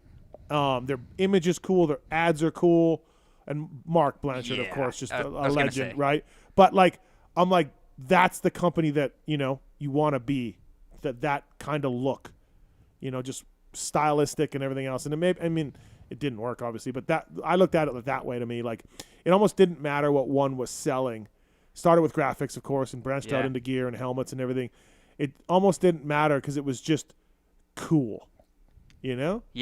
It was really cool. And then once, they had all the big teams, of course, and then started making the gear, and it was like, J-Law and the Dungeon helmets thing for first, a little right? bit. Yeah, helmets first. Bailey helmet, Dogger helmet was cool, right? Yeah. Yeah. We had never. I don't think until they came out with that, I don't recall anybody doing anything retro. Like, no, it became a fad much later on, but I don't think Fox was celebrating its stuff until those guys did that, and then it was like, holy shit, that's cool. Yeah, I don't remember too much of anybody really doing retro, like you said. Yep. But again, it was on the forefront. It was awesome. Yeah, it was great to see a company be like, look, Dogger and Bailey are two of the coolest motocrossers ever. Here's helmets that are dedicated to the ones that they wore, and I think after that you started seeing Answer came out with the pink Mickey Diamond stuff, and for Stu, right. and I think it was all after that. Fox did some cool stuff, but that was after that. They kind of were on the front of like a premium like apparel too. Yeah. As far as shirts, jackets, things like that. Where like the gear companies, they had like a go buy a generic hoodie and throw a Fox logo on it or a Fox t-shirt. Some 50-50 cotton thing. Yeah, or whatever, but I can right. remember like I had One Industry jeans that were like awesome. Yeah, I can remember like legit waterproof and cool hoodies that were just different materials and things. Like I can remember having stuff like that where I'm like, it was different than what other gear brands had. Yeah, One Industry's really caught it at a tough time right after like the recession. Mark Ludo sold in 2008, and then it was just like equity group, and then it just got to the equity groups that just didn't get it right. They just bought something for cheap, ish, and then I sat with one of the guys at a Supercross race, and he was like watching practice, and he was just like, they start there in there, like yep, and like did this like how many times did they do that? We're like, oh, just practice right now, and he's like, okay, I'm over it. Really? Yeah. Yeah. like didn't care. Like didn't get to the night show. It's just Right. like, yeah, that's fine. Was in music and everything else. Yeah, and a really nice guy, but just like didn't get it. Yeah. Just didn't get it. Yeah. Yeah, you see that happen to companies. White Brothers had it happen to them, right? Like, definitely is out there. The 9 o'clock hour brought to you by the folks at Ogio, ogiopowersports.com. Email us using a contact form on PulpMX, and we'll pass it on. And whether it's a backpack, whether it's a 9800, the rig bag, whatever it is, Ogio's got you covered. Golf bags. Golf bags. Well, no, that's a different Yeah, side of the true. company. Oh, oops. Yeah. Thanks, Pilo. Well, we got them. From Pilo? No. Oh, Just the bags. Okay, yeah, I do too, but I think that's Callaway. Oh. Yeah. And then the Power Sports guys are Pilo, Frank, and everybody. Yeah. So we're just going to move on. It's all Pilo. No, Pilo's to us. good. Yeah. Yeah. Okay, we're just going to move on. Yeah, we'll okay, skip Ogio that. Power Sports. Yeah. Backpacks, bags. Please check them out online. And again, if you want a discount from Ogio, use the contact form on PulpMX.com. Email us, and we'll get it on the way. All right. So thanks to those guys for coming on board, and really, really good guys and great bags. I love the backpack I have. The problem that Ogio has, excuse me, is this stuff lasts forever. It's like I've had the same backpack for like 5 years. Yeah. Yeah, So- it's good. And I pack like Kiefer. So like this 4 or 5 day trip here, I filled up a 9800. Like why not? Got room Well, for it. I got room. I'm not so upset at that because you're not checking it. when you check a bag, that's you know that adds an hour to your trip each way, right? Yeah. But you're just driving in a van, okay, whatever. Be a weirdo and pack that. Like I'm fine, like whatever. If you want to be a weirdo, that's cool. But if you're Kiefer and you're going for 2 nights and you got to go to the airline counter and check it, and then come in, like that's a little much. That's fuckered. Yeah. What that is. Yeah. Yeah, I didn't do that. It was very easy. I just kept packing stuff. There's so much room. Ooh, yes. So thank you to those guys. Also, motorsport.com, Fly Racing, Decal Works. Decal Works bringing you Trevor Reis tonight, by the way. X-Brand goggles, Race Tech suspension and engines, Michelin motorcycle tires, Renthal, Cherby's, Firepower batteries and chains, Maxima USA, Pro Filter, Renegade Racing Fuels, ORW, new store opening in Reno. Check it out. OGO Power Sports, Atlas neck brace. Great guys. Whether it's Logan Carnow or Dylan Wright, Atlas neck brace is out there. Chiz as well. Guts Racing, FMF on board with us. Works Connection, PulpMX 20 is the code to save. Works Connection, motorcycleindustryjobs.com, Ride Engineering, WUSA. I love the guys at W, whether it's the edge wheels or wheels that are seemingly on half the teams in the pits. Check out WUSA. Get Data. Honda's using Get Data. If you want a discount from Get or Athena, email us using the contact form on Pulp. We'll pass it on. Intense Cycles, Wiseco Piston, EVS, all on board with us as well. And thank you people for listening. 702-586-7857. If you got a question about Tampa or anything else, please let us know. Ken Roxon. So what are we thinking? We're 5 rounds in. We've had some good. Triple Crown, maybe this weekend. Had some bad. Houston. Anaheim 1 was I think it's getting better for him. I think it is. I think A1, I mean, you guys talked about it. He looked a little timid to me. Yep. Wasn't doing Ken Roxon-ish things, if you will. But this weekend, I mean, he rode good. I think it's getting better. I think he's motivated to win. I think he's motivated to prove a point. Yeah. I want to see him win just because I do too. I think it'd be really cool. I think he can. And I think he can too. Yeah. But I think he was fighting the bike a little bit, even trying to jump through the whoops. Like he was doing everything he could just to survive them. Where I watch a guy like Coop who historically jumps the whoops and every single lap is blitzing the whoops. So to me, that's just being uncomfortable, limiting risks, getting through the night, things like that. 4th place is a good ride. He's comfortable. He's got a gap, and he managed the race. They move on. They keep testing. They're still searching. He told me he tested all week long. Yeah. He told me that he was exhausted. He tested till 5 o'clock one day. Yeah. He said he was cruising during qualifying to just not use up too much energy. Like, it sounds like he's grinding. But he also sounds like Suzuki, as much as they've stepped up, and they have, there's no special stuff coming. And they've got a few problems with the bike, and there's no special things coming. That's probably their biggest challenge. And this isn't a knock on the team at all, but I think you go from having the caliber of guys that they've been employing for these years since they've been in the game, and they've been successful, and it's great to see more available spots for guys to ride. But all of a sudden, you take on a guy like Ken Roxon, who's used to factory Honda, right? And I mean, unlimited resources and all these things. So you bring on a guy of that caliber, his expectations to the team is to be able to go out and get and search and provide and all these things. So that's probably, in my opinion, outside looking in, is probably the biggest challenge was them being ready to take on a guy like Ken Roxon and be able to give him the platform to go out and be successful. And I think that's what they're working on. But it sounds like he has a good attitude. The team has a good attitude. Yeah, I think there's no animosity. No, between they're working. Them. They're all they're working well together. And so when he does get a win, it'll be that much more special, right, for the team, for everybody. Yeah, he he went and switched to factory connection, right? Yeah. And some teams, most teams, that would really piss them off, and they were like, cool. You think you can just try it? Yeah, like if you think you're going to help you win, then great. Yeah. Bring on factory connection. And that's kind of cool too. They have the ability to do that. Right. Yeah, absolutely. I hope he wins. I do too. I mean, I think he needs a break to win some things that go his way, but I could see it happening for sure. I said at the beginning of the year, I think he's going to win. But he rode well this weekend, and we're coming up to some good tracks for him too. So Triple Crown in Dallas, he's good at those. Yeah. Right. Good. So we'll see how we can do for that. Clayton, what's your biggest surprises? I asked Trevor this earlier. Your biggest surprises in the classes, do you think? Like, is there something that stands out? Yeah, sure. I mean, I think Max Anstey is always the easy one, especially since we're doing the East Coast right now. Yep. Also, Enzo Lopes on the other side, on the West. Big surprise to me, riding really good. 450 class. I'd have to say AP, and I don't know if it's like a total surprise, but he's just riding good. Like, like watching him this year, I actually feel like he can get a win, right? Like that maybe he might be that 5th guy. I know we still need Anderson to win and, possibly Roxon, but I do think that he could get a win. It's going to require him getting a good start, but he's had some good speed. Yeah. So I think he's kind of most impressive to me. We gave him the award last week of the fastest rider to not have a podium. Yeah. That's over now. So, yeah. I think he's been really good.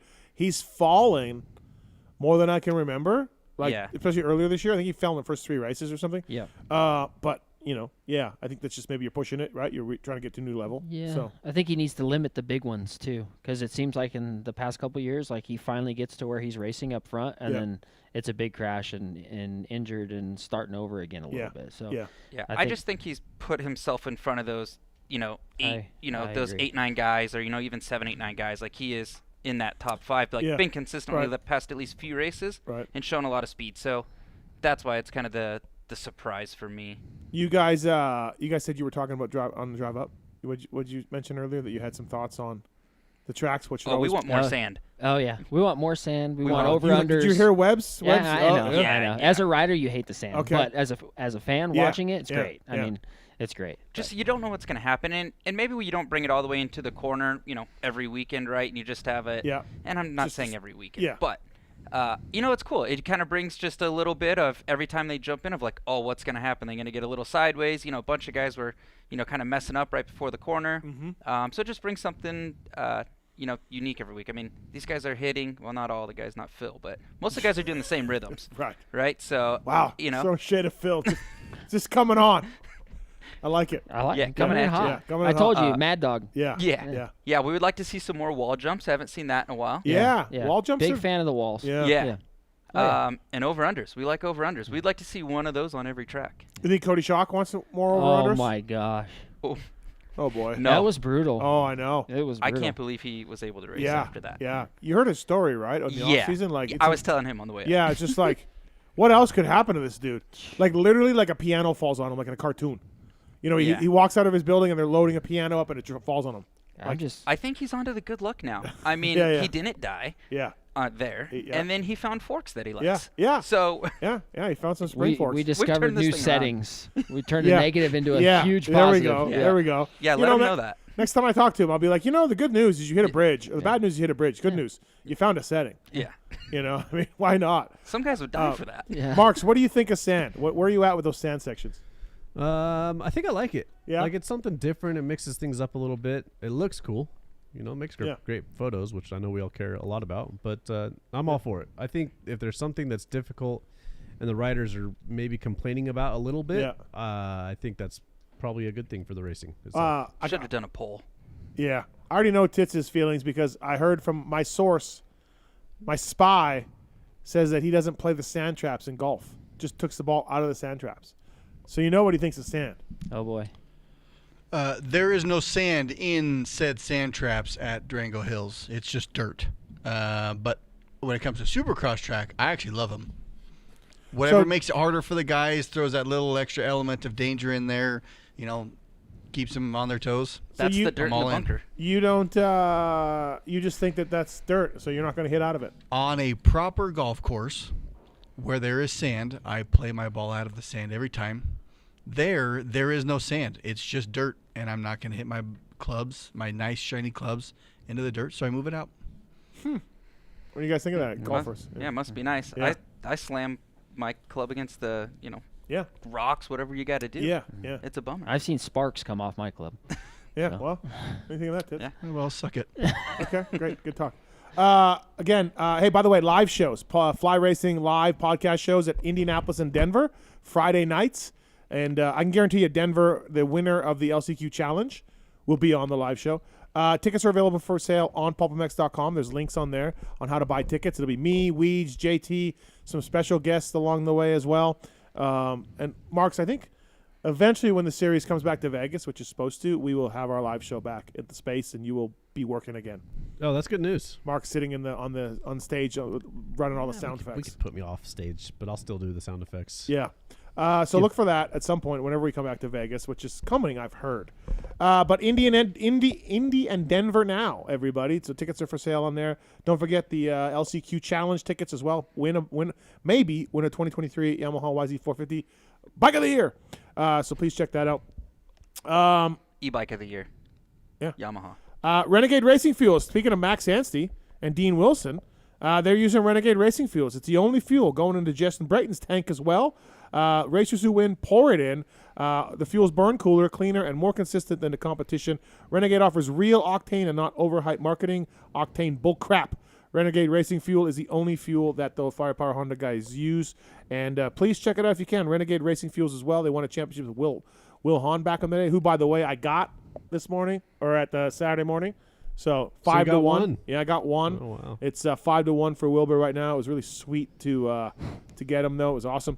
Renegade Racing Fuels. They're looking for distributors. They're looking for customers. They're looking for dealers. Please check it out, renegaderacingfuels.com. And, again, Firepower Honda using it, so we thank those guys. The motorsport.com tweet it. Tits segment is coming up as well, as Trevor Reis from Maxima, Clayton Murillo from 100% in studio here. Fishing. Oh, boy. Let's get into fishing a little bit. Okay. We were talking, and I know my audience doesn't want to dwell on this because my audience, and I think the motocross audience by and large, just has blinders on and hates everything outside of moto. Stick and ball sports or, anything. So we won't dwell on this too much, but, what's up with fishing? I fished a little bit. Okay, I fished off a dock when I was a kid. Timmy Ferry's brother-in-law took me up to the Gulf one time for grouper. Mm-hmm. I couldn't believe how goddamn big those fish were. Mm-hmm. So I caught some grouper, drank some beers. I don't think I've ever fished other than that. So I've done off the dock for perch when I'm 10, and then I've done grouper in the Gulf of Mexico. And that's it. And that's it. Two complete. Yes. Yeah. Yes. I literally think that's it. Yeah. And Dogger, I love Dogger. He loves fishing. People do like fishing. The only thing I'm kind of the same way with fishing and hunting. If you want to go out and hunt something with a bow and arrow and stalk something and get close, I'm down with that. But if you're sitting in a stand with high-powered binoculars and a high-powered scope and you shoot an animal from 600 yards away, good job. You're a superhero. Yeah. I don't get it. I'm not, I don't care. I just don't get it. And I don't get fishing outside of I'll tell you what, getting up early in the morning and going on a calm lake with the birds chirping and, and everything else. I get the solitude of that. I can understand that part. Yeah. And you're thinking, Yeah. right? And all that. I get that part. But yeah, dude, just sitting there and trying to where's the fish? What And about? I got a radar thing that tells me where they are. And oh, look, the radar says go there, drop it in. Oh, I got a bite. Imagine that. I don't get it. It can be that easy, but Okay. What if most you're of the hiding time- from the cops with Dogger while they're yelling at you with a megaphone to come out of the bushes? Yeah. Because you may or may not be illegally poaching. Yeah. We've been down spots. that road. Been multiple down that times. road. I've had Ronnie leave me, Yeah. ditch me, because the Yeah. cops showed up and we were fishing somewhere. Shut up! Get in the bush. Yeah.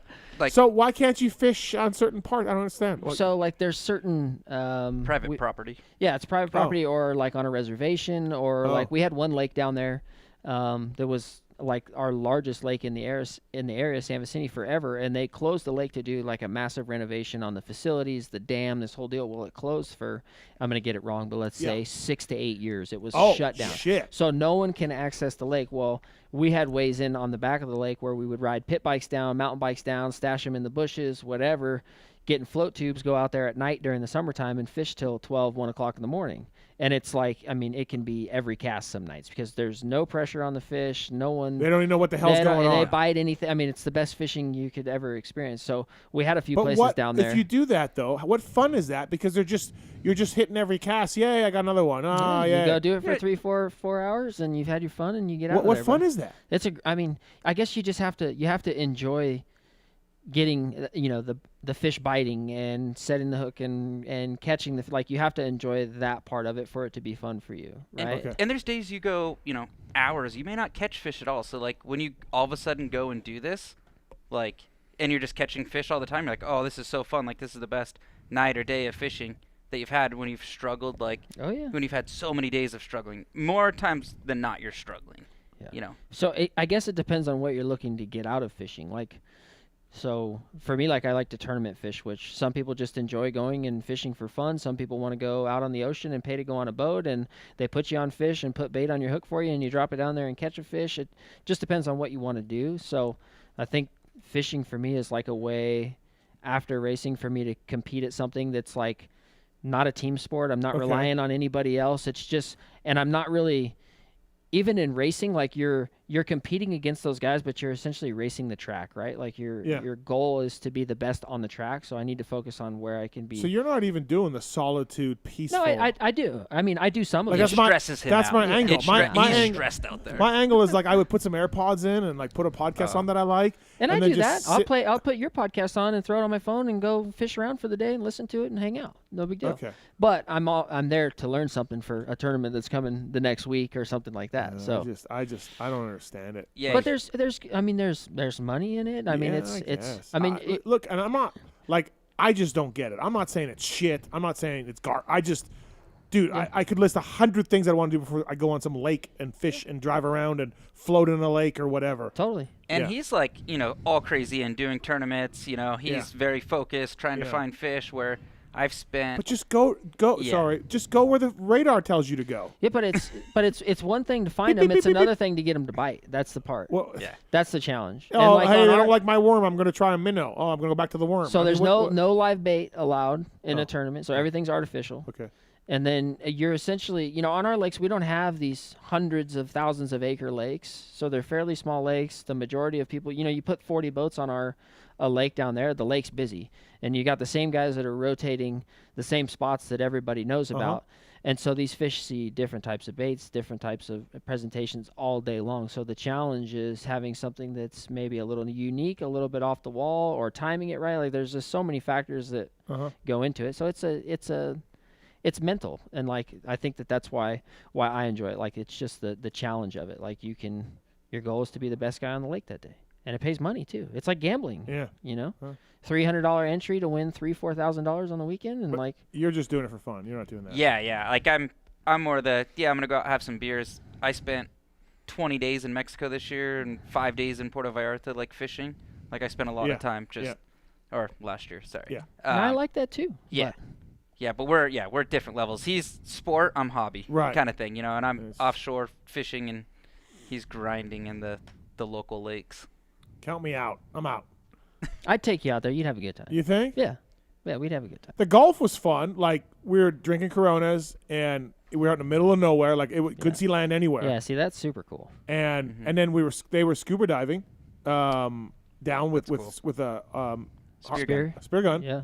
I didn't get to do that, but I was like, oh, that would be kind of cool. That's tough. Yeah.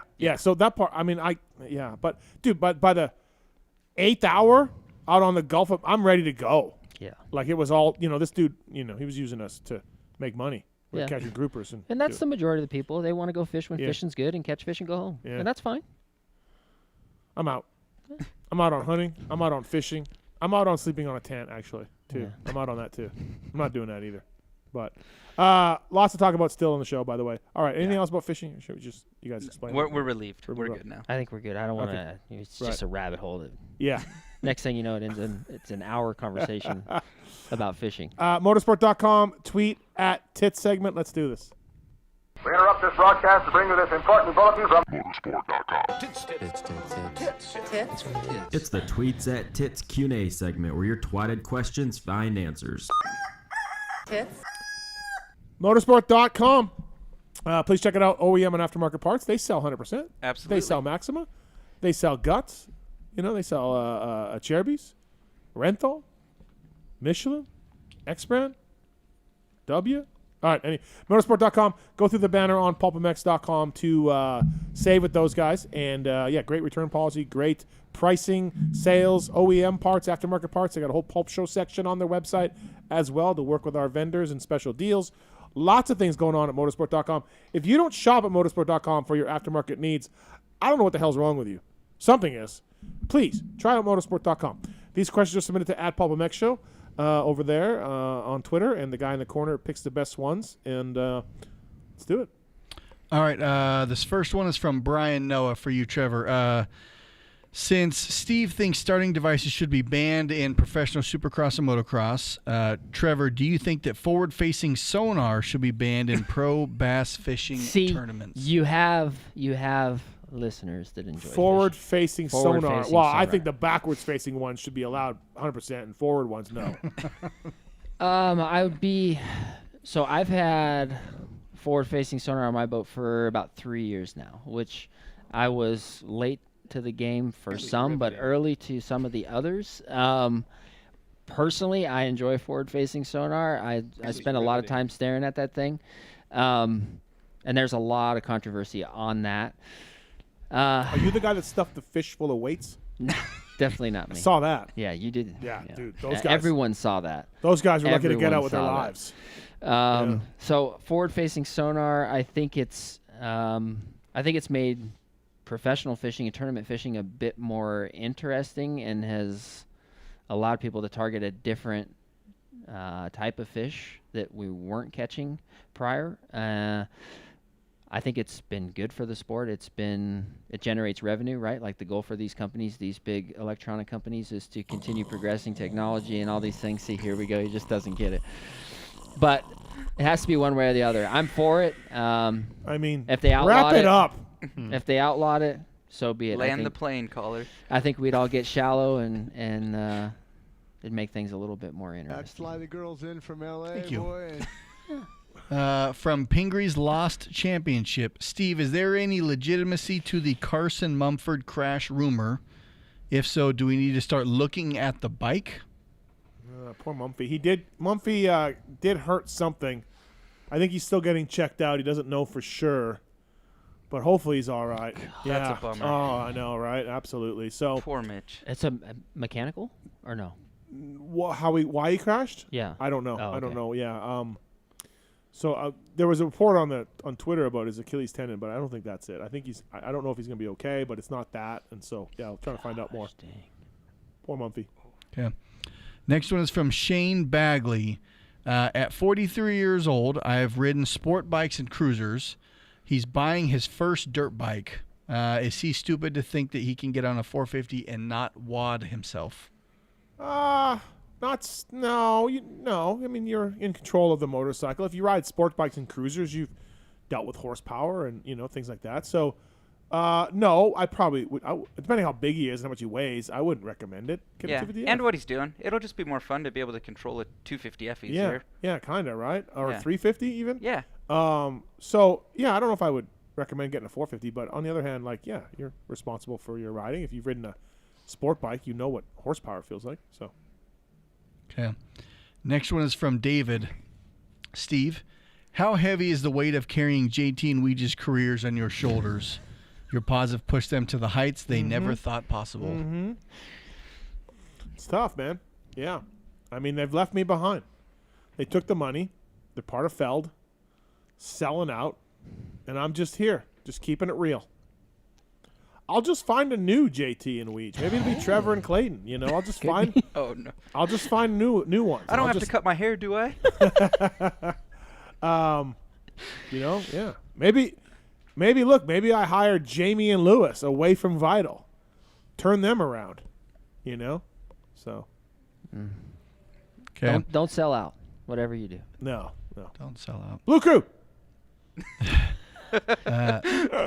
The next one is from 325 Motorsports. What happened to Seeley? I thought he was racing some Supercross He is. this He's still year. racing. I heard Seattle. Did you guys hear anything about that? I heard Seattle. Yes. I heard Yeah. select rounds, but I didn't. Yeah, I think it's still coming. Yeah. I don't know about his shape though, from what I'm hearing. Oh, That really? he's not in the best Yeah. of shape. So he's down here. So he moved to Idaho, Yeah. and then he's back down here. Is he? Yeah. I don't personally know him, but one of his best friends works at 100%. Right. So Okay. I've been getting the lowdown, and Yeah. and Yeah, I think it's coming. He did World Yeah. Supercross. It didn't go well, but yeah. he had some options. Yeah. To get on a team. Right. A good team. Yeah. Maybe Bike of the Year team. Blue Crew. Yeah. Next one is from Jake Kaiser. He's got an east-west shootout idea. He says bring back the 30-rider mains at Daytona. East-west. Sure. Why not? I mean, there's only 22 gates now. Back in the day, they used Daytona's gate, and there was that many. We can go arena cross, 2 lines. Sure. Yeah. get them out there. Dude, they used to do 40 guys at Daytona. I remember that. Then they went 30. I remember that. Yeah, then they went 30. Yeah, it used to be like an outdoor race. No, yeah. when I was a privateer mechanic, that was the main that we were guaranteed to get in. I was like, sweet, we're in Daytona. Next one's from Alex Holly. Do guys like Morans and Clayson get a bonus for LCQ wins? No. No? Okay. No. Nobody does? Maybe your mom. Ooh. The next one's from Slow Joe Dirt. If Weege got a Pro Filter sponsorship, do you think he would still clean and reuse them? Oh, I guarantee it. I think he asked me last time here, hey, if you wanted to clean them, like how long can you? He said that? Yeah. I'm almost positive he would try. So to educate everyone, what would happen if you tried to clean and reuse them?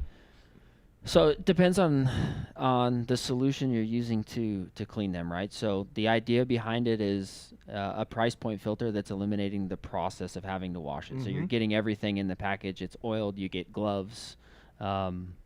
So the risk in allowing people to wash it is if somebody was to use, say, gas or something like that, you run the risk of the foam expanding or things like that, because to meet that price point, we're using materials that are cost effective, that aren't sacrificing performance, but just don't withstand certain chemicals like the glue and foam on, say, a premium filter would be. So if you were using soap and water or something like that, you may get away with washing it a few times, but that's the reasoning behind it is we ultimately can't control exactly what the customer is using to wash a filter, so the easiest way is to just dispose of it when dirty and use a new one. Tits, last time you cleaned an air filter in your bike?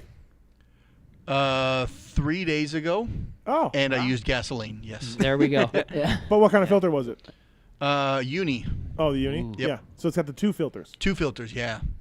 3 days ago, I didn't have that in a bingo card. I thought you were going to go much It was. long. I'm in the process of getting my old 05 Honda and then the 05 KTM, getting those back up and running. Part of that was getting the carbs rebuilt and the whole thing, and so I had to take the subframe. We're going to moto more. We're going to moto more. Oh, yeah, because my boy, I bought that Yamaha for him. Yeah. So I've got to get my stuff back up and running. So had it not been for that, they would still be gunked up in the garage and not even being touched and whatnot. So you would have been right. But So the boys at Yamaha got Mr. Legendary a good deal on a YZ125, like a new 21, right, or 22? Brand new, 22. Yeah, 22, brand new. So he's into it. Awesome. Yeah. It's just a matter of getting out there and getting my stuff up and running so that he can enjoy his. Do we have some Lorettas coming? No. Be careful. Be careful. He's no. All right. I'm not going moto dad in any stretch of the imagination. Golf dad? I actually am golf dad. Yeah. We play every week. So. Out of the bunkers? No. Nope. Not. Nope. Out of the dirt. Nope. No. Okay. There is no sand in those bunkers. All right. Next one is from Cordell. For you, Steve, any idea what the plan is with Gilbert? I saw he's racing a big arena cross series in the UK. Do you know of any plans for him to come to the U.S. full time? I don't know, but I think he's coming back for nationals again, or he wants to. But that's all I know. Yeah, he was good last year. Josh Gilbert, the UK guy. Yeah, he was fast. Yeah. Okay. Next one's for everyone. It's from Justin. Who do you think finishes with the most points at the end of the East Coast, Deegan or Vial? That's a good one. Ooh, that's a good one. That's a good one. That is a good one. By the way, I said I was going to talk about Deegan earlier. I tweeted this out. Like, he's legit. Did I say this? Well, we touched on it a little bit. Like, I just, like, I don't care about amateur motocross. I don't care about vlogs. I don't care about shitty hype videos. I don't care about Insta bangers. I don't care about any of that. I cover pro racing. And this is where people make money and they have careers. And you don't do what he's been doing without, like, a lot of talent, a lot of heart, a lot of desire, like, all of that. Like, he's putting in the work. This kid is not, just, whatever you think of Brian or the vlogs or whatever, it doesn't matter. This kid is for real. Mm-hmm. Like, I'm not claiming Carmichael status here or, you know what I mean, anything like that. But you can see it. He's got everything that you need to be successful at the pro level, and I'm impressed. I think everyone's sitting here, and the majority of people you would talk to are say that they are impressed. Yeah, I know that he's divisive, right? Yeah, the kid's for real. It's a 5-point difference between Deegan and Tom Vial. Okay, I will go Vial. Me too. I'm gonna go Deegan. Just cause. All right. What do you think, Marks? I was actually going to say Deegan just based on There we go, how Marks. he's looked at the last 2 races. Tits? Spicy. Deegan, yep. Right. Deegan. It's big Deegan guy in the corner. Yeah, big Deegan guy. Deegs. Big. All right. Next one's from Steve's Complaint Scroll. For you, Steve, do you see things actually improving and changing for the better after the media summit that you guys just had with Feld? I don't know. Let's hope they do. I mean, a lot of talk about stuff, and they're trying to get better, and props to Feld for inviting us in. They've done it before, trying to make things better. And, I mean, it's going to be better for me because I gave Sean Brennan at Feld a couple of demands for me going because I had to change my flight, change a car, spend another night. Like, this thing probably cost me $500 to go to, right? An extra day on the road or whatever. So I just said, all right, I want pizza at the press box for 2 races, And he said, yep. And I said, I want super parking passes. And he said he already had them, So, yeah, like, the super parking for races. Yeah. And because I had to pay at Anaheim, and the San Diego person didn't even want to let me in. And, you know what I mean? So I got these passes. I think you've coming in. earned these demands. He said, sure. So Okay. if nothing else, I'm going to get pizza and preferred parking. And preferred parking out of this deal. That's worth the $500. Yeah. Win-win. Yeah. So, I mean, we talked about a lot of things, and I hope they do change it. But some of the stuff that we want changed or we think should be changed is on the teams and not on Feld. And, so Feld's got to make a case of the teams to help the media. And the teams could be like, fuck off. I don't know. And then nothing gets done, right? So. Next one is from Ray Atwood for everyone. Who is more likely to get a win, Kenny or Plessinger? I'll go Kenny. But that's a good question, too. Yeah. I'm going to go Kenny. AP. I like it. AP just because, 100% guy says AP. Yeah. Shocking. Yeah. Shocking. Well, and he was my surprise, What about Hunter Lawrence wearing X-Pants? How do you feel about that? Is he? Yeah. Oh, okay. I didn't notice. Yeah. I didn't see. Yeah, no, absolutely. Yeah. Have you seen the factory ride goggles? Nope. Haven't seen them. Yeah, Haven't seen they're Lucids. Oh, okay. Yeah, right here. Yeah. There. I just okay. Goggle of the year. Oh, okay. Yeah. I don't know about that. Goggle. Everything's of the year. But I just hate, I hate sellouts. But let me just tell you about the goggle of the year. Yeah. All right. Good work. Good work. Next one is from Dr. Papa. Steve, why did you stop making the live shows available to download? They were so good, and not all of us can go to them. I didn't stop making them available. I'm at the mercy of the people that we rent the halls from, whether they have the audio equipment to capture the live show. Some of these people don't have anything. They just have nothing there to capture it. So if I can capture it at these theaters through the mixing board, I try to do it, but not available always. So. Okay. Next one is from Corey Mosier. Oh, boy. Why does 100% not have any polarized lenses? So I'm guessing he's talking about for our sunglasses and not moto goggles, but I'll kind of explain both reasons. So we have what we call peak polar in our sunglasses. So in order to say that your sunglass is a polarized sunglass, you have to have a certain percentage of filters actually on the sunglass that makes it polarized. What we call ours is peak polar, so it doesn't have as many filters, but you're still able to see like your cell phone screen wearing the sunglasses, if you have a Garmin on your bicycle, because we do active performance or active lifestyle sunglasses. So if you're just riding a bike with your kid, or if you're just want to do prescription sunglasses and you're wearing the active lifestyle ones, you can actually have a somewhat of a polarized lens version of it. Yeah, but you can still see your Garmin. If you look like when you go to the gas station and you have to lift your sunglasses to like look at the amount and stuff, you don't have to do that with our sunglasses. So that is the reason why for that. And then also like on the moto side of things, why we wouldn't make like a polarized lens is because you see straight through water with a polarized lens. So you want to be able to see, all the. That's why we have our hyper lens, basically for a high definition lens to see, the dirts, the ruts, everything a little bit better, where it's going to be slippery, where it's not. So. I'll tell you what, Oakley gives me product, and no money though or nothing like that. But that Prism lens is legit. Yeah. Oakley's Prism goggle is good. Glass mountain bike glass. I mean they Dude, have it in their goggle as well, and any big sunglass and goggle company are all making them. Yeah.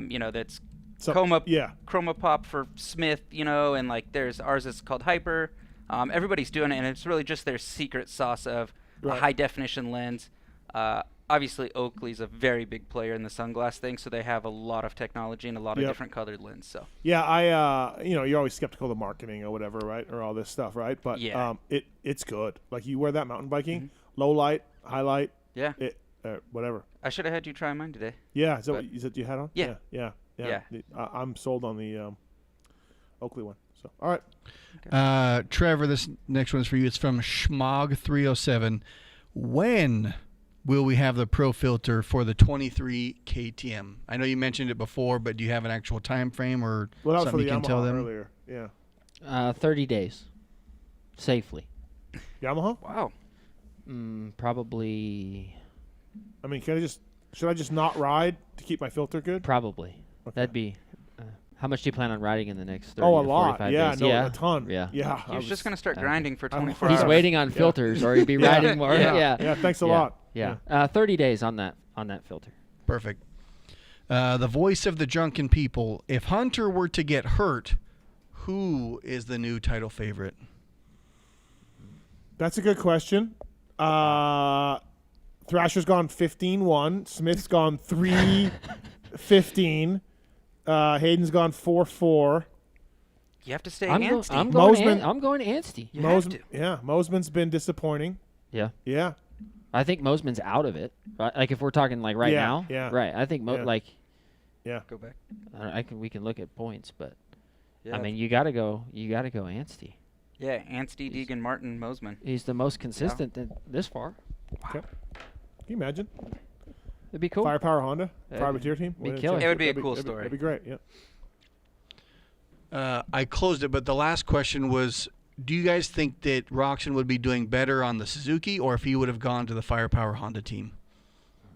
I think Firepower Honda. I would agree. Yeah. I mean, he's doing fine. He looked so good in Paris. He did. Oh my Yeah, God. he did. I think you flattened the testing curve for sure, Yeah. staying on the Honda, right? Yeah. Yeah. So- Yeah. I agree with that. Yeah. Yeah. I think that's probably right. That's right. That's old news, right? It's really loud. I'm sorry. I'll turn it down. It's good in my for next headphones. time. Okay. I'm good. Ride Engineering has added another offset option for Blue Crew riders. In addition to the 22 mil offset, they add a 20 millimeter offset that puts more weight placement on the front end. They've introduced a 23.5 option for higher speeds and dry, sandy conditions. These are a good choice for something called the NGPC series. Mm-hmm. What's that? Okay, we need a talent in here. National Guard. National Grand Prix. Okay. National yeah. Grand Prix Championship. Yeah, there we go. Oh, look at the big. I got brand on guys. Marks. I got guys in it. Honda guys in it. I got some guys in it. and made Work- that up. He did. I just Googled real fast. And Works Racing. It's also another option as they're re-evaluating for Moto on the new 23 Yamaha chassis. More info on that one coming soon. I'm sure our buddy Chris Kiefer will be testing that as well. Ride-engineering.com is the website. PulpFan20 is the code to save with those guys. So thank you to the Ride-Engineering guys, of course, for all the help that they do. It's fantastic. Clayton, I'm not scared. I got two people that asked me to ask you about some tattoos before we wrap this thing up. Like, what's the deal? I don't see any tattoos on you. It wasn't me. It It's wasn't. Paul. Yeah. It wasn't. It's Rent Rent Paul. Paul. That's our It's Rent that's my Paul. nickname for Rent Paul. Paul? Rent Paul. Yeah. Oh, yeah, okay. When I think of Renthal, I don't see any tattoos on you. I don't have any. What's the what's the joke then? You're gonna have to explain it to him. I have some funny tattoos. Oh, but you do. You know, Friday the 13th tattoos. You said you don't have any. I have tattoos. Oh. Yeah. Yeah, I just keep it professional underneath the sleeves, you know. Okay, what do you mean funny tattoos? It's just little stuff, like I got a blue duck on my ankle, like a Friday the 13th, like flash tattoo. I don't. You lost me. Yeah, I see. Exactly. Like Jason Voorhees? What the Yeah.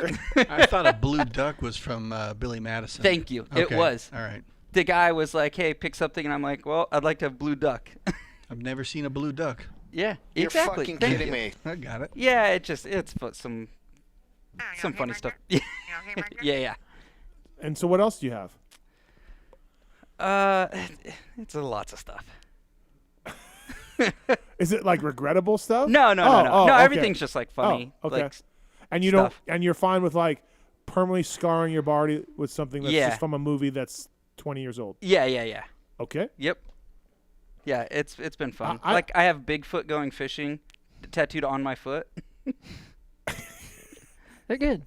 Yeah. Come on, what else you got?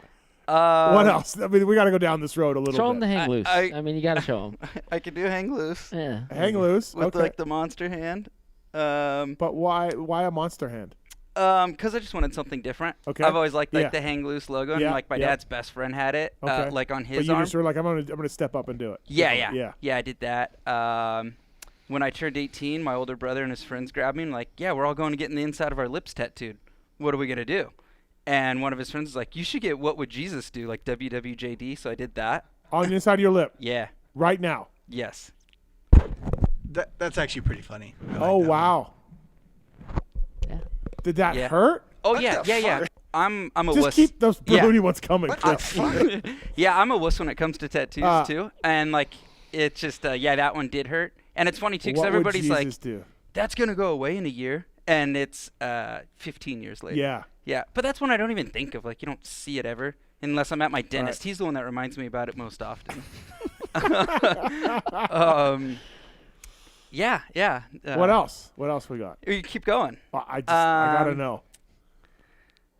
My wife's got 9 or 7. Okay. I should know that number. Maybe it's 69. I don't know. Yeah. She's got. My 6 to her 9. My wife's got. Or if you're a little bitch. 7. I think she's got 7 tattoos. Babe. Debbie has a tattoo. How many tattoos you have? 7. Yeah. Okay. My mom's got one. Okay. Maybe we can all share and tell downstairs. And I want one. Oh, and I'm okay. not allowed to get the one I want. 762? No. Years ago, Van Halen? Oh, that'd be Yes. sweet too. Years ago, I wanted to get a Ren and Stimpy one. Thank Jesus I didn't. Because nobody knows what Ren and Stimpy is I know anymore. what Ren and Stimpy Yeah, is, but yeah. dude, most people do not. That would not have aged well. So no. Can I get a SoCal hole? My tattoo idea is I'm Canadian and I love the Toronto Maple Leafs, right? Okay. So the I would just get the blue maple leaf logo, not filled in, but just the outline of it. Like Can I hit the lame button? Where's as you're telling me about your tattoo? Okay, that's so what we need to do. But my wife said that's that's not cool, so I can't do it. No. So she doesn't want whatever. So I have no tattoos. She has 7. Okay. She has 1 or 2 that she regrets, that she wouldn't not like now, but You should get Augie tattooed. that would be awesome. Yeah. Mark, you don't have tattoos, right? I do not know. Tits? Negative. No. What else we got? Friday 13th. Oh, we're still going. Friday 13th. What's? I'll finish with, so my most memorable one, I guess. Yeah. I don't know if you remember, but back in when I was 6, 7, we used to go to the motorcycle shops. Me, my dad, my brother. And my dad used to always buy us the stickers of this fuzzy little guy called the Dude, and he was always flipping off. And so me and my brother went and got that tattooed. Is that the guy on the the stickers Yes. I think I know what you mean. It's Yeah. like an old 70s sticker. Yeah, exactly. So it came from biker gangs in the 70s. They would put the Dude patched on their vest. Yeah. And so I've always thought that was really and cool. the finger's big. Yeah. The middle finger's big. Yeah. And so my brother and I got matching Where's ones that? done. That's on my left thigh. Okay. Yeah. What the So fuck? that's my coolest one of me and my brother got this same tattoo. You're fucking kidding me. Define cool. Yeah. Well, that's just I guess everybody's oh, what does this mean? What does that mean? I'm just things that I personally think is funny or for one reason or another. But that one's me and my brother have that one. So that's cool. And it got that that's just a memory from me and my brother being in a motorcycle shop with my dad as a young kid and putting them on our bicycles and toolboxes and if you can read this, the bitch fell off. Yeah. You tell him the Joe Dirt. I mean, you gotta go the original. Oh, yeah. I do have another Jesus tattoo, which I'm not religious at all, but I do have on my other thigh Jesus digging a garden, and it says "Life's a garden, dig it." Yeah. So that one's just more of a goofy. That's such a huge commit. I mean, I get it. It is. But you're I want this on the body for the rest of my life. Yeah, it's just funny. It's funny to me, and it reminds me of just good times and stuff. I like it. I seriously, I don't regret any of them. Okay. And yeah, that's basically where I'm How at many you got? for now. How many? I think that's all of them. How many was it? Really? 1, 2, 3, 4, 5, 6, 6-ish or so. Jeez. Okay. Yeah. Yeah, no, Yeah. I got 2. I got a DM from a mutual friend that said ask him about his tattoos, and I got a text from a mutual friend that said you gotta ask him about his tattoo. So that's where I'm at. All right. Yeah.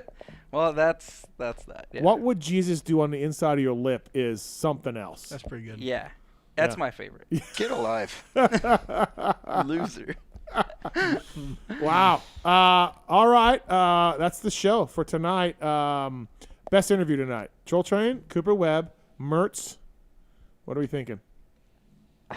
I mean, Mirtl was good. Yeah. I mean, like I don't personally know him. Yeah. I've never like had a conversation or listened Yeah. to him, but yeah, I enjoyed hearing his take on things and kind of how he approaches, what he does. So that's a tough job. Clayton? Mirtl. All right. Tits? Mirtl. You didn't even listen. I did you? didn't. You're right. I'm sorry. Marks? The guy that Tits accidentally called. yeah. Can I change my mind? He sounded That was so Australian. good. It was so loud. good. It was loud. It was so good. It sounds Australian. Austin gave us $99.99. What? So thanks, Austin. By the way, a guy earlier gave us a little bit of money and said give it to Darkside. There's zero chance Darkside will see that money. I just want that gentleman to know. Was Darkseid on the early trend with the bandana? Or what? I mean, we saw Stu. No, Brett Michaels was. Yeah, That was Get you right yeah, on. but does Brett still wear it? Yes. I don't know. Oh, okay. Never mind then. You remember that song that you did for Super Get Your Ride On? Get Your Ride On? Yeah, Oh my God. Brayton is the inaugural and still only winner of the Ride On, Rock On, or whatever the hell it's called. Whatever it was. Rock On, Ride On award. He got a guitar from Brett. No That's way. sick. Yeah. You remember that song? Yeah. Yeah. Killed me. Hey, so what's this guy saying? He can only wind 55 minutes on the It's stream? probably something with the stream Oh. being all jacked up at the beginning of the show. Oh, and okay. All right. we're gonna- Sorry, Austin. yeah, it's Every time I come in, Second we have half is streaming much issues. The last time you came in, you said it was Meatgate. Yeah, it was Meatgate for an Yeah. hour. When Betts was taking advantage of my dear friend Nick. Yeah. Right. And we were trying to decide between if Betts was just taking advantage of the Yeah. system or if he was genuinely reaching out to offer to pay, but he knew he would Yeah, get free. yeah, no, it went on for it was literally an hour. He was taking And I'm advantage like, of the system. I have no idea what we're even talking about right now. Yeah, no, and the meat stealer to this day, he's the meat stealer. You know, so I respect a man who gives another man a lot of meat. yeah, yeah. No, well, you never know quite where this show's going to go. We got Yeah. We talked fishing. We You talked never fishing thought- and tattoos. So. Yeah. Cookie Gate last week. Well, no, Cookie Gate is still ongoing. Yeah. I got my eyes on both of these gentlemen right here. I could smell the cookies right Yeah. now. So, Marks, is there something you would like to say? I look like I would eat a few cookies, but it wasn't me. No. The guy in the corner claims he can't even eat them off his diet. So. That is correct. That's what someone that stole the cookies would say. I like it. Exactly. That sounds like someone who took the extra Yeah, cookie. exactly. All right. I want to thank our sponsors, of course. Thanks to Swisscore and thanks to Moser for the Styles Robertson question. That was great. Yeah. Yeah, that was fantastic. Good way to step up Yeah. for the show. And thanks to Roto, of course, and everybody else for watching. I really appreciate it.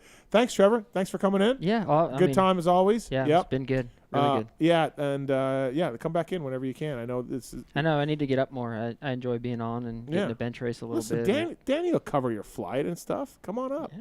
It's advertising for Yeah, Maximo. Pulp's been good for us. Yeah, we appreciate absolutely. it. Clayton, thank you, man. Appreciate it. Yeah, You've thank been up you. a few times already as well. Yeah. So, good times is all. And Yeah. keep us up to date on the next tattoo that you get. Okay. If you can. Yeah. Coming soon. Yeah. Probably before the app. Oh boy. Yeah. The app. Damn it, Clayton. We were doing so well. Gosh, dang. Sorry. Let's get. Wrap it up. Let's wrap this up. All We right. gotta Thanks go. everybody for listening. Thanks to Cooper Webb, Troll Train, Mirtl for calling in as well. Again, Pulp Privateer raffle tickets on PulpMX.com. Live shows Indy and Denver as well. So get that done. Okay. Before I go, one more thing before I go. Who wins Oakland? Both classes. Trevor, go. Eli. Jet. Jet. AP. I like it. Who are you looking at? What? This is great. Who wins Oakland? Peter? Kenny and Cooper. All right. Cooper. Cooper. Just pick one. Cooper. Pick one. Like he doesn't even know Which who's racing. This is Justin my Cooper. Yeah. Yeah, just pick one. Yeah. Either one. Just pick one. I'll go Anderson And Jet. Okay. I will go Kitchen and Savachi. There we go. Wow. Yeah, I don't know. Why not? Okay. Are we East Coast or West Coast? Because we have 250 teams from both people there, both sides. No, we don't. Yeah, Kitchens is from the East Coast, isn't he? Kitchen rides west. He's west. He's racing. Okay, never mind. Welcome to the series. I was thinking of the other guy. This is great. Yep. Good stuff. Thrasher. There's no better way. You're thinking of You think of Styles. You and Moses. Robertson. Yeah. Styles and that's Kitchen. Yeah, it's a great way to end the show, everybody. Yeah. Thanks for watching. Thanks for listening. Appreciate it. Thanks to Trevor Reis, Clayton Murillo from 100%, Trevor Reis from Maxima. Thanks to our sponsors. Thanks to everybody else. Tits, thank you. Yeah, buddy. Marks, thank you. Next week, Jason Wygant in studio and maybe another special guest. Thanks for watching. See you next week. Snack pack. Whoa. Oh, man. Who did that? Who said that? There's something I want to get off my chest. It's about that summer when you went away to community college.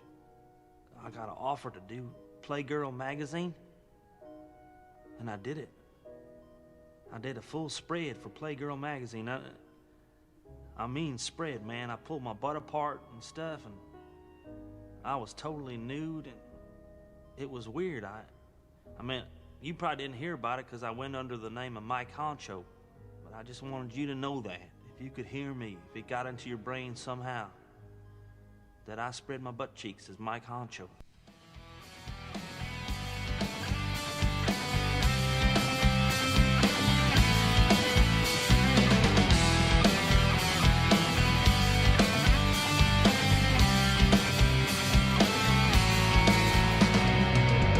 I am the sword inside your flame.